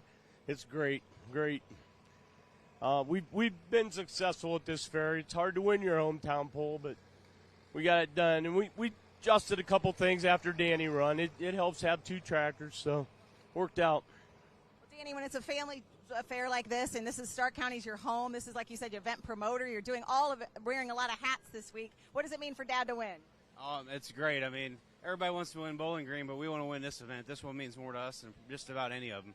All right, so which grandkid's going to give you the biggest hug when you see him? I think they all will. I could hear them yelling, "Go, Papa, go. Go, Papa, go." Well, Papa went tonight. Congratulations to the Schmucker family. Kevin Schmucker, your winner in the Pro Stock here at Stark County. All right, so congratulations to Kevin Schmucker, our big winner, Pro Stock class here tonight, as he picks up the victory. And we said, career win number 22, tied, Mike Connie, but also tied the Linda brothers. Okay, well, that's good company to be in. Absolutely. So, yeah, great job here for the Schmucker family as they win here in the hometown pull, the second time that they have done so, as they pick up the win here at the the Stark County Fairgrounds. So here we go. We got updated Grand National points right from the fingertips of John Dunlap here tonight. So the injected funds tractor leads the way. That's going to be Brent Meyer at 486. And looks like Julia Ray has cut down that lead to, looks like just, what do we got? 6 points. 6 points. Separating first and second now is Julia in the number 2 spot, Chance in the number 3 spot at 453. And then we've got the Simon tractor in the number 4 spot at 446. And then Mike Connie still number 5 with the McNasty. So that's up-to-date points here. Right. And going into the 2 final events next weekend in Sandwich. And Jeremy, that is going to be a battle. It absolutely will. And as it stands now, these will be your top 5 transferring to the Interleague. Absolutely. As of right now. So Meyer, Julia, Chance, RJ, and Mike. Yeah, absolutely. So it'll be interesting to see if Brandon will be back in the seat of that tractor next week. Right. RJ doing the driving here this weekend. Now let's talk about that. Brandon back home at the racetrack. And they had the big 100,000 to win race over there, and we saw a familiar face in victory circle, didn't we? Yes, we did. And that's one to make a hired gun. Hey, come drive my street stock car this Ricky weekend. Thornton. Okay, Ricky come Thornton on. Jr. wins the big race there. $100,000 to win in a street stock race. Man, we should build a car. Put a car back we should put a car together next year. Yeah, absolutely. You could drive it. I'll be your crew guy. But it's been a while. It's been a while. About 3 years since you could do that. Last drove you could crawl in tomorrow. But we're ready to go. Classic Superstock. Yes, we are. And this was really fun to watch last night. The first time I had really ever seen these guys up close and personal. It's been really, really fun to watch. 18 of them answering the call here tonight. So we'll get rolling right away here. The Smokin' Ace tractor. Dave Spillman. And he was the champion in 19 and 21 with this machine. So going to be our test puller here in our Classic Supers. And so you got all the stats here on our Classic Supers? Yeah, in my head. I Okay, hope I'm right. But 7,700 pounds with the driver. 531 cubic inches. The turbocharger is 2.7 by 3. They run a P-Series P7100 Bosch pump. And then the same size tires that a Hot Farm would run. So it's 18.4 by 28s or 18.4 by 38s. So, and again, pre-1980 sheet metal. 1980 and before is all you can run. You cannot run anything more modern than 1980 and previous to 1980. So, again, the D21s abound in this class, which I love.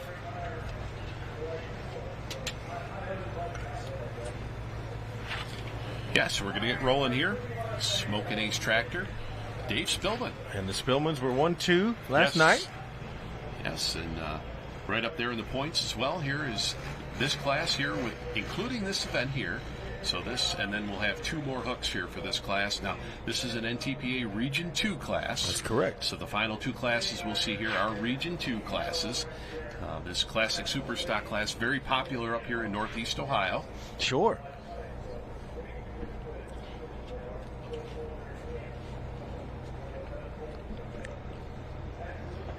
So we'll back in the Smokin' Ace tractor here out of Bolivar, Ohio, to get us rolling. Our test puller, 7,700 pounds.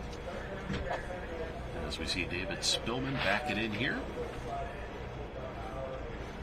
The Smokin' Ace will get us started. And again, we hit the grounds on Friday and sort of immediately immersed ourselves in the Classic Superstock camp. Got some good stories and some kind of good storylines behind the scenes. Got a couple of T-shirts. Got some T-shirts out of it already, and it was invited to a cookout. Yeah, invited to a cookout. I think we went home and instead I don't think we even went over there. Yeah, it was a late one. Yeah, it was a late one. It's bound to be late here tonight as well. But it's a cookout tonight. We might go. But, Smoking Ace, as he backs in here. Get us started. Test puller, Bolivar, Ohio, David Spillman.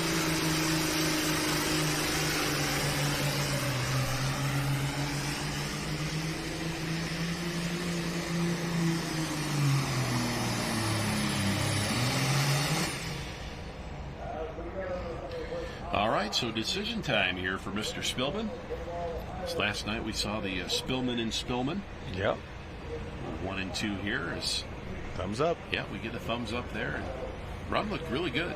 Yeah, good strong. I don't think anything I would change. Nice strong run for the Smoking Ace to get us started. Mr. David Spillman. On deck will be Zach Jones in the Survivor out of Freeport, Ohio. And on hold will be Kyle Hawk, Kensington, Ohio based Black River Deer. We like that one. We saw it last night. Yep. Yeah, nice graphic on the side of that tractor as we get things rolling here in our Classic Superstock class. We will conclude the evening with our light limited tractors. So 325 and 68 here.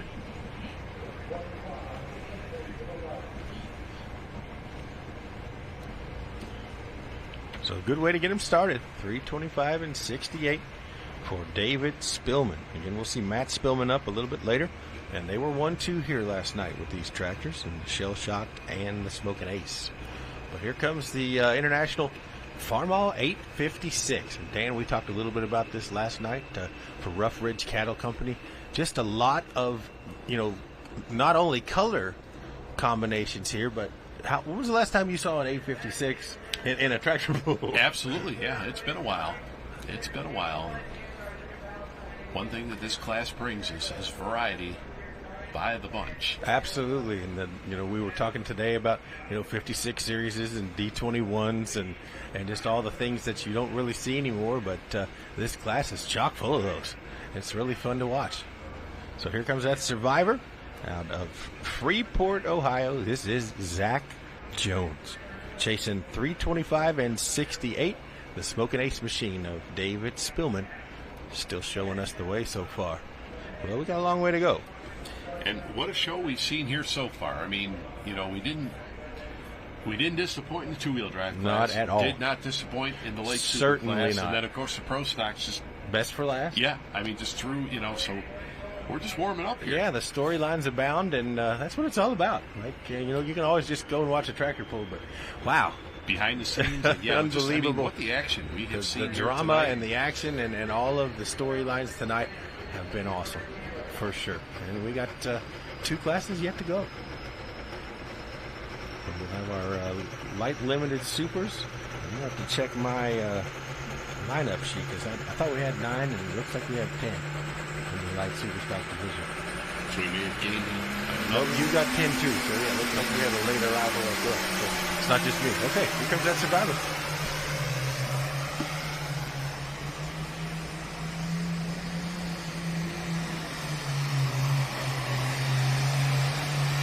Of course, these tractors running that smaller turbocharger. We talked about it, that 2 3/4 by 3 turbocharger on these tractors, and I think they told us about 12 to 1,300 horse. These tractors are making pretty much what the super farms. So when they started back in the late 90s, early 2000s, they were making about 12 to 1,300. Yep. Of course, now we're up around 18 or so with that 3x3 charger, but.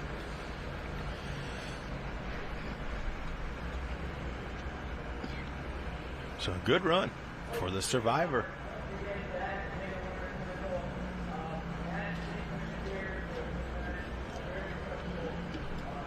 So we'll mark the distance here. 318 and 78. 318 and 78. 318 feet, .78 for Zach Jones and their Survivor. So that'll bring us up here to the Black River Deer and Kyle Hawk. Hayden Shaw will follow with the Haymaker, and then Jason Pitts, the Pipe Dream. Our next 3 coming up here in Classic Superstock action. And again, you're watching, if you're just tuning in, the Charlie Swartz Memorial Truck and Tractor Pull at the Stark County Fair here in Canton, Ohio. Jeremy Krieger, Dan Mayer along with you. Full pull live on a Saturday night in the Buckeye State. Thank you for being with us. And a couple of busy weeks coming up here. Next couple weeks here, of course, next weekend we've got Sandwich, Illinois, the big event over there, Thursday and Saturday, and then the following week we got the Enderley array. Absolutely, and then it's over. Then we're back to Louisville.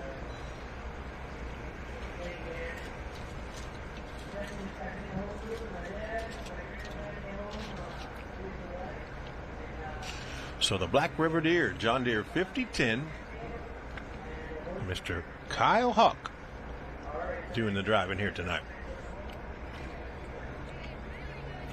Yeah, gotta love the mural on the side of this tractor. Of course, that's a wrap nowadays. Is back when we used to see all the hand painted. Go back to our painters, right? Kevin Schmucker had talked to us on earlier. But here we go.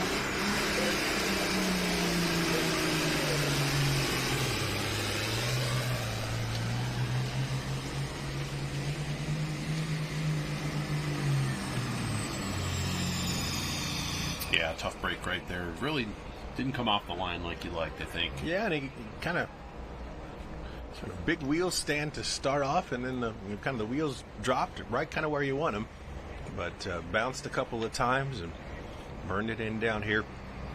But a beautiful machine, the Black River Deer, John Deere 5010, out of Kensington, Ohio. Mr. Kyle Hawk doing the driving here tonight. And 18 tractors in our class, and all of them from right here in the Buckeye State of Ohio.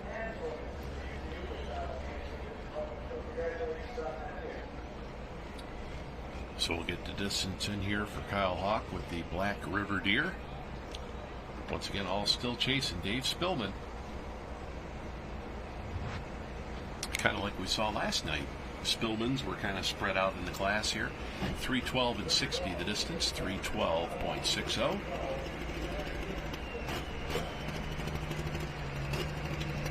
For the Black River Deer here tonight, as Hayden Shaw will bring out the haymaker.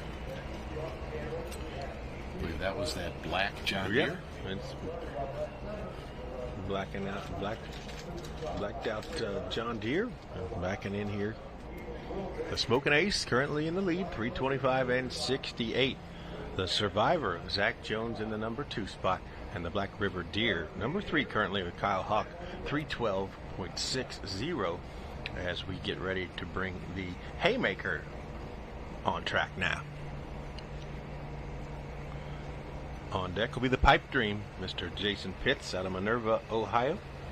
And on hold is John Rose and the Homeworth, Ohio-based Alice D21. They call the Slutty Alice.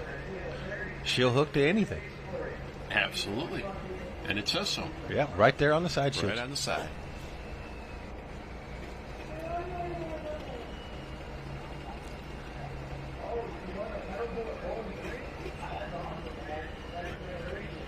Scratch. Who? Rose? Okay. Gotcha. All right, so here we go. Hayden Shaw with the haymaker tractor. Once again, John Deere on the start line here.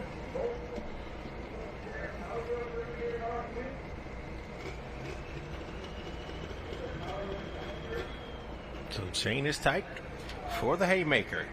Mark to beat, 3:25 and 68. The Smoking Ace, David Spillman, currently showing the way.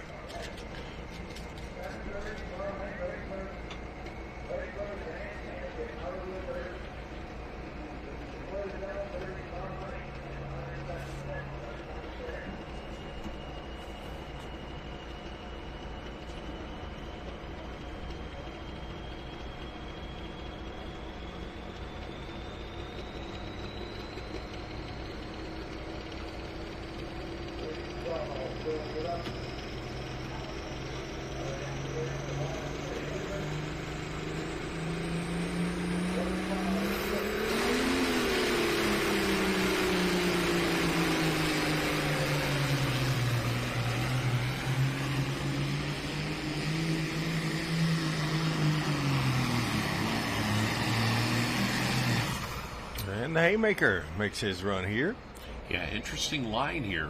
Yeah. Kind of spotted the sled in the middle, and we saw a couple guys do that last night in our Classic Superstock competition. Drove it to that right-hand chalk line and then right down the chalk line. Cross-tracked it a little bit. Good run.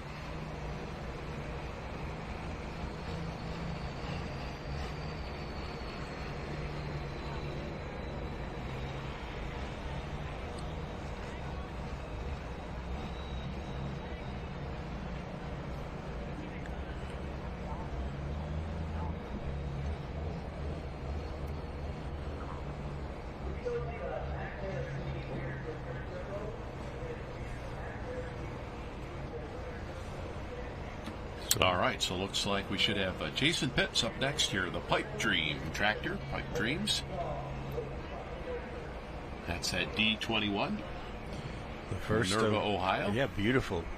308.08 for the Haymaker. 308.08. 308 feet, .08 for Hayden Shaw in the Haymaker machine out of Amsterdam, Ohio. So that brings up Jason Pitts and the Pipe Dream, the first D21 of the evening. So once again, we see the Smokin' Ace leading the way here at 325 and 68. The survivor sitting in that number 2 spot here is Jason Pitts. Backs in that beautiful D21 here. Absolutely gorgeous. So good to see some D21s. Absolutely a fan of this body style and this tractor, and of course the history of pulling, the old, All the super stock days and the heavyweights, and the big very popular 14,000 pound class. Rich Lustig and the the D21 Super Steeler. Absolutely, and the 12,000 pound class as well.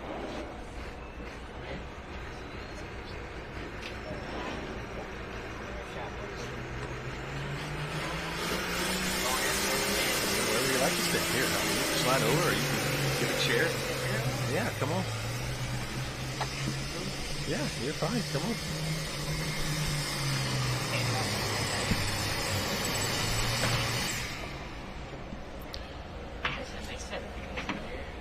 All right, so Jason Pitts here with the D21 makes his run here. Classic super stock action here is, well,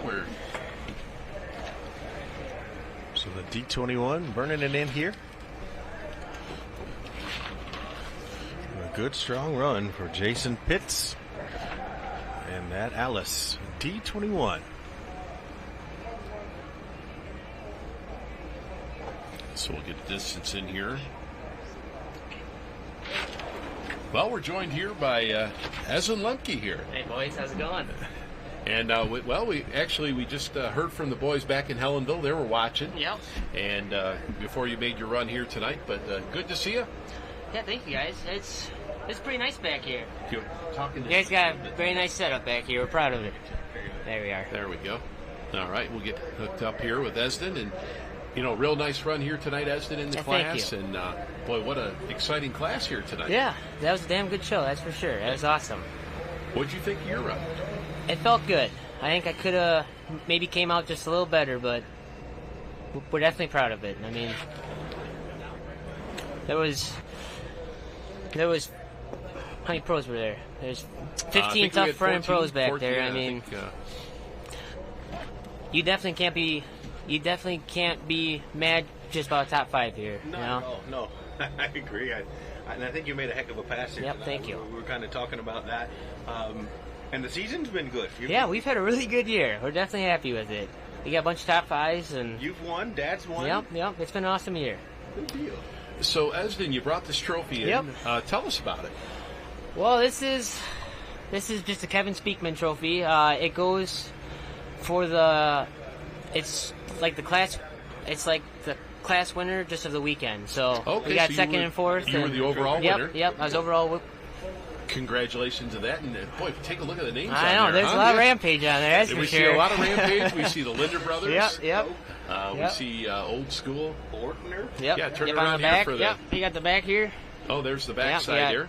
Even more Rampage. Yep. Jeremy, they want you to hold up the trophy there. Let me hold it up. Here, he hold it up. Good shot of the trophy here, and yeah, you can see the that's Kevin Speakman trophy. Overall winner here, and we see the Shipleys are on here, and Darren Hunt. Boy, we've got quite a few names on here, but we see there's a lot of good Rampage. Tractors on there. There's a lot of Rampage, that's for sure. A lot of Rampage on there, but well, congratulations on that, winning the overall championship here this weekend, and boy, what a great class of pros. Yeah, that was an awesome show, that's for sure. Well, talk a little bit about Lemke Performance and what you're doing, in the shop and what's going on. I mean, we make everything, just besides our pump. It's just the pump, air, and with the crank and cam. But otherwise, we make everything all in house. Yeah. We got our blocks. We sleeve pistons. Yep. We talked to Dad about the block. Yep. We got the it's an awesome piece. Yep. It starts at 4,000 pounds. Yep. It's 26-inch round steel. They forge it down to 4,000 pounds, and then we get it. It's like 2,300 pounds or so, and it's about 850 pounds. And it takes like 275 just finished. Yep. Oh yeah. In a machine. Yep. Usually make one block. We make a block a month. That's usually what we do. Wow. But yep. It's a lot of work, that's for sure. And so now, how many customers we got? That are running that setup. We got 25 bill blocks out right now. 25. Yep. Okay. We got number 1 and number 20. We got number 1 and number 25. Okay. But, okay. Yep. Good deal. So you got the first and the last. Yep. There you go. Stuff. Well, what else? Has anything else been going on this summer away from pulling? Or I know you and the wife been traveling or anything? Not much this summer. We went down to Charleston, South Carolina, the weekend of Benson. Okay. That was pretty awesome. What'd you do there? That was our 1 year of when we just got married. Yep. Oh, cool. Yep. Awesome. Congratulations. Thank you. Good to you. Yeah. Well, thanks for being with us a minute. Of course, guys. Congratulations again on. We're definitely happy with it. Winning the Kevin Speakman trophy here this weekend for best overall winner. And we see Julia on there, Mike Connie, and boy, the names just. There's a lot of good names Charlie on that list. Pelletier, Yep, boy, there's a lot of good names on there. Take you back there. For sure. Yeah, absolutely. But great weekend here for the thank you guys. Lemke Motorsports team, and of course, we've had a good summer. That's for sure. Well, actually, next week going to be in Sandwich. Yep. Yeah, we're gonna be down there. We'll be here. Bringing it full pull live, so I'll see you guys up there. Perfect. And your dad texted me earlier, and he said you need to drive that tractor into the trailer. Yeah. he's advancing. That was a good time down that ship. Yeah, that was a great time. That was so fun. That was a good time down there. That was so much fun. And John Link standing there on the other side, and Mr. Link, he's all I'll be there to video it. Yeah. It was a great night. Yeah. For sure. Well, we won't keep you if you're busy, or you can hang around if you'd like. But thanks for being here. Yeah, you probably want to get. I can stay for a little bit if you want get heading. If you, I know we got a long ride back up to. Yeah. How far is it back up to Helensville? 8.5, 9 hours or so. Okay. Not bad. Not too bad than some of the pulls, right? Yep. Pop and Grandpa stayed back. Yep. We had just a family. We had my great grandpa. His sister just passed away this week, so we had. Sorry to hear that. Nope, that's all right. Yeah.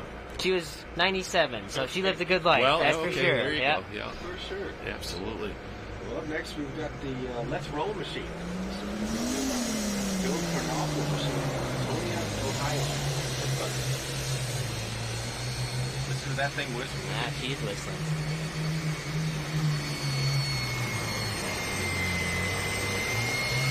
Now, has it ever seen the classic super stocks before? We watched them just here last year, but otherwise I've not really seen them anywhere else besides here. Well, it's the first. Yep. It's a fun night to watch. Like I say, it's a really good class and classic super stock 806 here. Yeah. They got just a bunch of colors. That's for sure. When was the last time you seen the 806? I know, never. 656, the 56 series, the 06 series, the D21 Alice is in here. It's just been all sorts of stuff. Really fun to watch. Lots of colors. It's cool to see. Absolutely, I agree with you wholeheartedly on it. We've enjoyed it. Now, over at Lemke Motorsports, I mean, you guys build a lot of other components for other classes out there? We make our own pistons, our own sleeves.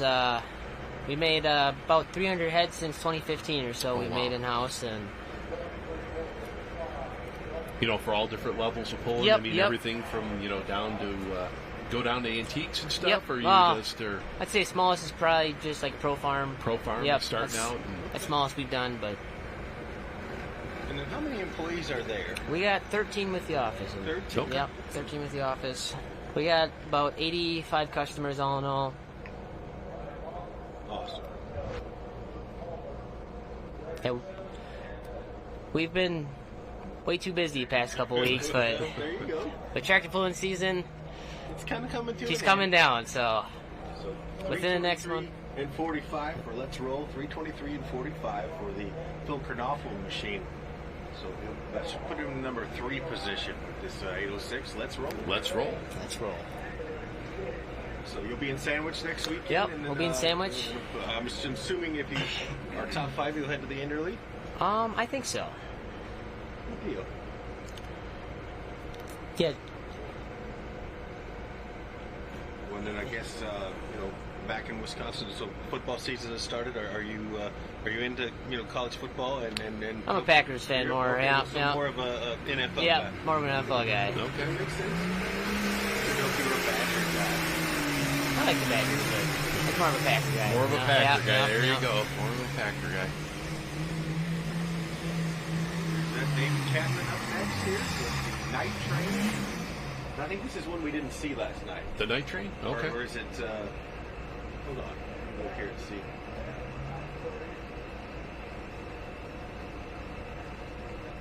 Mm-hmm.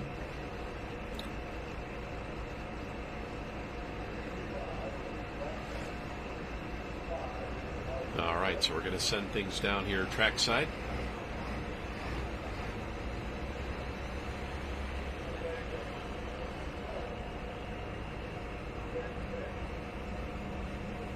So we talking or are they talking? Okay. It's a nice setup.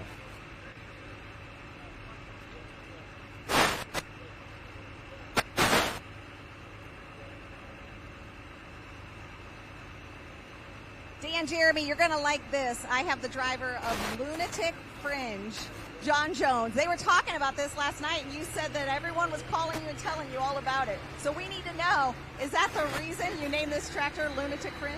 The Lunatic Fringe came from a wrestling movie back in the late 80s, Vision Quest, which was about an underdog wrestler, and I really liked the song as a wrestler. I used it as part of my warm-up routine in high school. And if you look up the definition of lunatic fringe, it actually means in the minority and loud and outspoken. And I kind of feel that's sometimes the driver. I feel like, red tractors are sometimes overshadowed by the green ones, and but the driver's a little outspoken about that. So. Well, for Tom Cochran and Red Rider, and life is a highway, so let's see what you've got. We're hoping for a good night. Thank you. Thank you. All right, there you go. That answers that question. I wasn't far off. No, absolutely. So we'll get caught up here, and once again, thanks, Esden Lemke. Yeah, it's great for to see catching him. up. Yeah, Good. absolutely. The overall winner here of the weekend. 316 for the Pro Stock class is, and 47 for David Catlett and the Night Train. So there we go, 327.57, the Pipe Dreams. As we've got a new leader there at 327.57, Smokin' Ace number 2 at 325 and 68, and then we'll put Let's Roll number 3 at 323 and 45 here in our competition here for our classic super stocks. As we've got the Rumors tractor. Here's that Here we yellow go. one, that industrial Alice Chalmers D21. Lindsay Rose doing the driving here tonight. Calls it Rumors out of Homeworth, Ohio. Of course, the Rose family, longtime competitors with the D21s. And Lindsay made a good pass here last night. And here she is here with the old, oh, look at this. Good run. Oh, yeah, spinning it. Good run, for sure. Burning it in down there, the D21 Industrial Edition.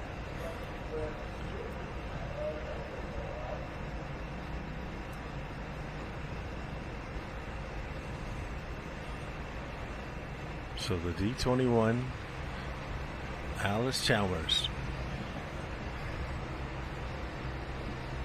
of Lindsay Rose. We'll mark the distance for you.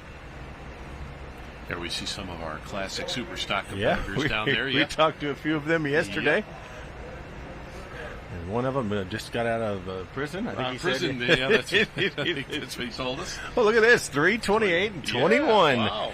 The Rumors machine, the old yellow D21, takes it to the top. Good run. The last time you saw a D21. I love it. In the lead. This is awesome. This could not be any better for me. 328 and 20. Look, great pass. Watch it. Like here she goes. Wheels coming up. Yeah, look at her burn this tractor in here. Yes, all right, we're going to set things down to Chris Devoda down in. Yeah, I'm down here with the Spillman brothers. See Matt putting the helmet on. So, Matt, congratulations last night, that 1-2 finish. What are you guys going to do tonight? Oh, we're going to try to do the same thing here. Make a nice pass, and I think we know where we need to be at the track, and just hopefully hit our target. And good luck to you. And I've got, of course, David down here as well. A little easier to hear you because you don't have the helmet on. Tell us about the run. What was it like? It was test hook. It was a pretty good run. It took a lot of power, so I decided to keep it.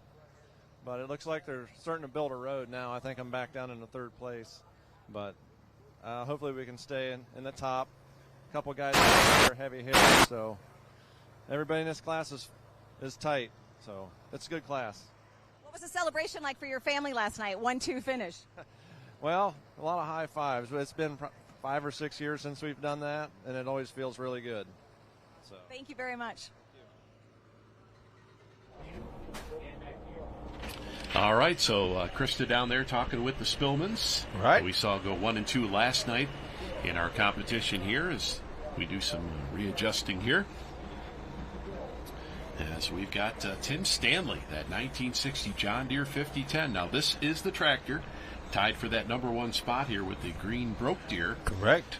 They're currently tied for that number 1 spot here in our classic super stock Region 2. 5010.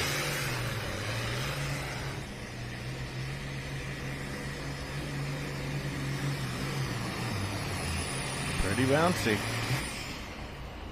A good strong run for Tim Stanley.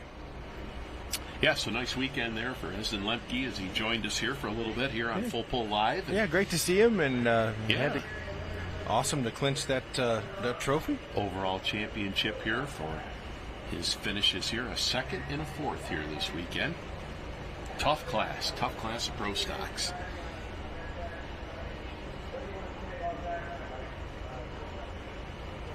So we'll get the distance in here for Tim Stanley. Salem, Ohio with that John Deere 5010. So that'll bring us up here to Alan Heasley with the Tin Man tractor, and then Matt Spillman. The shell shock here is 322 and 02. 322 and 02. So do we have D21s in the first 2 positions currently? I believe we'll have to take a look and see if we can get a leaderboard up here and get our top 5 finishers currently here in our classic. There we go. Yeah. D20. So we're really. Yeah, so that's John Dunlap is asking me, when was the last time you saw 2 in 1 and 2? You got D21s in the first 2 positions. Wow. In any class ever. I don't know if we could. We might have to go back. We might have to go back to the 70s. Yeah, I was going to say it's because, like we talked about, the heavy super stock classes were the ones where you saw, the 12,000 pounds and the 9,000 pound supers where the D21s really shined. And the Super Steeler and Rich Lustig and that whole bunch. Remember that tractor being like solid silver and being thinking, wow. Yeah, it was cool. Yep. And, you had a couple of the tractors, those tough D21s out of Ohio. A couple of the gentlemen there out of Ontario ran D21s. So, yeah, it's wow. Yeah. So anyway, we got 2 right now for the first time in maybe ever. Yeah. Right. And we're not done yet here. Not at all. So here comes that 856 Tin Man. He fared pretty well here last night, Alan Heasley.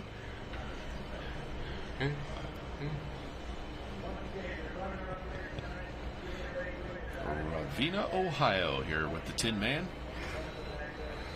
And we'll have Matt Spillman with the Shell Shocked, and then Ryan Pollock, the Green Broke Deer. And the Lunatic Bridge. He's got the real story on that. So the 10-man machine, as he makes his pass here, he was the Grand National Champion or the Regional National Champion in 2022 with this machine.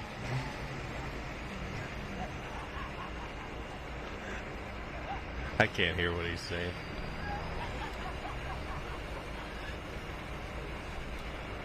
So the Tin Man, Region 2 champion a couple years back. Yep, 2022. Alan Heasley.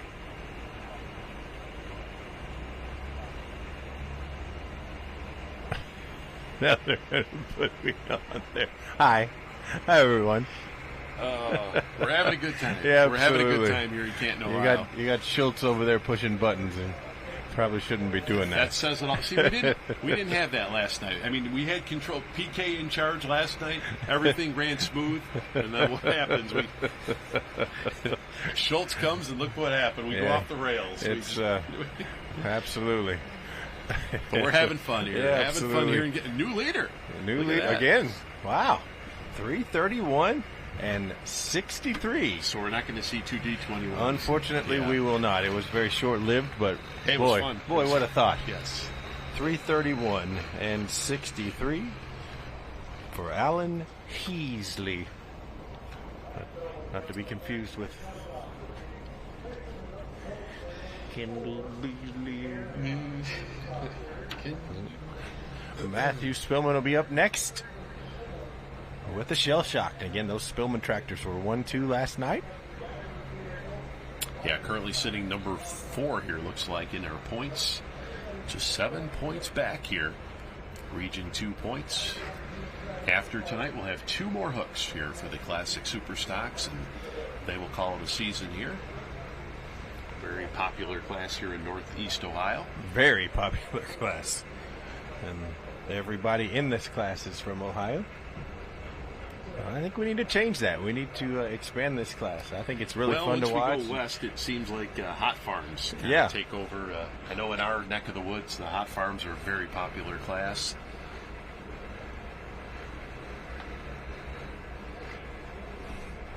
So the Shell Shocked will be up next.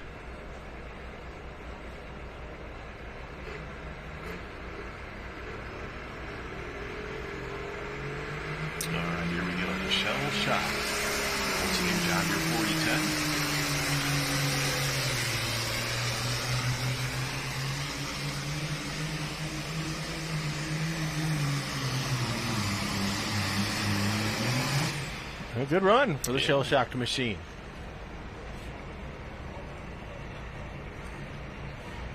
Yeah, just a handful of tractors left to go here. Classic Super Stock. Just about 5 left after this one here, and then we'll have a flight of 10 light limited pull-in, and then we'll call it a weekend.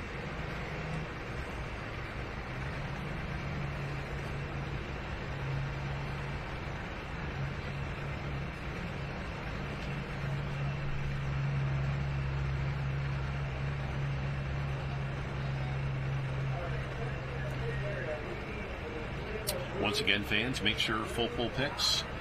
We talked with Jason earlier in our show, our preview show, and of course we talked about all the different picks we've got going this weekend. Couple events, regional events up there in Wisconsin. Right. Going to be able to tomorrow, put your picks I believe. in. Yeah. 326 and 03. 326.03. 326.03 for Matthew Spillman. And the Bolivar, Ohio-based Shell Shocked puts him into the number 4 position.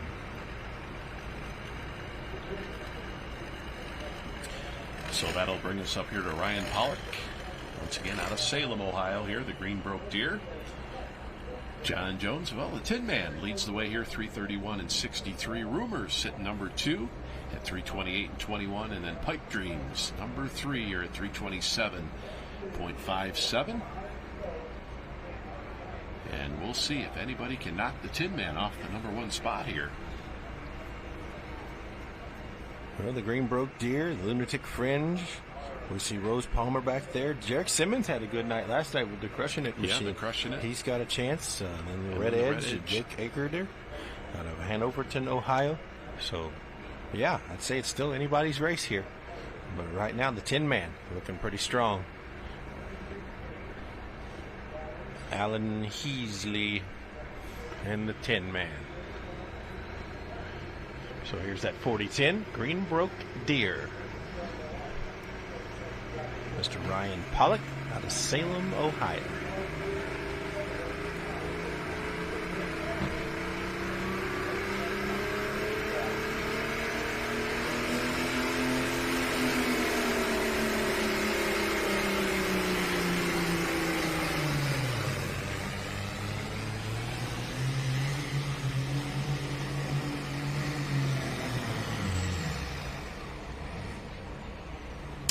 Well, just not able to get that tractor rolling here tonight. The Greenbrook Deer here.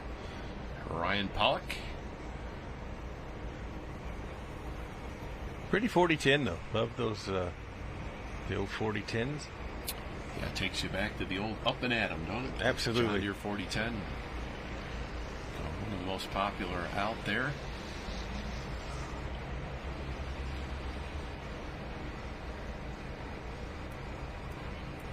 So up next will be the John Jones machine, the Lunatic Fringe.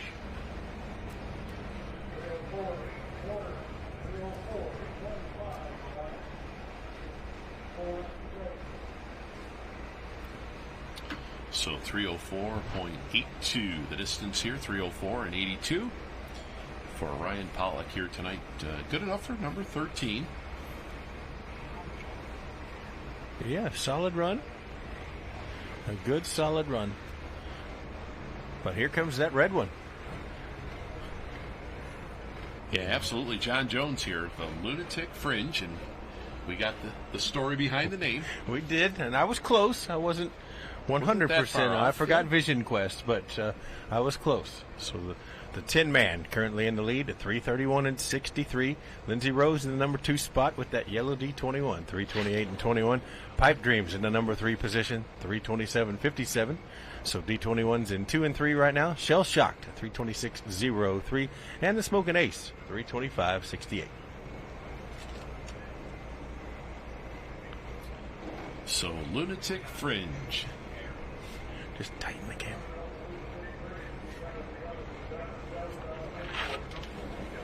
Yeah, they bring it in. Bring it in and you'll be fine. Because they just widened it out there. Actually, we got to go. We moved everything that way. Okay. Good now? That's perfect.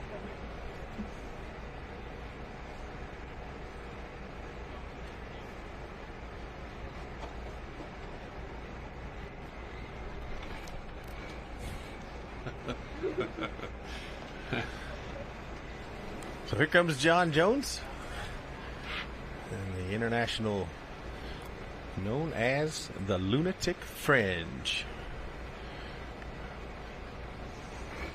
Alan Heasley, 331 and 63, still showing the way with the Tin Man.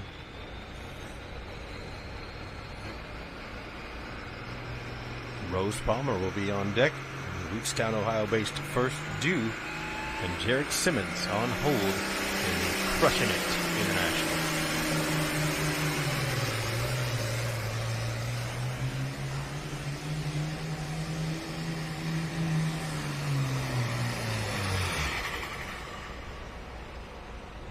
But Old Track still taking some power here. Yeah, the old 1206 Farmall, the Lunatic Fringe.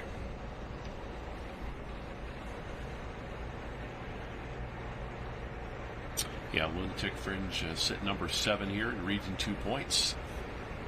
And we got some diehards. Yeah, and we got another class to go after this.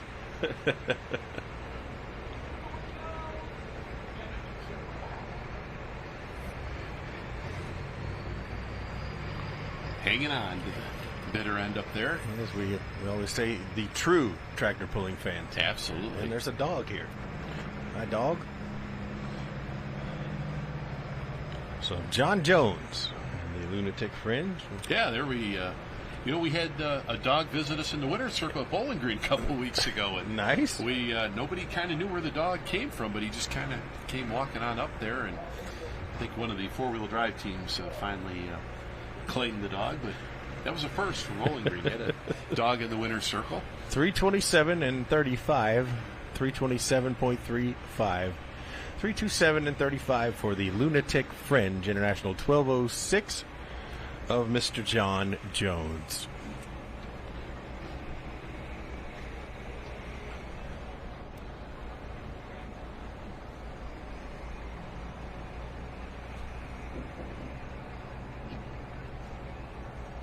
So up next will be Rose Palmer and her machine known as the First Due.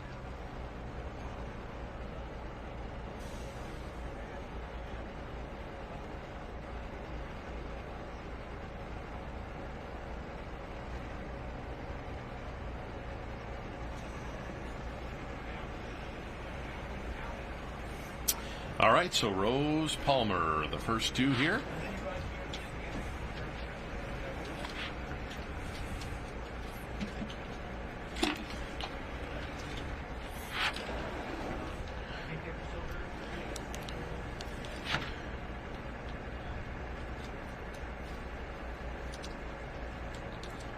So Rootstown, Ohio, up next here.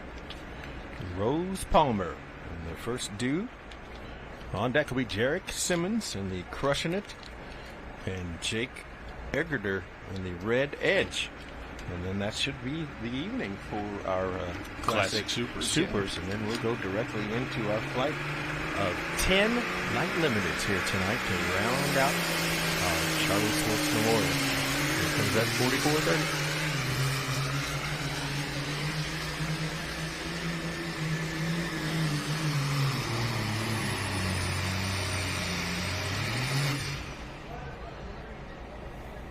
That was a good one there. Rose Palmer and the First Due tractor.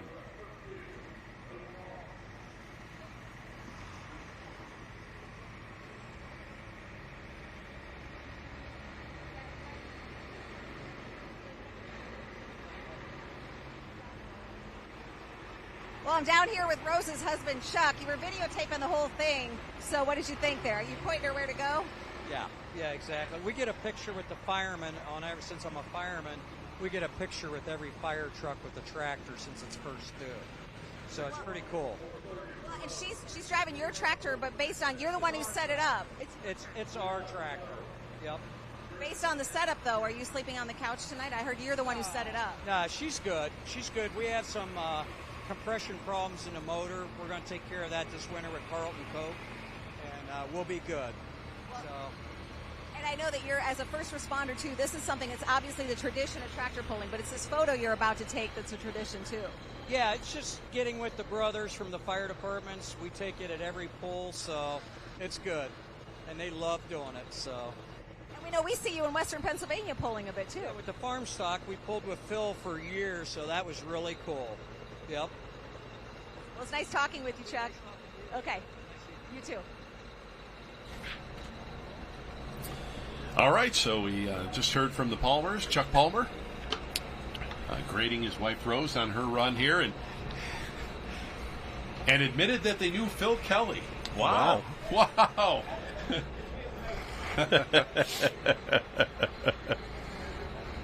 Water. So they want to know what is in your thermos. Jeremy. Water. Okay, that's our producer's asking what's in the thermos. Water. Okay. That's what's in there. They've been bringing it to me all night. But I'll tell you, things have really gone off the wheels. Yeah, we are we're definitely rails, in outer space right now. Yes. Here comes Jarek Simmons. And I did not get the rest of Rose Palmer's distance. I got 3:20. Maybe we can get a... There we go, 3:20 and 43. Thank you. 3:20 and 43 for Rose Palmer in the ninth position with that First Due machine, as we bring up Jarek Simmons up next and the Crushing It International. Yeah, just two left to go here, and two real strong running tractors. Crushing it's at number 5, and 2 points here.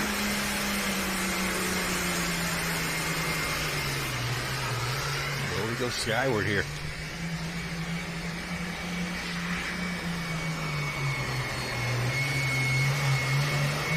Beautiful. 66 International here.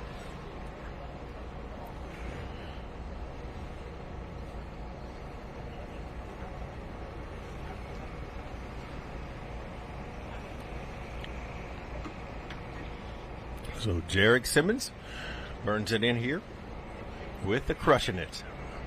And then we'll see Jake Eggerter up next with the Red Edge, and then we'll call this class and move on to our light limiteds here tonight. I think we got 10 of them again. 10 of them again, yes, sir. Yeah, they put out a good show last night. All kinds of color and a little bit of variety. And some smoke and some not smoke. So, pretty cool. And again, if you just tuned in, welcome. You're watching the Charlie Swartz Memorial, session number 2 at the Stark County Fair here in Canton, Ohio. Jeremy Krieger and Dan Mayer along with you on Full Pull Live. And we appreciate you being with us here on this Saturday evening, getting close to Sunday morning Eastern Time. Yeah, I hope you're enjoying your Labor Day weekend. Absolutely. Of course, I know us tomorrow will be heading back home, but via Indy. Yeah, we're going to go over U.S. Nationals. We'll wake up and smell the nitro. Yeah, absolutely. As it were, on the way home. Better way to spend your Labor Day weekend. We got to go that way anyway, right? Absolutely. 320 and 22 for Jarek Simmons and the Crushing It machine. Maybe a little more aggressive with this tractor last night than tonight. But, yeah, 320 and 22 for the 10th position here in the Crushing It machine out of Hanoverton, Ohio. So 1 to go, Dan Mayer. Our leader continues to be the 10-man. Lindsey Rose in the number 2 spot, 328 and 21. The Pipe Dreams, D21, 327.57 in the number 3 position. Lunatic Fringe is number 4, 327.35. Shell Shocked in the number 5 position, 326.03. Smoking Ace in the number 6 spot, 325 and 68. As we get ready for the Red Edge, here's Jake Eggerter.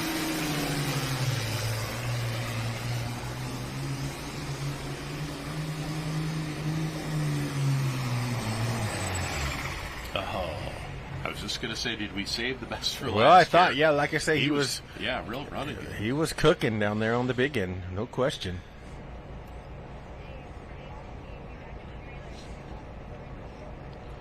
So that will conclude our Classic Superstock class here tonight. Make a quick change here, no doubt, with our sled before we move on into our Light Limited class. Very popular class. Very popular class.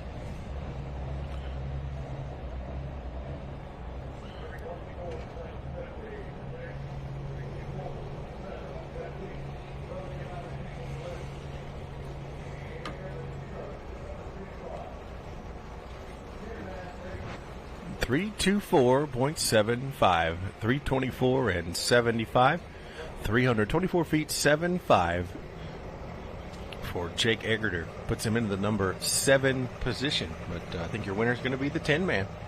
Yeah, Mr. Heasley picks up the big win here. Lindsey Rose goes number 2 tonight with the two D21, second and third. Second and third, yeah. We'll take a podium finish. Yeah, we'll take that. The Lunatic Fringe goes 4th at 327.35, and Shell Shocked rounding it out for the 5th place here tonight, 326.03. Another great crop of classic supers. Always fun to watch here at the Stark County Fair. Absolutely is there. We see our 6 through 10, the Smoking Ace tractor. Red Edge will finish 7th. Let's Roll, number 8 spot. Tractor that tied for the number 1 spot here, that John Deere 5010 will finish 9th. And then, of course, filling out our top 10 was First Duke tractor. Absolutely. So that'll do it for our Classic Supers. And we will roll into Light Limiteds. And Light Limited's ready to go here. We're not wasting any time here. Chris Moore, Winchester, Ohio, going to get us started here. He had a good run last night with this Red Edge. Whistling Dixie. That's right. Alcohol. Won the class, right? Yep. Whistling Dixie last evening. And test puller tonight. So Jeff Montgomery will be up next in the Busted Knuckles out of Frankfort, Indiana. And then Derek McIntyre, currently on hold, of the Carrollton, Ohio-based Green Grenade. And that should be the Oliver, if I recall. I do believe, yes. A couple Deutzes in this tractor, or this class as well. 6,250 pounds. So we're going to get us started here. Whistling Dixie. Let's see if we can back it up. Sweep the weekend here. Very possible. Look at that thing carry the front.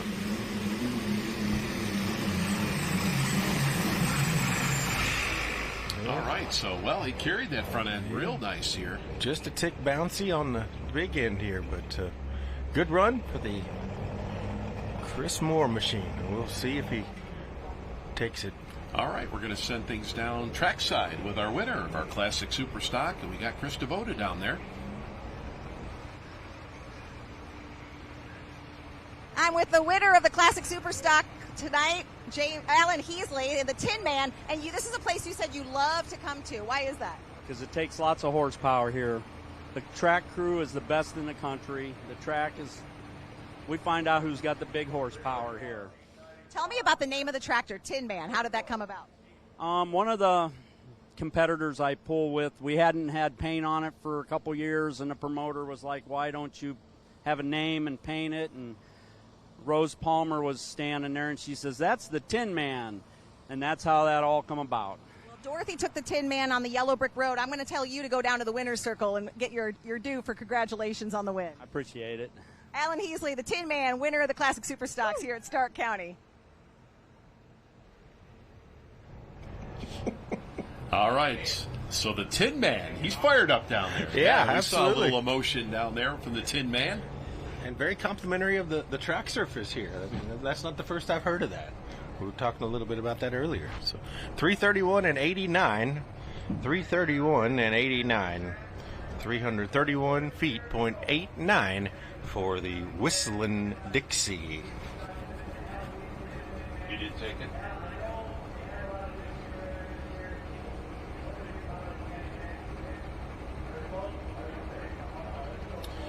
All right, so 331.89 here for Chris Moore, and we're just checking with trackside, make sure he did take that run.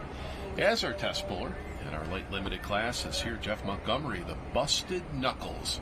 Cool name for a tractor. Absolutely.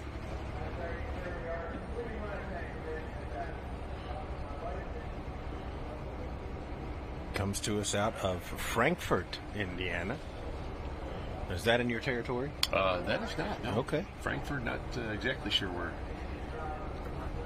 So the word from trackside is he did take that run. Okay. So we are officially underway here. Chris Moore leads the way as he sets the mark to beat here. So Jeff Montgomery. Clinton County. Clinton County, all right. So I would say probably possibly up north. All right, so central, just north of Indianapolis.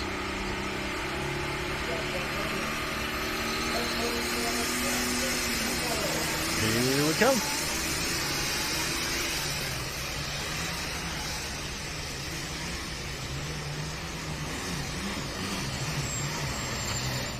Well, I got word from John Dunlap just now that David Spillman in the Smokin' Ace, Tim Stanley in the John Deere 5010, and Matthew Spillman in the Shell Shocked are all locked into the Enderley. Oh, okay. So that's exciting on the Region 2 side of things. Here we go, 766 International here, Jeff Montgomery. Our first diesel here in the class. Busted Knuckles. So Derek McIntyre waiting in the wings. The Green Grenade going to be up next here.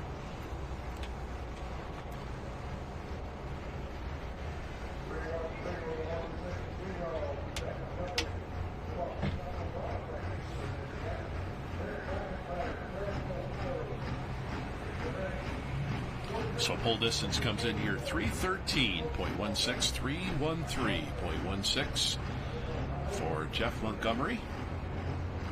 So Derek McIntyre, the Green Grenade, the Oliver. The Oliver 1850, we saw it last night, and there should be two, but this one is the more, closer to the actual Oliver Green, if I recall. Yeah, we see here on the replay, up and down motion here. Yeah, just kind of left, right, up, down, a little bouncing. A lot of dirt flying up there. So Whistling Dixie currently in the lead, 331 and 89, and Busted Knuckles in the number 2 spot, 313 and 16, as we get ready for that Oliver of Derek McIntyre out of Carrollton, Ohio. Calls it the Green Grenade.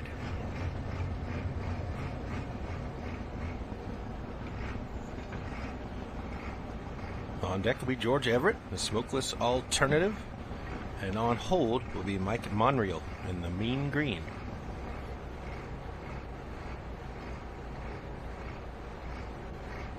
First of 2 Monreal tractors here tonight. He'll be out a little bit later with his International 460. So he's got an Oliver, I believe, and an International here tonight.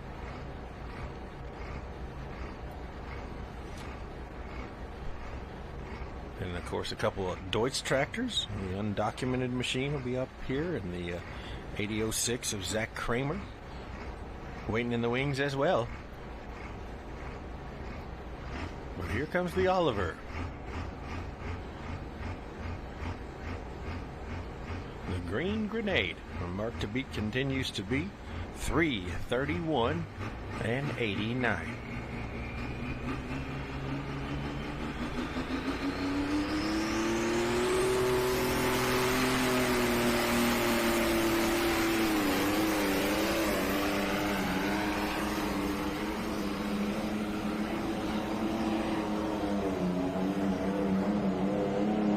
Yeah, this is going to be a good one here, fans. Good run here for the Oliver. Always good when you see that flagman backing up Absolutely. at the end of a run. But, yeah, this is going to be challenging here for the number 1 spot here. 331.89 is what he had to beat. I think he did. Oliver We'll just see. kept on tugging Yeah, here. beautiful pass for the old 1850. Getting it done here tonight. Love to see it. Absolutely.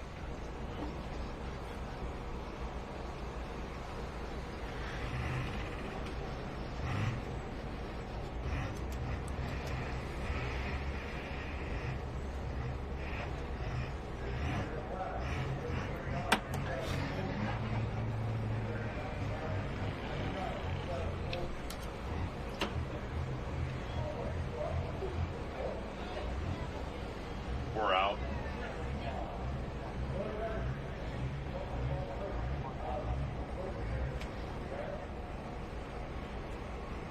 So, yeah, absolutely. 339 and 74 is the distance.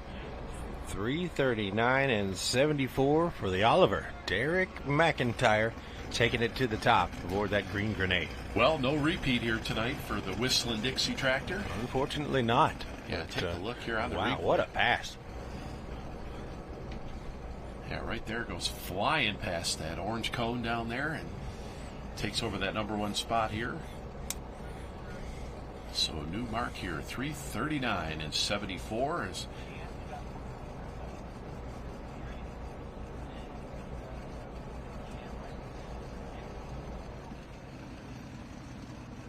I'm down here with my new friend, Zeb Casper. He's the last hook of the night, and you were telling me you've been tractor pulling for 20 years. What is it that just keeps bringing you back? It's kind of the common bond with my uncle. We've been into it about 20 years, build them together. It's our 3rd one.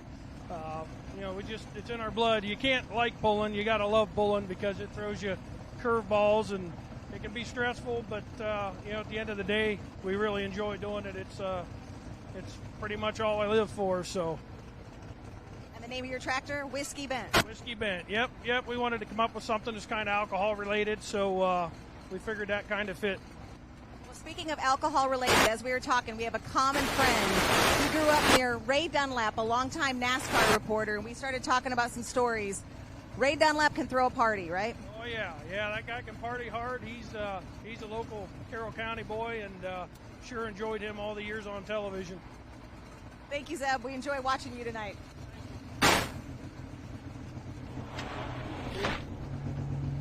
All right, so we go back to live action here with the smokeless alternative. And George Everett Jr., Monrovia, Indiana. You know this tractor well. Absolutely. This tractor's been around a long time. Oh, George.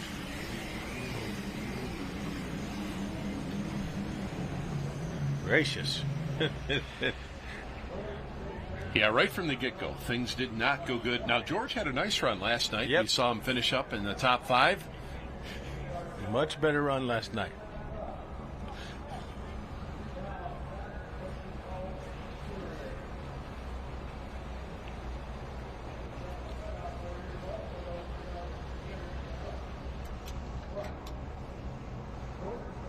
Yeah, we'll see here on the replay. Boy. Yeah, he right from the get-go, things did not go good for George. And of course, this tractor, used to run in the regular light super stock class for so many years. Right.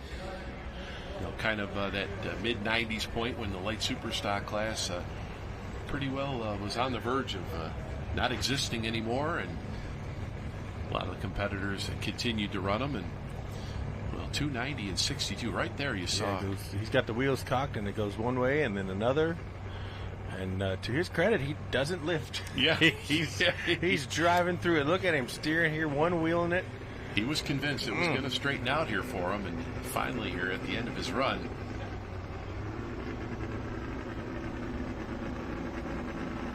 But, give him credit. He did not back out of it. And that thing just shot one way and then another.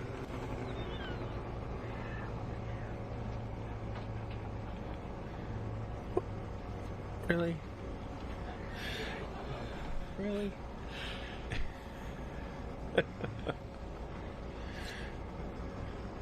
They want you to describe his run. Really seductive. No, I'm done. We're off the rails. It's over. We're in another dimension now. we only got like 5 to go, guys. Come on.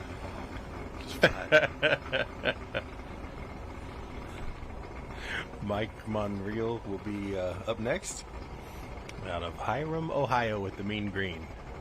Yeah, absolutely. We talked to Kevin. Yeah, he went left, and then he went right, and then he went left again. Yes, so here's the mean green, Mike Monreal. Yeah, absolutely. We talked to Kevin Schmucker earlier, and it talked about purchasing his first tractor from the Monreal family, and Dale, his dad. Right. And good to see him out here once again in light super stock competition. Ran pro stock tractors for a bunch of years, 2-wheel drive, modifieds, and kind of settled real nicely here in this light limited class. Here's that Oliver.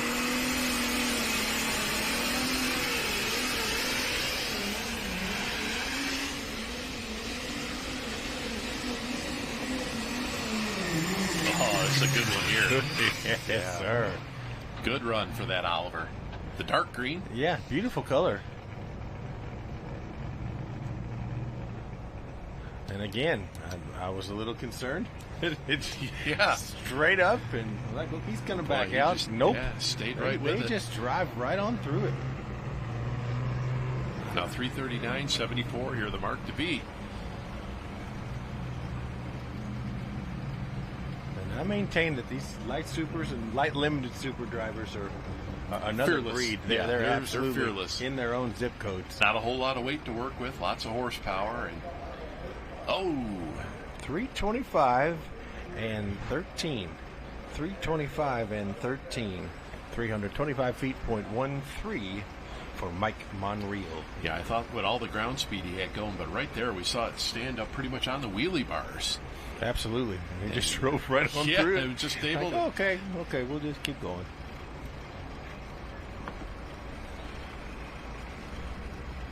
So good strong run. Puts him in the number 3 position, 325 and 13. So as we start to wind things up here, just a couple more tractors left to go. Hayden Anderson will be up next here with the John Deere he calls Hoss. Absolutely. On deck will be the Bentleyville, Pennsylvania-based Philip Metz and the undocumented. I believe that's one of the two Deutz tractors here tonight. So there we see our top three. Green Grenade at 339 and 74. Whistling Dixie number 2 at 331.89. And then Mean Green number 3 at 325 and 13. There's another one of our Deere's backs in here. This one, the Haas. John Deere 4055. Hayden Anderson. Yep.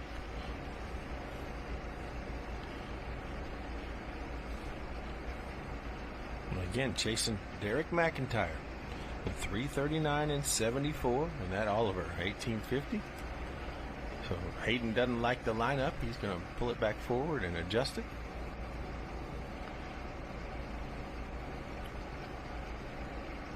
It's a good shot there. 4055 John Deere.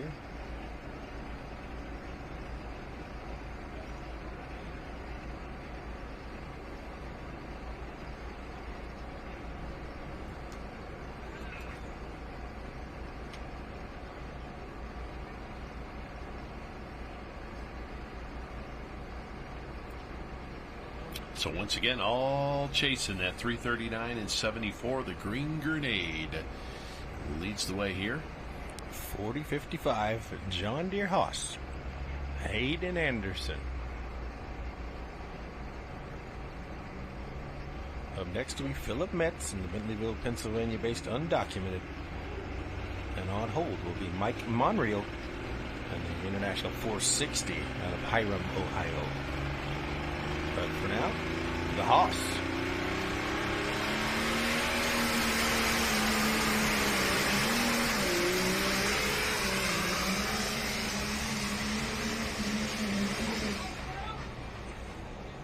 Yeah, he crossed the chop. Yeah, he definitely, yeah. He's out of bounds. Out of bounds. Final answer, Jason. Out of bounds. And unfortunately, he was trying. That point. Yeah, stabbing the brake to try to keep it out, and he just could not. So unfortunately, that will result in DQ, or a trip to Dairy Queen, as we sometimes refer to it. Hayden Anderson. Yeah, real tough break there for Mr. Anderson, as we'll see here up on our replay. So hearing from John Dunlap, the Enderley qualifiers in this class will be Zach Kramer in the Deutz 8006, which we'll see out a little bit later, and George Everett in the smokeless alternative. So those two are headed to the Enderley. All right. So light limiteds will be in Enderley in just a couple weekends. Of course, they're going to run the afternoon, run all the regional classes in the afternoon there at the Enderley. Here we see on the replay, and just like that, hooked off to that left-hand side. Just very reminiscent of last night. Yeah. He's stabbing on it. It's headed. He's trying to keep it straight, and boy. Right there, yeah. Right there. Just decided it was time to let out, and it was a little too late to keep it back in there. But making big power, no doubt about that, for sure. The 40-55 John Deere Haas. All right, we're going to send it down to Chris Devoda, who's got George Everett down with her trackside.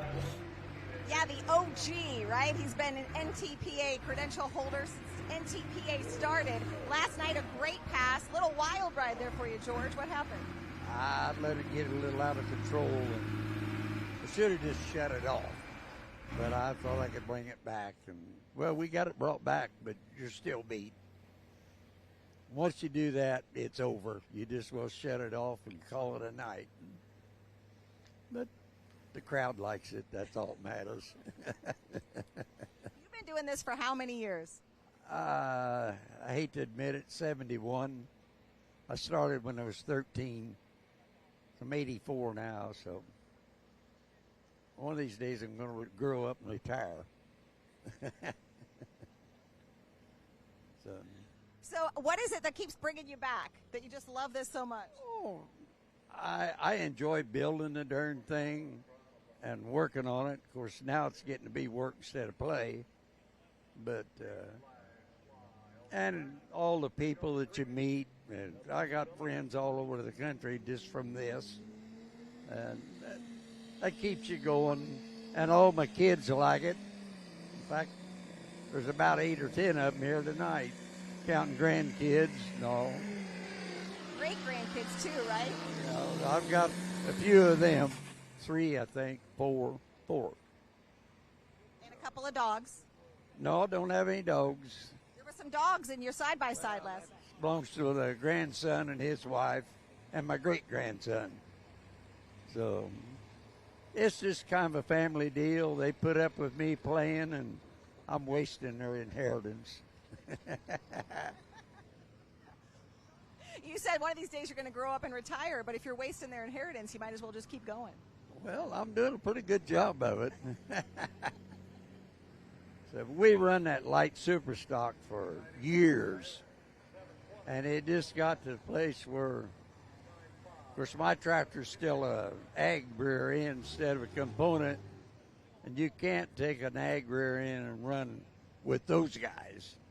And that's still my favorite class, so we backed off to this class, and things are a little slower. It's a little, little safer for an old character like me.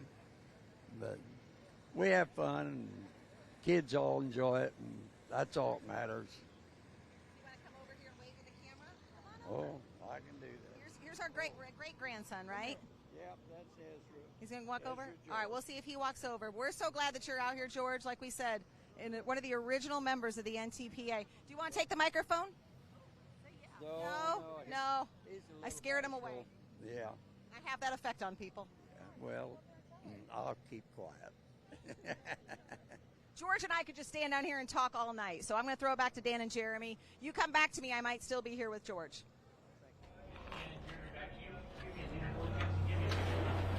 All right, so George Everett down there trackside is here. We see our top 5 leaderboard here in our light limited super stock tractors. The Green Grenade leads the way here, 339 and 74. Whistling Dixie number 2 at 331.89. We'll put Mean Green number 3 at 325.13. We see the Busted Knuckles number 4 at 313.16, and Undocumented at 295 and 72 is, well, we're going back to Mike Monreal again here. Yep, for the red one now. He's got an Oliver and this Farmall 460. Once again, alcohol-powered tractor.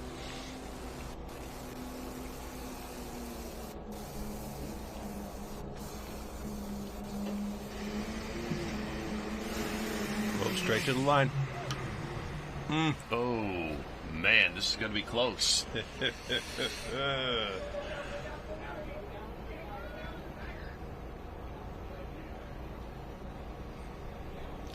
Well, got that tractor shut down, but the big question. Ooh. I don't know, Jeremy. I can't call this one. No. It's awfully close. I'm going to say he's in. I'm going to say he's in. Yeah, but I can't see. Like, it looks like there's dust on the bottom. Like, I can't tell, but we'll see what they say. Yeah, parks it. Boy, awful close. Ooh, super close. And that was Mike Monreal here in the International 460. They gave him a distance.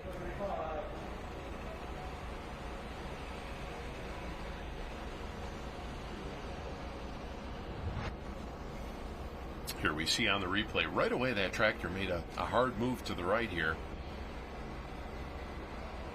He was trying to control it, then it... just very violently headed straight to the line here, and he's on the brake, and he's trying.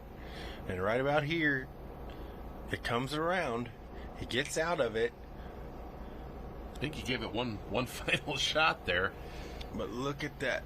Oh, see, I think maybe right there. Maybe right there. He's in the dust.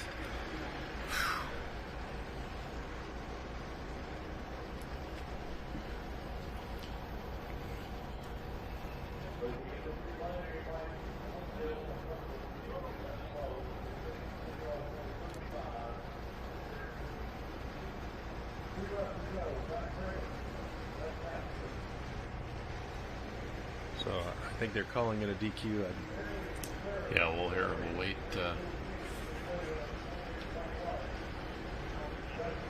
Okay, so yep, it is confirmed. They did call a disqualification here for Mike Monreal with the 460 International. As well, we go back to the Deutz. Yeah, unfortunately, a couple DQs here. Just a lot of power and trying to keep them in there. These tractors can be very unpredictable. So, no, this was. This is Deutz. Air-cooled Deutz.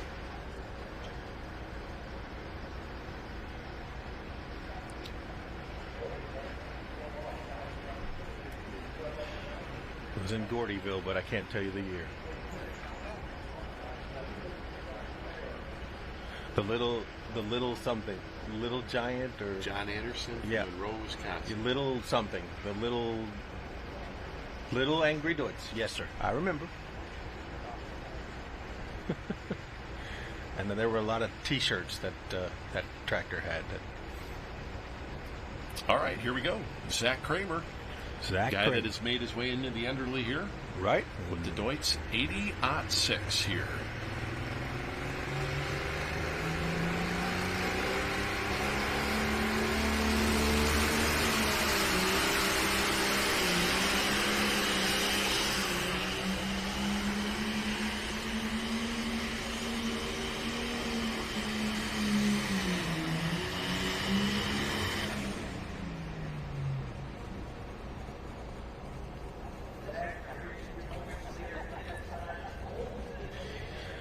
All right, so Zach Kramer here out of Palms, Michigan with the Deutz. So we're down to one here.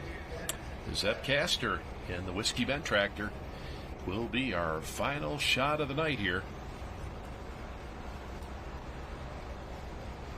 As we bring session 2 to a close here tonight.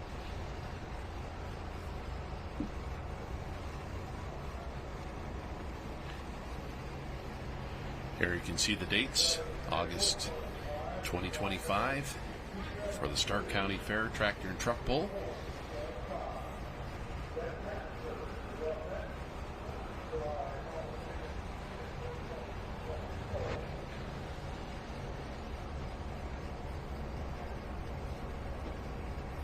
So 272 and 47 for the Zach Kramer, the Deutz 80-06 out of Palms, Michigan.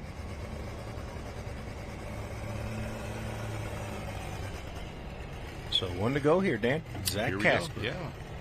Zeb Casper. Salineville, Ohio here. Whiskey Bent tractor. Of course, no doubt, got to be alcohol powered. Absolutely. Chris So talked to him a little bit earlier. Yeah, we'll see if that Oliver can hang on here. International 656, our last hook of the evening here.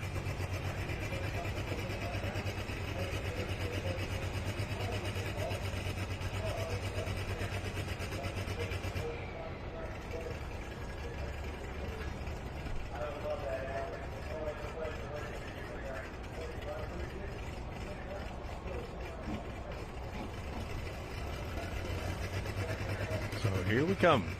Our last hook of the weekend. Rounding out the Charlie Swartz Memorial. And what a weekend it's been. Oh, absolutely. Absolutely. So one final duel here. Going to be the Oliver or it's going to be the International here tonight? We'll find out here in about 15 seconds.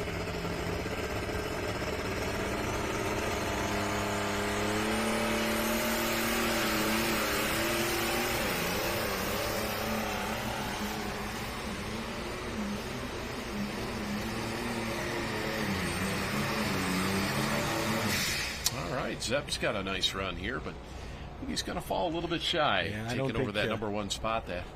That Oliver, boy.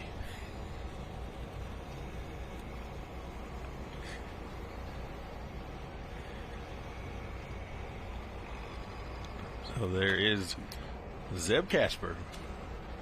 Mark to beat continues to be 339.74.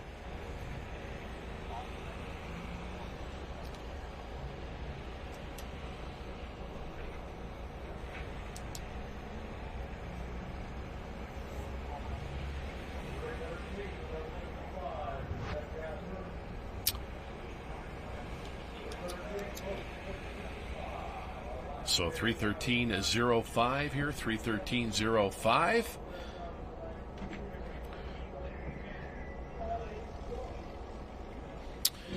And looks like we're going to send things down to Chris Devoda here. Yeah, we need to do a little follow-up because we were talking about the run of Rose Palmer with her husband, Chuck. So now we're going to hear it straight from Rose. Is Chuck sleeping on the couch right now? No. And hopefully I won't be either. You know, it goes both ways, so, yeah. You said, though, it's our tractor, not his tractor, and you run it sometimes. No, it's ours. He has his tractors. I have my tractor, which is a 4020, and then we have our tractor, which is a pulling tractor. So, yeah, we have his, mine, and ours. And I know we see you up in Western Pennsylvania. I was talking to him about that. At where? What's it, when you pull the farm stock? Oh, yeah. Yeah, that kind of started it all. And then we kind of moved up to the bigger tractor. So it always works, isn't it? Yeah. Just got to go for more. I'm glad you came out here. See, now we have the real side of the story. Thank you, Rose. You're welcome. Thank you.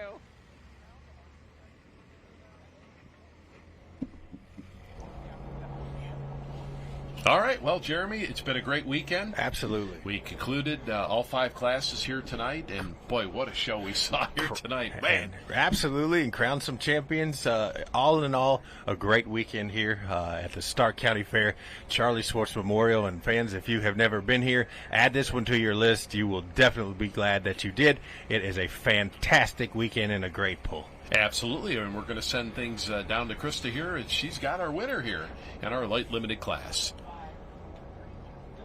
The congratulations continue for Derek McIntyre, the driver of the Green Grenade. Congratulations. Thank you. Appreciate it. Tell us about the run and how you're able to hold on. Oh, it just went straight. That's all. It just did its job. Who's your partner in crime here? This is the real boss, right? 12-year-old Parker. You going to be tractor pulling someday, or you already are on an antique, I bet? Yeah, I'm already pulling on an antique. Yeah. Anybody you want to say hi to? Oh, just everybody that helps. It's a team event, that's for sure. So. Well, congratulations, and you threw a grenade tonight, a green grenade. Derek McIntyre, your winner in the light limited Superstock class. Thank you.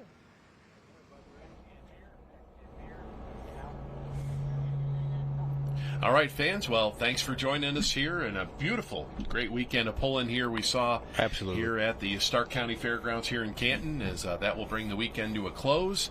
Of course, things coming up. We got this Thursday, we got the truck session in Sandwich, right, as well as 2 sessions on Saturday. Yep. Make sure you go to Full Pull Picks and check out and see what's going on these coming weeks here. And Jeremy, you're going to be out next week. Yeah, I'll be at the Saturday sessions at the Sandwich Great Sandwich Fair, so I'm excited to head up that way and do this again next weekend. Absolutely. It's been a fun weekend here, fans. Thanks for joining us here at Full Pull Live. And of course, if you want to, you want to go back and check some of the previous pulling that we've had here throughout the summer. But it's been a great weekend here, and wow, what a show we saw. That's all we can say. One for the ages. What a show we saw here tonight. And we'll see you folks Thursday night. And of course, going to have a preview show as well coming up. So make sure you see that as we've got our top 3 finishers here in our light Superstock class. The Green Grenade going to be the big winner here tonight. Whistling Dixie will finish up number 2, and then Mean Green will round out our top 3 finishers here tonight. And that'll be it here for Full Pull Live here. And once again, thanks everybody for watching here tonight. And we'll see you next weekend.